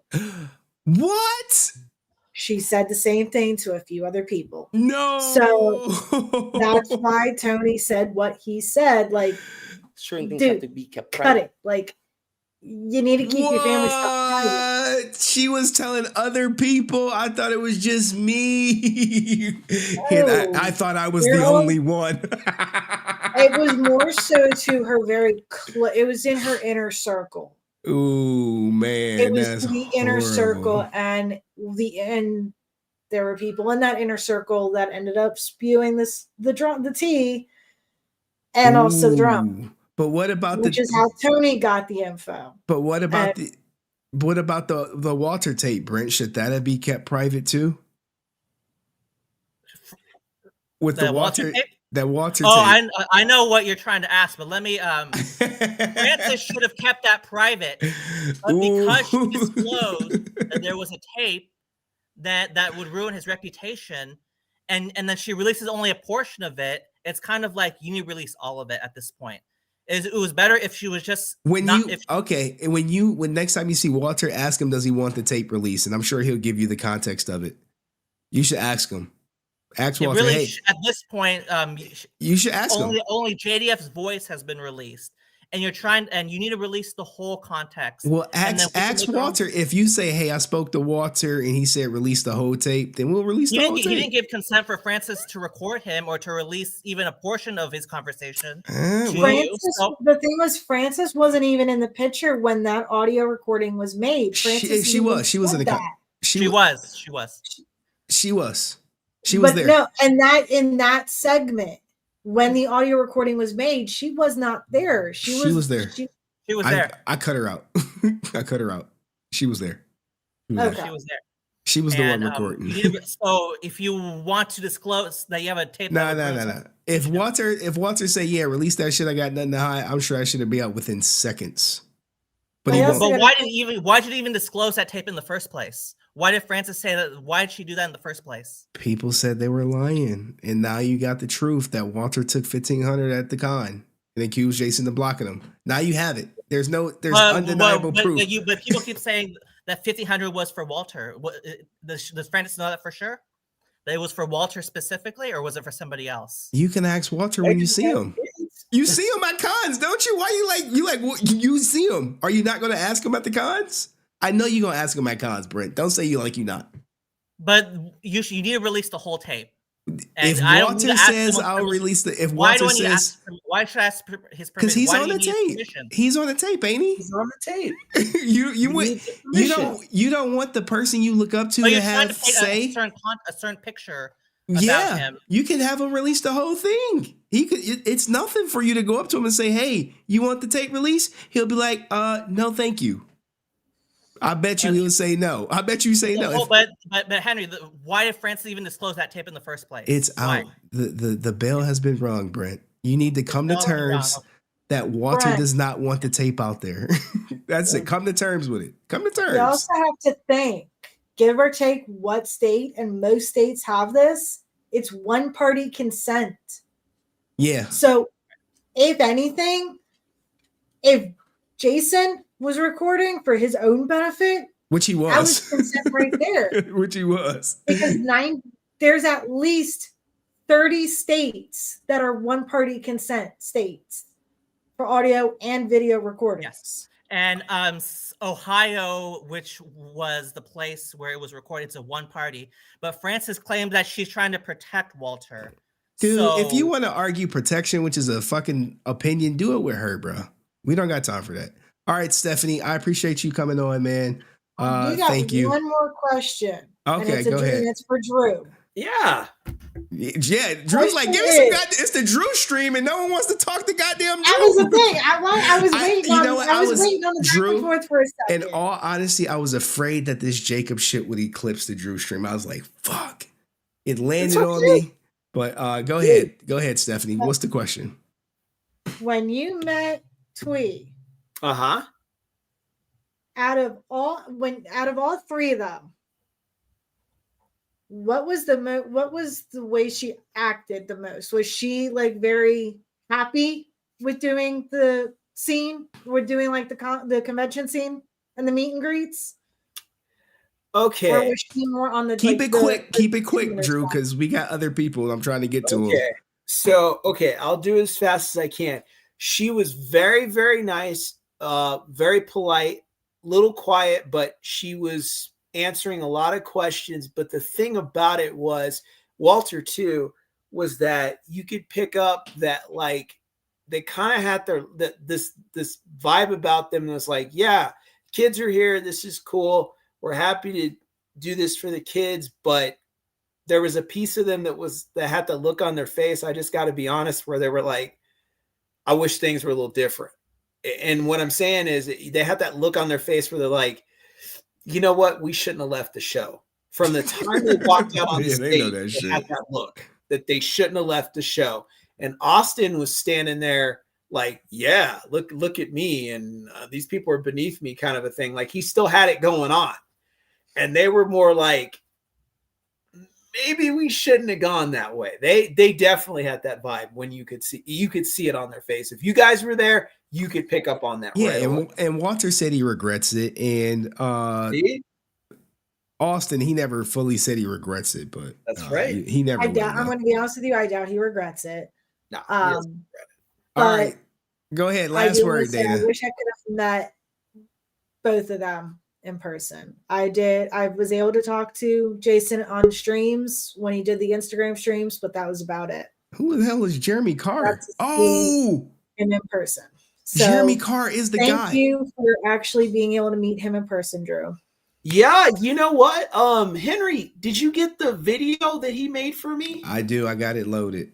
I do have it. It's ready. If Henry's gonna play it, you'll see the video JDF made for me, and you'll see me in the video with my son and my wife, like right. Yeah, I wanted to kind of like save it for last, Drew. If you didn't mind. All right, I see my chest brother back there. But we got to bring up Jeremy Carr. Are you the guy with the story that I've been speaking to? He like, I don't know. Let me go to my DMs. Cause remember, a couple people know about basically Austin St. John being goddamn Jesus. Nope, that's a different Jeremy. Sorry. All right, Focus Films, brother, and then we got Sean Rhea. Then maybe Chess Brother can come up. I mean, Chess Brother, I'm sure he only got like what he got to say? Probably nothing. He back there like, look, man, when we gonna play a game? I see your elo been creeping up. Shout out to Focus Films, but let me take care of my donators. Saying what she got to say. Brent, the answer is simple. You didn't stop harassing her about it. Drew, you should do your own channel. I've been telling both these guys to do their own channel. I already told Brent to do his own channel, but he too chicken shit to do it. I do have a channel. I just haven't been on it in a while. And Drew be on other people's channels and shit, way bigger than mine, talking that shit. And did you get the one of me I watched it. Yeah, I watched it. All right. Influence Films, brother. What did you think about Jacob David Frank's case? That was really interesting stuff. I mean, I don't know if Austin knew about that, like going into doing that, and who knows who was responsible for like making that arrangement. It was just the weirdest thing out of nowhere, seeing on like FanWord and all these places like, hey, I'm gonna help you. I was like, what is going on? Is this a Twilight Zone? And I kept going to YouTube looking for you to upload something. I was like, surely he's gonna talk about this. And I was like, nothing. Damn it. Every day. So it's cool to get all this inside information. It's kind of sad too, though. You know, like it's just sad all around that's when you go to your father's enemy for a handout, you down bad. Yeah. You're down bad. That scene. Look, I need help, and then the father's enemy is like, man, this Henry guy is really getting at my ass. I need some positive press. They talking about 900-year-old katana, and the best part about it, Austin, I know your ass is watching. It's all your own goddamn words. I don't have to say shit. I just play the fucking tapes. Just play the tapes. I just play the tapes. I don't have to say nothing. I'm like, hey, this is what he said. Y'all believe that shit? And everybody like, nope. So yeah, maybe ASJ didn't know about the whole offender ordeal or whatever. Go ahead, Influence. So I sent you some stuff. I don't know if you got it, but it relates to Drew's stream and some of the Austin St. John stuff. I sent you like 2 photos. Did you get them? To my email? Yeah. All right, let me check my email real quick. So I sent you 2 photos. One of them was when I met Austin as a kid, and I had the exact opposite experience that Drew had. But guess what? Like 25, 30 years later, we end up in the same place with our feelings about Austin, and it makes me sad to say that. Okay. What's your email? Just give me the first couple. Don't say the whole thing. It was Jason at. Bruh, come on. Jason what? Jason. You told me to say the first part of the email. So I got so many goddamn Jasons in my. I just sent it like to the HenryResilient. Yeah, at gmail.com. Brad, that shit ain't came through yet. Because I want to see this Focus Films. Maybe check your spam or junk, because I sent. I'll just tell you my email. It's jason@damianblue.com. Yeah, dude. Why is it coming in my spam shit? What the hell you been doing? Because it's attachments. So I sent you 2 photos. That might be why. Oh shit! We gotta see. I literally. That's me with Austin St. John as a kid. And so check this. Happy as a clam. I still got it, man. Like, and oh wow. Holy shit! Holy shit! $70 to St. John's Enterprises. Holy shit! So that was in '94, like when he was still on the show, but this is going to be a deep cut. Like his voice kind of changed because I think he'd already like decided they were going to leave, and so like some of his like vocals sounded really wacky, and it wasn't him, but like what? Wait! You paid for a cameo and you said it wasn't him? No, I'm saying like on the show, like around the time I met him in '94 for that photo. I'm gonna get to that photo in a second. If you can go back to the one of me as a kid, though. So like. I had the exact opposite experience that Drew had. Like when I met Austin St. John, he was so nice. I told him my name was Jason, and he was like, he even said to me, he's like, that's my name too. And I was like thinking he meant like, oh, his character on the show, but maybe he meant his real name. I don't know. But he was super nice. And so I'm going to get to that other photo in a second. This was his comic. Okay. the redemption one that you've talked about before on the crowdfunding stuff. Yep, he did it. Before I get my licks in here, Charter Comics are a really good business. So like, I'm not putting down the comic at all. Like, they're legit guys. I know some of these people. They're real good guys. This is an ad that I posted for a novel I'm writing, and I had it in the comic. So that's amazing, ain't it? Like, you want your ad in the comic, don't you? And I was really proud that like it was somebody that was like one of my childhood heroes and stuff like that. You gotta clap it up for ASJ, man. Like, I may not like the guy, but he did right by Jason, InfluenceFilms. So, wait, no, hold on, wait. Like, he like, hold on, Henry, hold on. You jumping too fast. This means the world to me and everything, and memories as a kid and everything. But something that Frances said in the chat tonight, she was like, I think some of the fans need to, like, as far as Austin goes, they just don't want to take off their rose-colored glasses. And like, so here we go. I'm taking them off. Okay. So the thing is that the second photo I sent you, I literally came with the receipt. So after this comic came out, I was super excited. I gave like a few of them to my family because I was like they knew I liked Power Rangers as a kid. And so I wrote him and I was like, and this was in November of 2022. And I was like, hey, I'm super excited that I was in your comic, and that meant a lot to me. He had these like tumbler mugs, like probably like the size of like this cup, but it was like made of steel, and it had the comic logo on it and everything. So I wrote him and I was like, I'd really like to have one of those too to commemorate like being a part of this. It was really cool. He's like, sure. And here's my PayPal and everything, and we'll get it right out to you. And so that was in November 22. I waited like 3 or 4 months, and then I hit up the guys at Charter Comics because I know some of them. And I was like, hey, I still haven't got that mug. I don't know if you guys are aware of this. And it sounds so petty and stupid, but it was $70, man. And so like, they were like, yeah, they kind of pushed me off to Austin. So I was like, okay. And so nothing. And so it's now November of, well, like it's February of 2024 now. So I went to Austin's site and I'm like, man, years have gone by. I can't even get a refund on PayPal. This is pathetic. And so I sent a message through his website, and they were like, if you want to send like another $80, we'll send you a signed flight bag that Austin did, and we'll send you the mug. And I'm just like, oh my God. Man, like, I just want my mug. Like, they just want that money. Send more money. Like, I sent you the receipt literally to show you, like, I'm not making this stuff up. It's so petty and stupid, but that really like ticked me off. Here's the receipt, guys. I'll put the receipt back up so everyone could see. Did you record the conversation or got proof that they told you to send more money?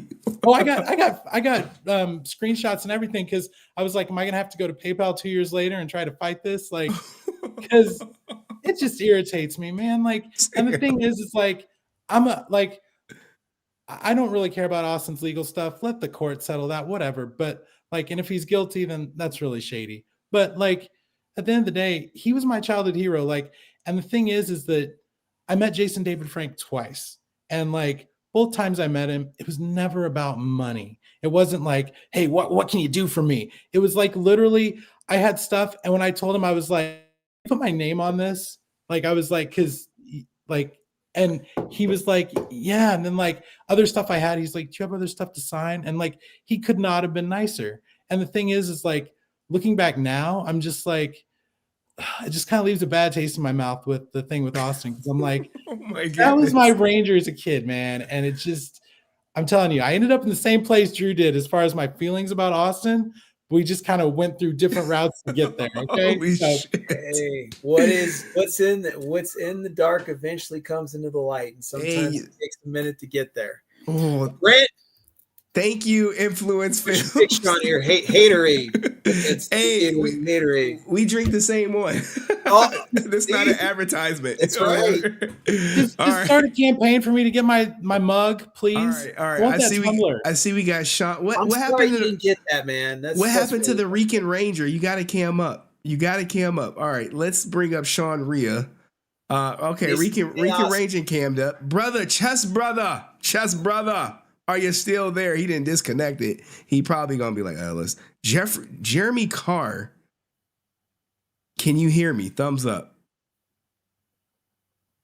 All right, Jeremy Carr. All right, let's bring up my guy Sean Rhea. How you been, Sean? All right, you got some echoing going on. What's going on?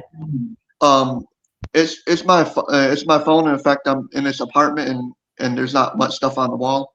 All right, well, I hate to rush you. Whoa, you got some echoing. You got to turn off the stream or something because it's picking me up. I don't have the stream on. Okay, all right, go ahead. You got 1 minute, Sean. I hate to rush you, but it's like we can't have a conversation. Go ahead. Do you want me to turn off this? Try to see what's wrong, then come back?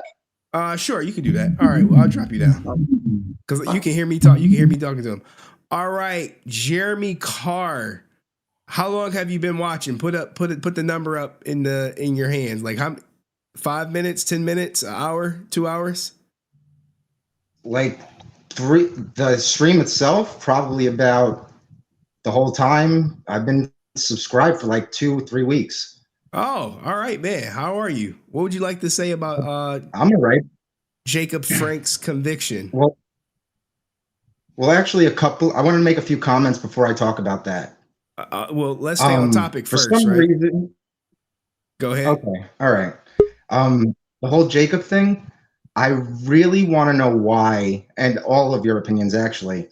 The convention center hasn't said anything about upping security and background checks for stuff like this, letting a pedophile on the grounds. You know, I think that's a big issue that hasn't been addressed, other than all the drama between everybody. And it's been out for a bit, and nothing from them, not a word. Not all right. And who are you talking to in the background, man? You talking to somebody? Who else are you? Who else there with you? No, my eye smoke, cigarette smoke. He's talking to somebody. All right, look, Jeremy No, Carr. cigarette smoke. All right. Anything else about the Jacob Frank allegations? Then I'm gonna bring up Chess Brother, and then I'm gonna bring up Rican Ranger, and then Try Sean, and then I see Bushido. I mean, it's pretty freaking disgusting. And it's really messed up, the whole selling merch stuff after your dad's dead like that. Like it's really griftery. Hey, this is the grifter stream. And you said you've been subbed for 3 weeks, man? Jesus. What was the first content you saw of mine? It was, the image was JDF and Austin St. John. It was the one before the stream before the Austin St. John VHS of the karate fighting or taekwondo. You put on the fake accent too, taekwondo. Like, what is going on, Drew? Why are people coming up here with fake accents, taekwondo? All right, any last words, Jeremy? Trying to be respectful the best they can because, a lot of people say taekwondo, different things. Yeah. Just trying to be respectful. You're All good, right. man. You're good. But one of the things I wanted to say was I do have a story to tell you, David Yost and Zach related. All right, hold that story. Hold that story. Stay in the Yeah, I background. know I'm going to. I wanted to let you know that. But for some reason, my messages aren't showing up in the chat the past couple streams I've been in.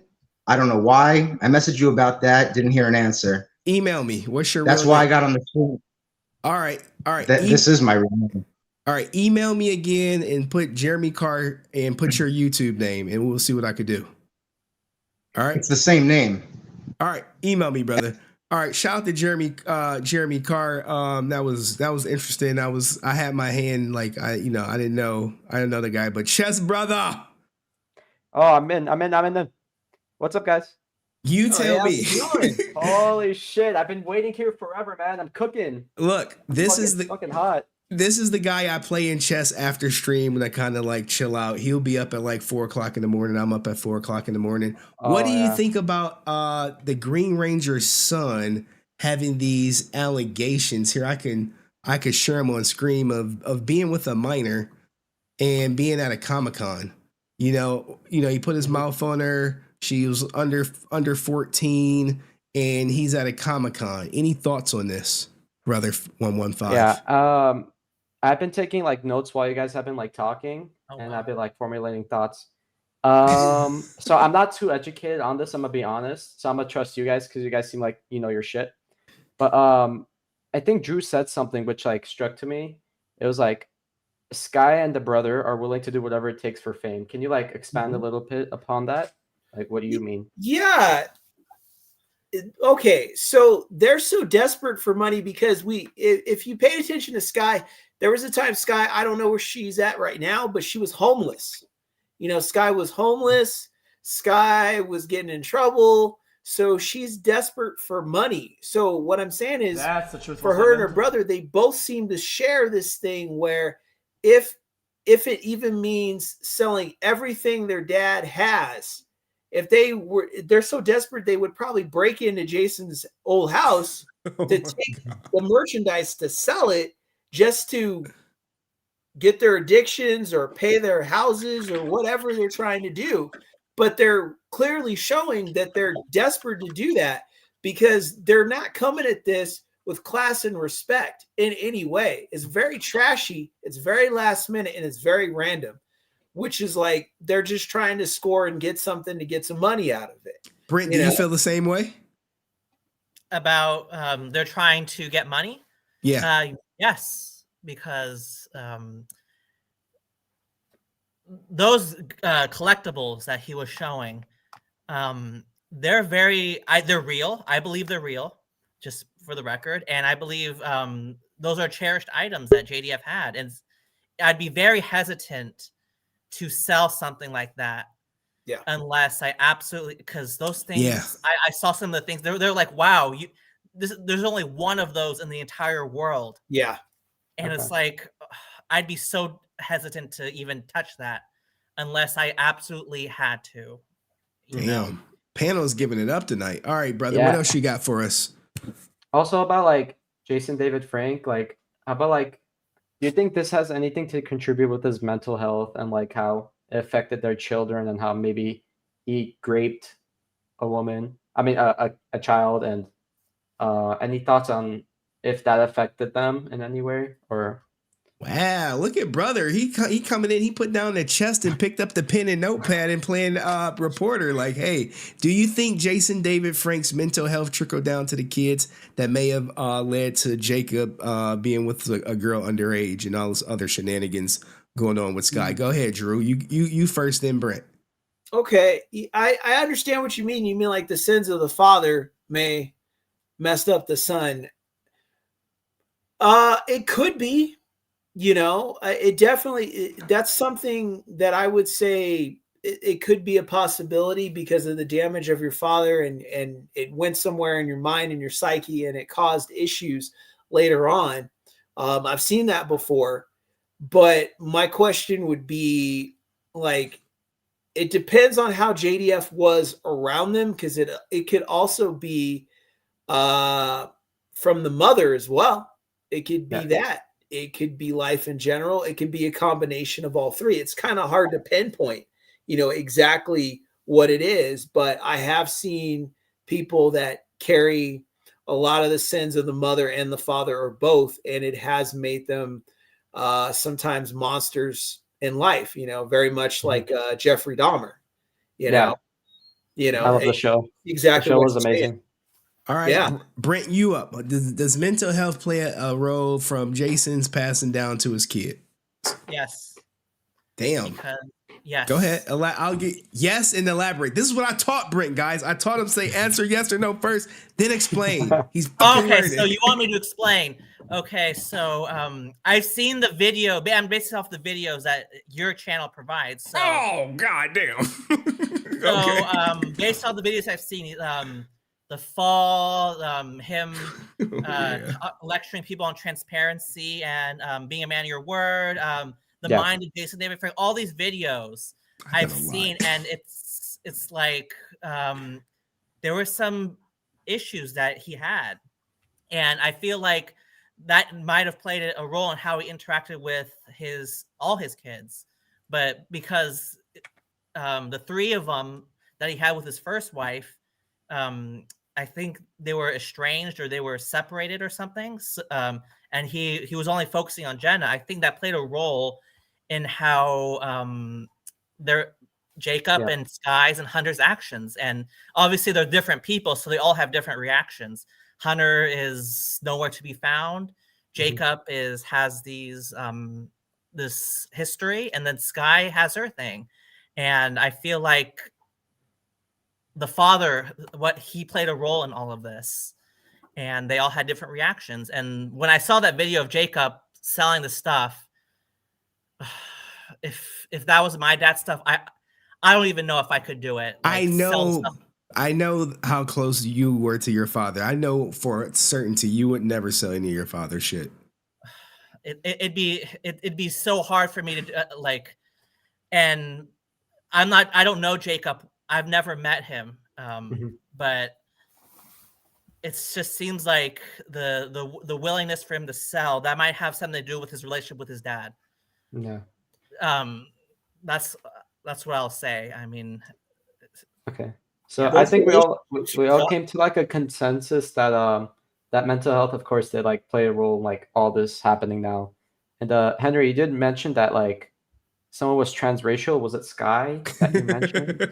And can you elaborate more on how she's transracial? All right. This is a softball, fellas. let me put it back up on the screen. I'm just trying to educate myself as like a common viewer. Transracial is Rachel Dolezal, a naturally born white woman who identifies as being black. Okay. That's what transracial means. Now, if I was to say I'm transracial and I identify as Asian, and Brent may take I'm Vietnamese, Brent, by the way. That's how I identify. Brent may take offense to that. Whereas same thing as with Rachel Dolezal. And if you see Skye, you would think she's not like her mom and dad wasn't like Jason David Frank and Shauna Frank. Oh, okay. So she has like this persona that she really believes she's like a different ethnicity. Yep. And thank you, she brother. acts as the cultures. Yep, thank you, Chess Brother. I don't know how long you're gonna be up. I'll probably be up. I'll check to see if you're streaming. I know you stream this shit. Shout out to brother 115 stream for stream sniping my ass. Yo, Potato, thank you for the raid. You came in at the right time. All right, let me get his stream sniping ass out of here, guys. All right, so what he does was he streamed. He think I didn't know he was stream sniping me. Guys, what they do on Twitch? It's kind of funny. It's kind of like trolling a little bit. Where it's like, oh, I'm about to tap into his stream and have him on my stream, and then it's gonna be like a co-stream. He stream sniped me. I allowed it to happen because we play chess all the time. All right, Rican Ranger. Then we gonna go to Sean. Rican Ranger, brother. Hola, ¿cómo estás? Uh-oh. No, can't hear him. No sound, brother. He ready to go. Uh-oh.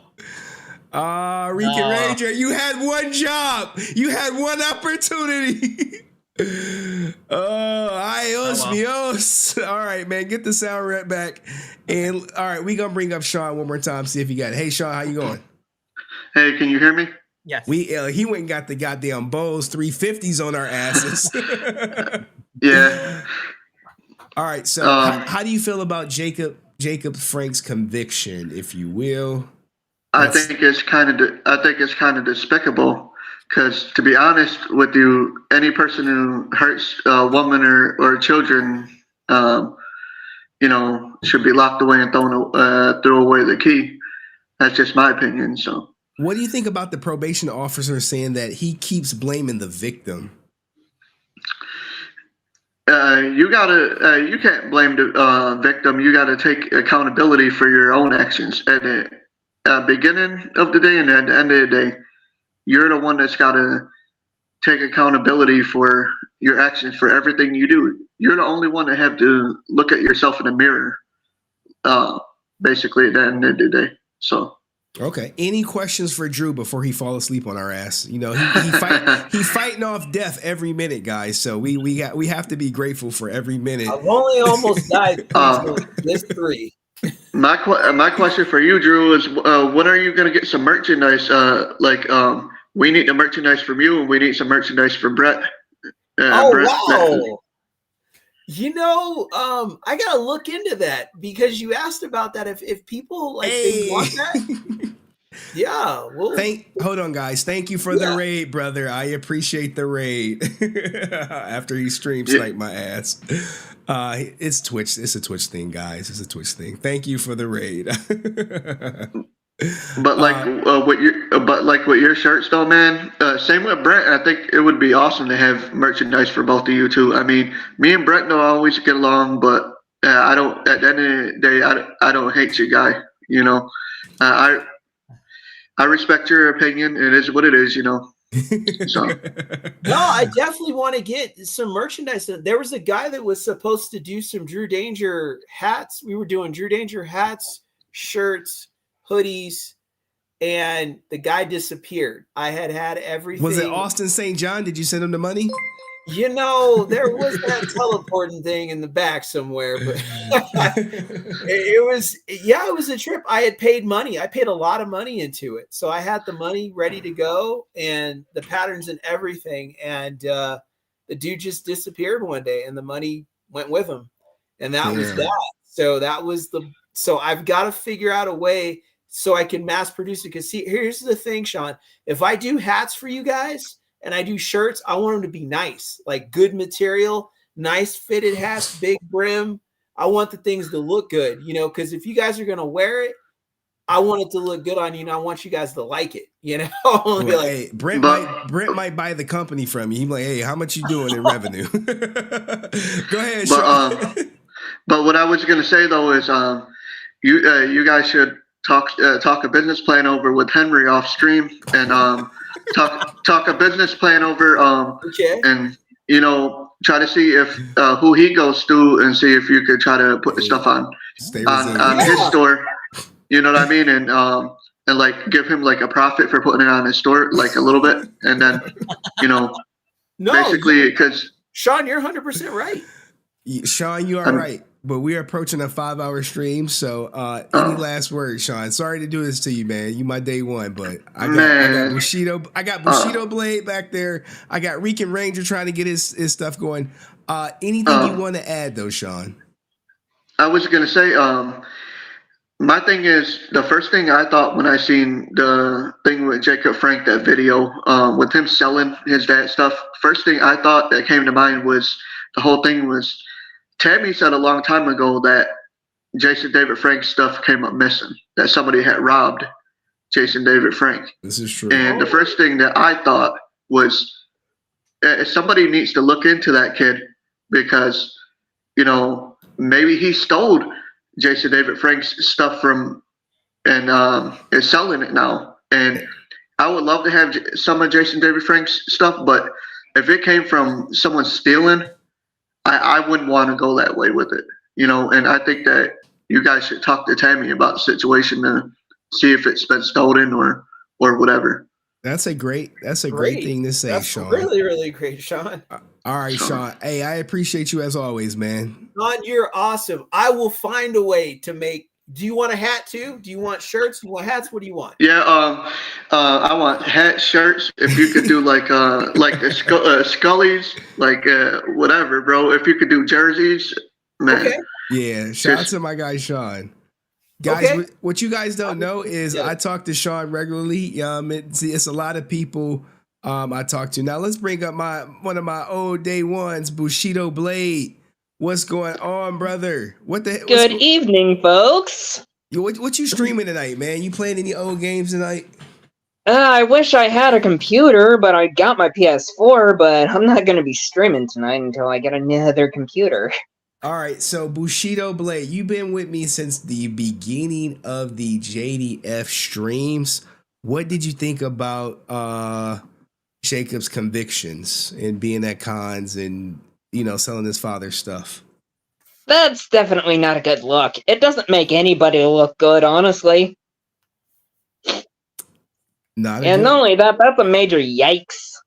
And I wouldn't be selling my dad's stuff, Well, he's in a bind. He may need some money, and I'm sure one thing led to another, and next thing you know, he linked up with ASJ, look, you cut this video on me, I'll whatchamacallit? I'll And who knows, he might actually fall on another person. Of course, I'm only joking. Shit. Oh my Shots God. fired.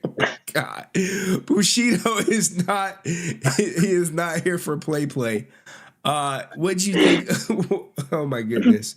Any questions for Drew? This is the Drew stream, and I want to end it with the video that he sent me soon. Yeah, sure. Of course, this question can be for everybody. That means you, Henry, Drew, and Brent, and everybody in the backstage. What's everyone's favorite Power Ranger episode?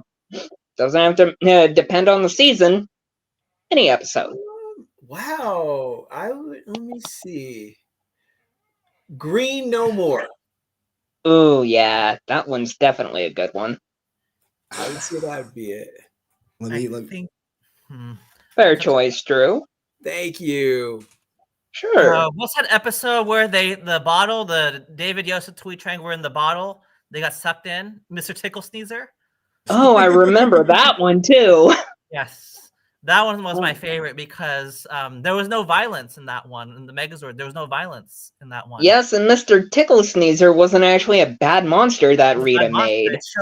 They show like the Megazord like doing not acting like a usual violent guy. They show like a perspective of the Megazord that like a perspective that's never usually shown in the fight scenes. Like, what's do the you want name? Violence or not violence? It was a very interesting special. The tickle monster. Mr. Tickle Sneezer. Tickle Sneezer. Yeah. Power Rangers. Tickle monster. Oh wow, this is what looks like a goddamn here. I'll share it with you guys. Well, it's Super Sentai. What do you expect? It's Japanese. This looks like it may have some mental issues, but that's neither here nor there. What was mine? I would say Green with Evil. Green with Evil. Oh, just recently watched that on the official Exactly, because it's a fucking classic, ain't it? It's a classic. Yeah. You can watch the episode any time. My daughter watched it. She's like, we haven't watched Power Rangers in a while. I'm like, yeah, I know. Because she be seeing this stuff. But yeah. All right. Anything else you want to add, Bushido? Did Rican Ranger come back? Because now we can properly shut this down, and everyone got the chance to come up. No one could say they didn't. No one could say That is very true. Oh, I'm sorry, buddy. Go ahead, Bushido. I was just thinking that's very true, but also I was thinking back on it, Henry, when you were talking about, no, you do not want to do this, guy. It makes you look bad, and it makes your brother Jacob look bad. Everybody. Oh, are you talking about that tape? Yeah, I think Bushido saw heard the whole tape. Yeah, I can see why you didn't want to release that, because, well... It's horrible. It's so bad. It ends a lot of people's livelihood. And I know Brent's like, you should release it then. And I'm like, no. This is some evil shit. If I release this shit, you would hear it and then it'll just be bad. Maybe I'll call Brent and tell him about it. I mean, it's going to catch wildfire. It's going to go viral. I know, right? It's like if I was really in a bind, I was like, man, I really need some money. All right, I'm about to release this tape. Pipe bomb got dropped. All right. Well, thank you, Bushido, for coming up. I'm about to let you down. Sounds fair enough. Rican Ranger is back for a encore. Can you hear me, Rican Ranger? He clapping. He like, yes, let's go. Let's go. What's up, fellas? All right. Oh, there we go. Rican Ranger. What's going on, man? So much to tell you guys, man. Thanks for letting me be here. Hey, we're building the community. You part of the family. When did you first subscribe, Rican Ranger? Oh man, I started watching you right when he died, bro. Damn. Right when you started covering all the stuff with his suicide. Self-deletion. I don't even know where to start, bro. Yeah, I'm sorry, wrong word. Take a deep breath. Take a deep breath. Yeah. Let me start 5 months ago before he died. Now, to me, JDF is the reason that we have the 30th anniversary. I sell comics for a living. Okay. Double Dragon Comics is what I do. I'm a streamer, and basically, you stream sniping me right now. No. I stream on Whatnot. I just sell books. Okay, all right. I'm not a streamer like that. But I wanted to come on here to defend JDF's honor because I was born in '85. I was there for everything. I had all the toys when they came out. I mean, I am diehard Ranger. And to me, Brent just threw up in his mouth, by the way. And I heard Brent's story, and everyone's entitled to their opinion. But I do understand this smoke when he does talk like that about JDF and people who do feel that way, because he was so great in his Rangerdom. You know what I mean? A lot of people take that the wrong way that liked other Rangers. But to me, JDF earned that, because when I met him 5 months before he died on the Power Ranger Protection Tour. Before all this hype and everything was going on with the Rangers, JDF was the spokesman. He was the one keeping the brand alive. He was the one, to me, from the outside looking in. Now, to address Brent's thing, when I met him on the first time, it was all an accident. He was touring New England. I had gotten some money with the pandemic. I started buying collectibles. I started following the Power Protection program. My cousin was like, hey, he's going to be in New England. Let's go catch him in Rhode Island. We love the Green Ranger. Now, my cousin gave me the Dragon Dagger years ago. He had the original one right here. I have all my signed JDF here to show you guys. I bought this from my cousin. This is what started my comics. This is what started everything. So he's like, yo, let's go get that signed. He's going to be in town. We were in Massachusetts, yada, yada. Long story short, this man stays till the last fan was standing, always. And where the hype was then to where it is now, I notice it a lot. And to say he didn't carry this franchise is just not the truth for me. And I don't even fully believe he killed himself. Hold on.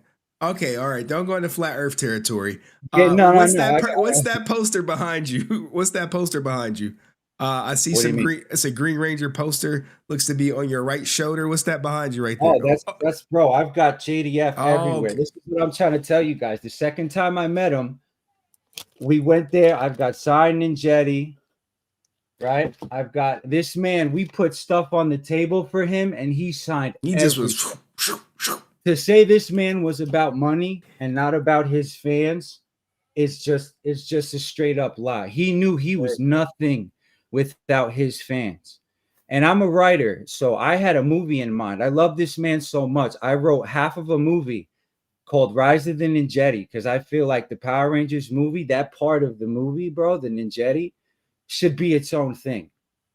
I'm the Power Ranger fan that's waiting for them to grow up, give us what we want, mature the franchise. Even if you branch it off, keep the kids stuff.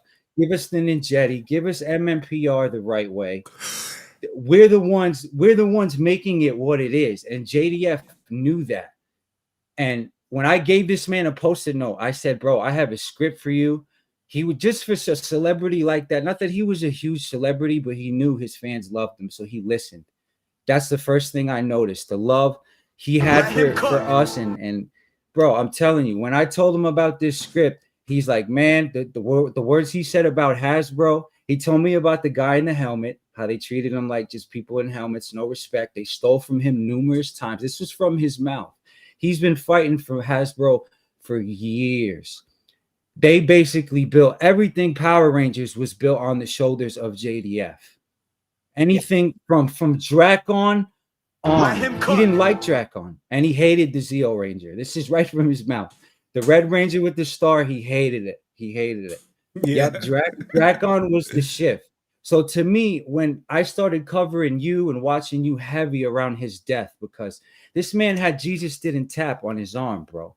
Yeah. You know what I'm saying? He was a devout Christian. He knew how much his fans loved him. He did struggle with mental health. He did struggle with a lot of things. But for me, say what you will about self-deletion and all that. That's a topic for another day. I just can't believe in my heart. To me, I think he either swam out too far and the current got him, if you know what I'm saying. When you swim out too far in the ocean, you think you're straight, but then all of a sudden that current comes in and you're not. You know, between alcohol, depression, that can happen. People can accidentally self-delete. It happens. I don't think his true intention was for him to leave us He loved his people too much. He loved his fans. Was he perfect? Was he going through stuff? Absolutely. But for anyone to hate on JDF, I can't stand for it because I don't see it. I don't firsthand, not just once, but twice. And I think they were charging $60 at the table, bro. This was one was at a GameStop and one was at a New England Comics. I think I met him. It was like $60 for a picture and one signature. I have at least, and I sold 2 comic books. I have at least 5 things here signed by him. My cousin was there with me. You could go to Double Dragon Comics on Instagram and check out my plugging it again. Go ahead. This is all documented. Not only did this man sign a whole table worth of stuff, you guys can imagine what all this stuff is worth now.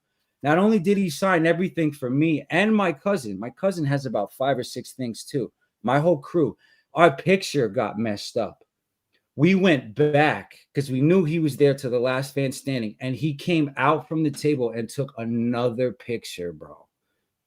He did so much extra things that if he was one of these uppity celebrities that cared about money, he would have not done half of this stuff. Then he went, liked my stuff on Instagram, went back hours later, and then commented and said, "My squad." Wow. So that was everything to me. That was to have him go, and you could see the timestamps. You know, we have a Facebook group that you guys can check out. I have all of this. How I started a comic shop in his name. It's called Double Dragons because of the green and white ranger together, and for me and my son. So if you look, it's all Jade, bro. He's everywhere, bro. I've got him everywhere. Like this man was Power Rangers. Say what you will about Austin. All this stuff I'm enjoying too. It's entertainment. I had no idea. I shared Jacob's video the other day, and then I see all this stuff, but I'm like, man, all right. It made me step back, like, oh, well, let me get all the information before I start sharing all this other stuff. But I mean, bro, JDF was who he say he was. His fans feel the way that they do about him because it was earned. It was earned. His heart was undeniable, bro. And look, man, we appreciate you coming in here and just cooking. I think that was for like 8 minutes straight, but you was cooking, so I didn't want to stop you. And it was good. It was good. Dude, I wrote down your contact info. Yeah. I'd love to be a part of the movement. I support everything JDF. I want to get in touch with you. Yeah, bro. All right, I'm telling you, we got to get this movie made. Rise of the Ninjetti. We need it. Let's reboot everything. Going. Do the Indiegogo. Do the flexible go. Yeah. And see what happens. What did you think about Rican? What did you think about Jacob's conviction for the underage stuff? I'm not the first to judge without all the info and all the facts. I have reached out to Skye as well. I've talked to Skye a couple of times. I've supported some of her stuff she sold. The stuff with Jacob, I couldn't get over his voice. I heard him talk and I was like, oh, I heard the ghost of JDF when I heard him talk. And I'm like, oh my gosh. But did it feel genuine to me? No, because I know the relationship they had. I know for a fact that Jacob has threatened them before. He's done crazy stuff. So I don't want to get into anyone's business or that's still his son. Let's not forget. This is, if he was alive, how would we address the situation out of respect for him? That is why I think we should stay with it. It would never have come up if he was alive. It's been buried for so long. Exactly. I think he really was trying to protect whatever smoke is around his name. He was trying to protect that. But, all this stuff with ASJ and that's coming out, it even makes me question his intention and his heart as a Ranger too, which I think is what we're doing here. We're trying to figure out who's really about us and who's really, Ranger Nation and who, I understand, what's going on. Everyone has to pay there. I see it in the comic community, what's going on with money and how it ruins things. Look at what Disney's doing with Marvel and Star Wars and show. Yeah. These corporate bastards don't care. Power Rangers is no different. We as the fans have to fight. We have to fight. We have to honor JDF. Let him cook. We have to make sure that they do right by this franchise and this brand. And that's why I respect your channel, Henry, because you don't seem like a cloud chaser at all. Nah, I watch everything from back then to now. Here's the thing, right? If I was a clout chaser, I wouldn't be covering Power Rangers. I just stick to covering XQC. I can put out a video and say XQC maybe on coke, 10,000 views later, and it takes zero effort. This shit, I gotta fucking dig in. I gotta talk to people. I gotta network. But yeah, and the Twitch people are like, when you gonna come back to us? I'm like, soon, guys, soon. So Bro, I yeah, just thought of something, guys. I met Frances twice too. She's a sweetheart as well. JDF love Frances. Everything she talks is facts. Okay. I don't think that girl has a lying bone in her body. Well, you know what I'm saying? Brent will beg to differ, but Rican Ranger, man, you've been a blast on coming up. I appreciate you finally hitting the goddamn link. You should have hit it way sooner. After every stream I dropped the link, you just sitting there with all this fire Bro, you're the man. Bro, Yeah. I'm officially dubbed by JDF 5 months before he died. That is a blessing. There's people who will go their whole life never meeting this man now. That's And I right. met him twice. And he blessed me, and my shop will forever uphold his name and his legacy, bro. So that's all I got for you guys. All right, Ranger man. Nation always, Hey, anytime. watch till the end. Watch till the end. Yeah, I'm gonna play the video. I'm gonna play the video. Salute Anything to Rican. you need, Henry. Anytime, bro. I got the how you got the Rican Ranger on deck. It's Hey, I'm gonna clip anytime, this shit. bro. It was fire. It was fire. All right. I just easy. had a thought, guys. I All just right, had a thought. Go ahead, Brent. I mean, What if at Pasadena, when Jacob was there, he talked to Austin.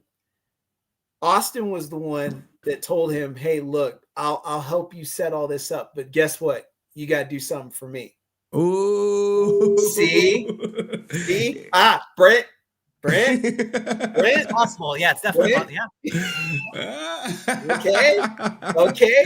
As Well- the ultimate knife to stick in Jason David Frank's. All we have to do is wait till ASJ piss off Jacob, and then my phone will be blowing up with whatever Jacob has to say. I promise. That's right. And Skye will be right behind it saying stuff behind. She blocked me. Like, look, this how silly Skye is. I'll give y'all a minute, and maybe you guys remember where she was like, "I'm gonna release the text message. I'm gonna release the DMs." I was like, "Release them," and then she didn't release them. I was like, "Well, fuck it, I'll release them."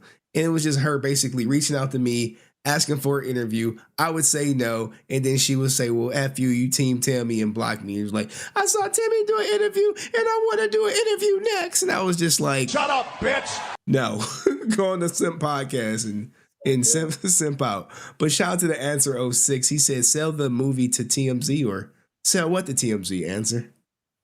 But anywho, Brent, any last words before I drop you down and play Drew's video? So what the Rican Ranger said, I've said on this channel many times, what he did for the fans, there's nothing wrong. He did great things for the fans, and because I've interacted with them in person. I was at the Netflix special. I was there early because I'm a local, and the line was all Green Ranger fans, and they said that, oh, JDF, he gave me a free autograph, a free picture. And the other Rangers, well, they're after the money. The same talking points that Francis tries to pull and his inner circle.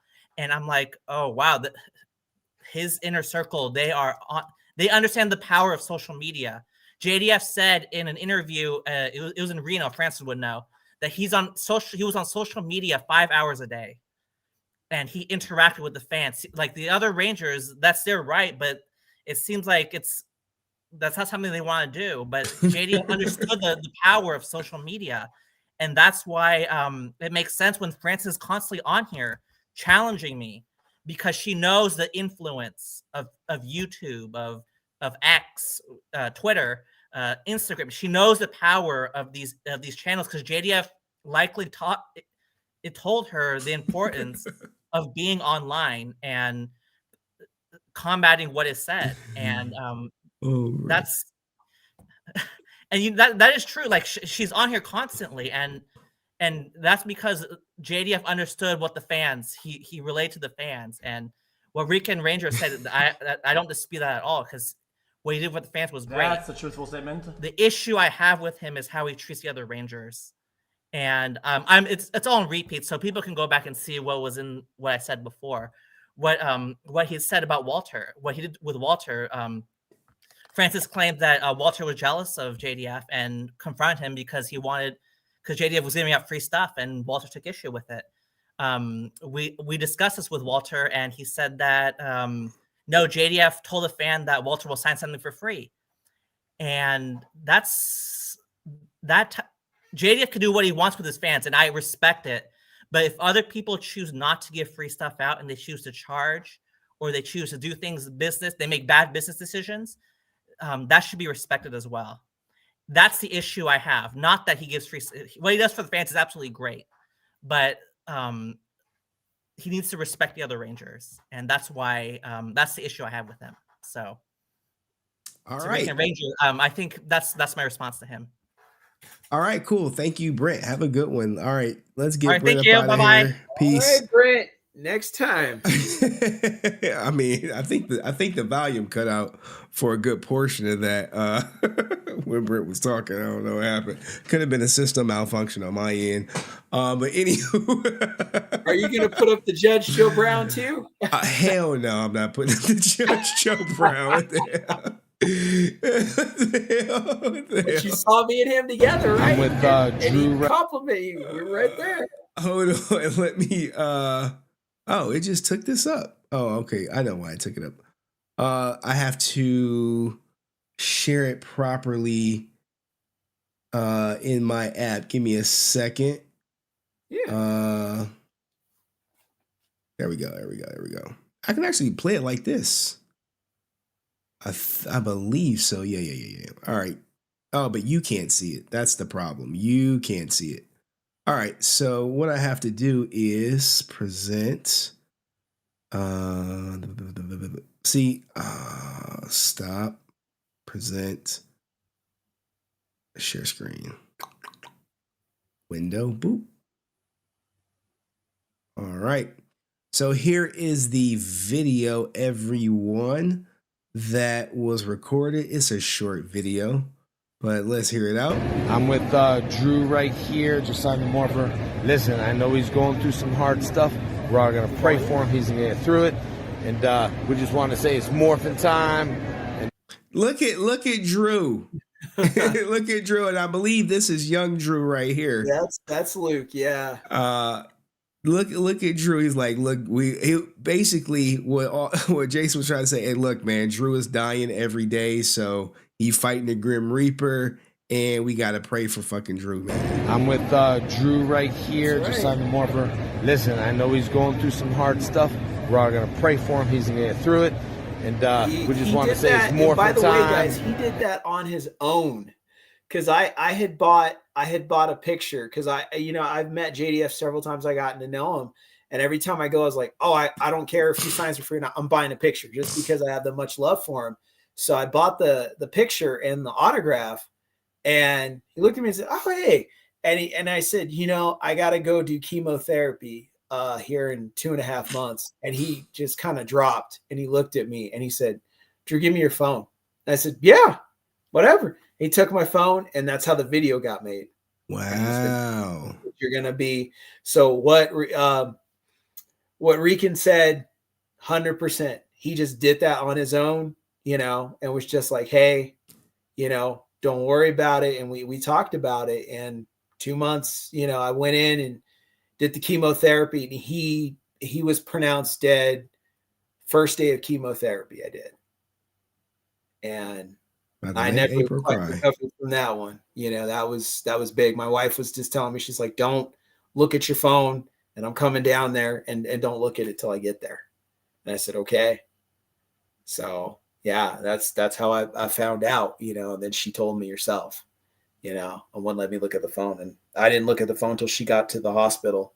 And I'm here today because of JDF, when I was getting the whole sepsis, sliding between sepsis and septic shock, my skin was all white and gray. And my neighbors had come in and seen me and went like this when they saw me in the hospital and all that.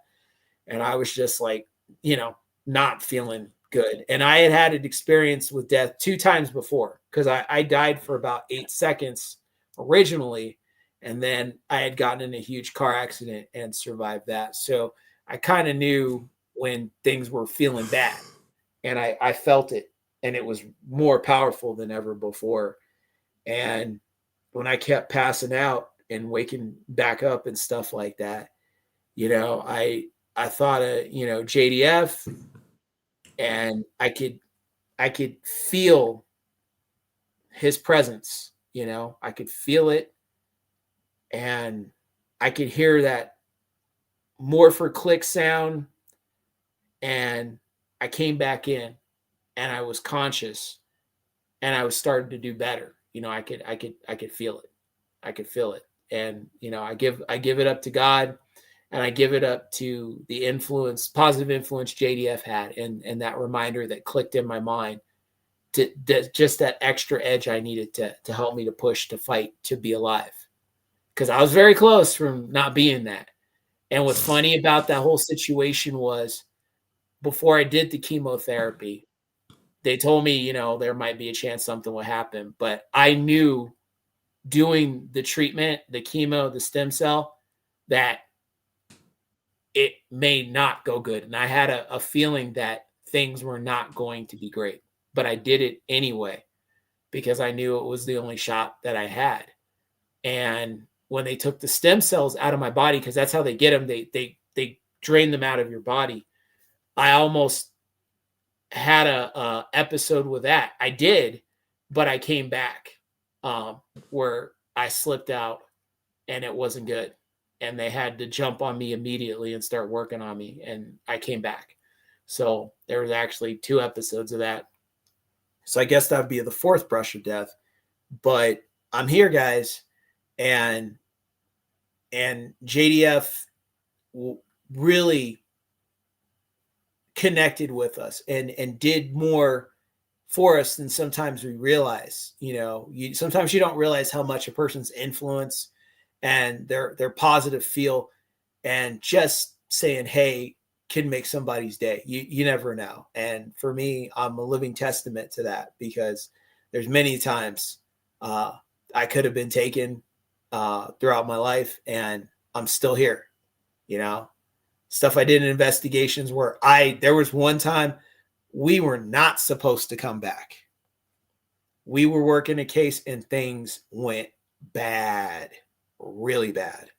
And we were not supposed to come back. And by the grace of God, the probation department showed up at the right time and right place. And I'm here today, and my partner's still alive because of that.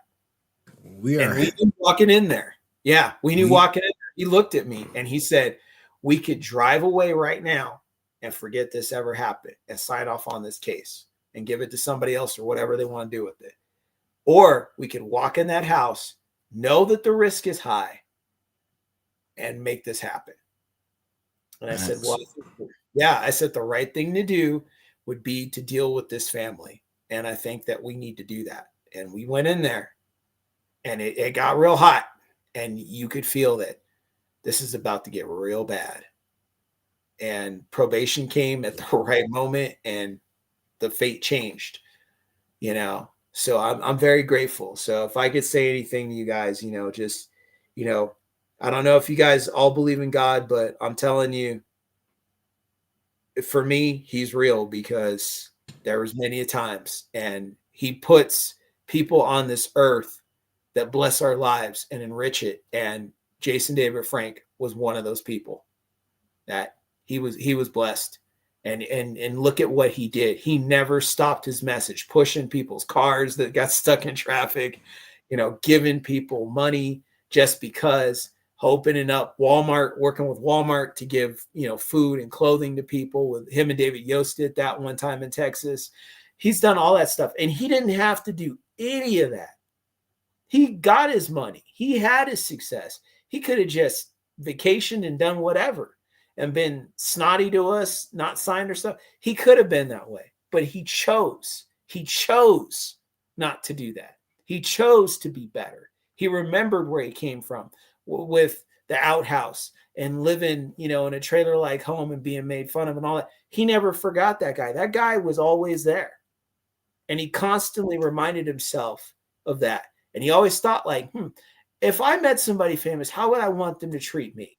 How would I want, you know, he told the David Hasselhoff story, you know, at Universal when Knight Rider was going and he saw Hasselhoff and he was like, hey. And David Hasselhoff was like, and like walked away, you know? Yeah. And that had an impression on him. It was like, man, I watched that show. I grew up in that time when Knight Rider was going and, you know, I love David Hasselhoff. I love Kit and the whole red flashing light and the turbo boost. So if I saw David Hasselhoff, I'd be like, hey, as a kid too. And if he brushed you off, you never forget that. You know, that's the thing everybody has to remember. So when you get in a position where you're that guy now, you're going to come at things differently. If you're a person of good character, you're going to come at things differently. And remember that. You know, I always said if I became famous, I would live by the code of what JDF does and what Mark Hamill does, how they connect with fans, how they connect with people.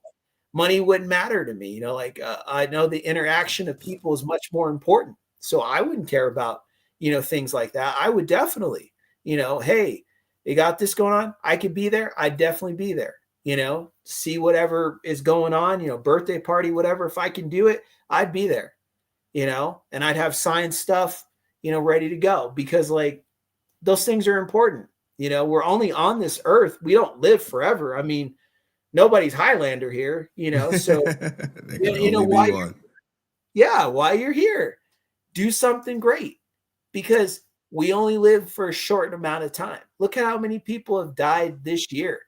Look how many people have died last year. You know, a lot of people. You know, Carr Weathers just passed away. I met Carr Weathers. You know, he's a cool guy. Who would have thought? You know, but you never know how much time you have or how much time you're going to get. So while you're here, make the best of it. Give to somebody. Don't be a selfish person. Be a selfless person with everything you do. You know, go the distance, you know, while you're here because it can be snatched away from you anytime. Bruce Lee died at 32. Brandon Lee died at 28. Who would have thought? But in that time, look at the influence they had and the things they said to people about life and about cherishing it.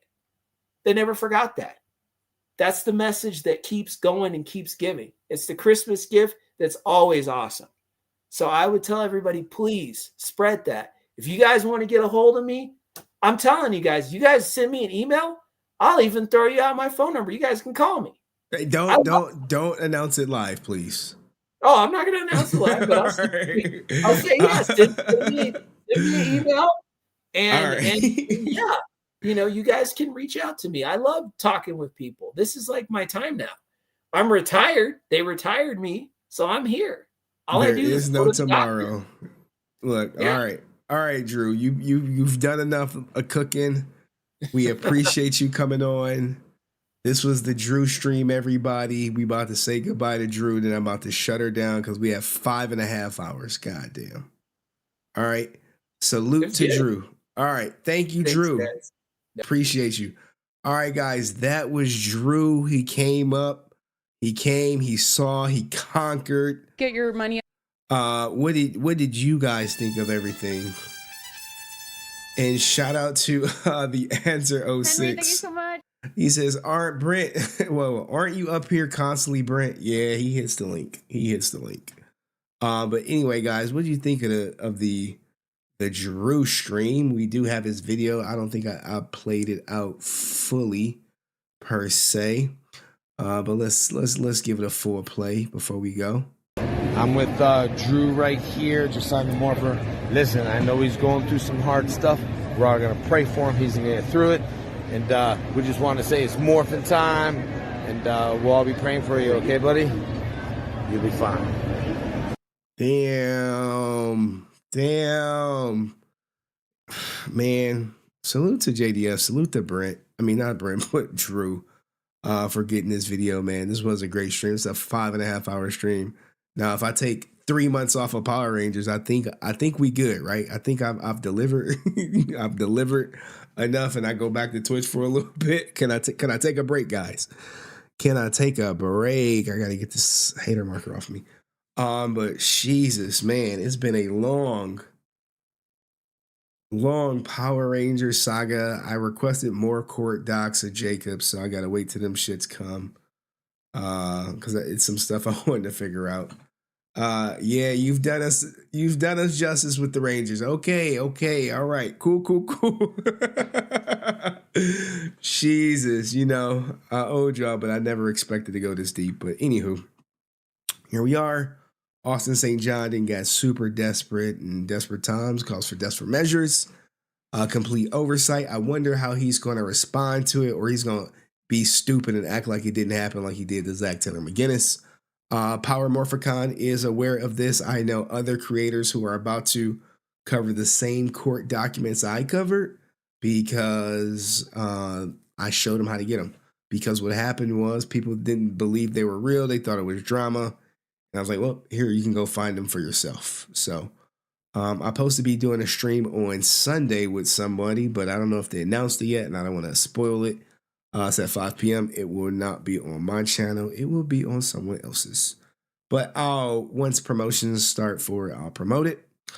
Anywho, hide your kids. Make sure they're around the right people. If you buying Ranger merch, make sure you're getting it from reputable vendors. Austin, St. John, Fanward, Susan Matassi, Zach Taylor McGinnis. I know all y'all fuckers are watching. Do me a favor, hit that thumbs up button for me one time. This stream only had about 3 dislikes, so it's probably like Austin, Susan, Zach, those people. Anywho, with that being out the way, thanks for watching. Shout out to No Government Name and DustProductions for sponsoring the show. And any questions before I go? Any questions? Y'all better. Damn, not the Vince McMahon stream. Y'all be like on me for this Vince McMahon stream. I'm not gonna lie. I swear, I can be like Vince McMahon, do all the assets, get everything together, and then only a couple people will watch. Let me see if I can find this one clip of Vince McMahon reading the text messages. AI Vince McMahon.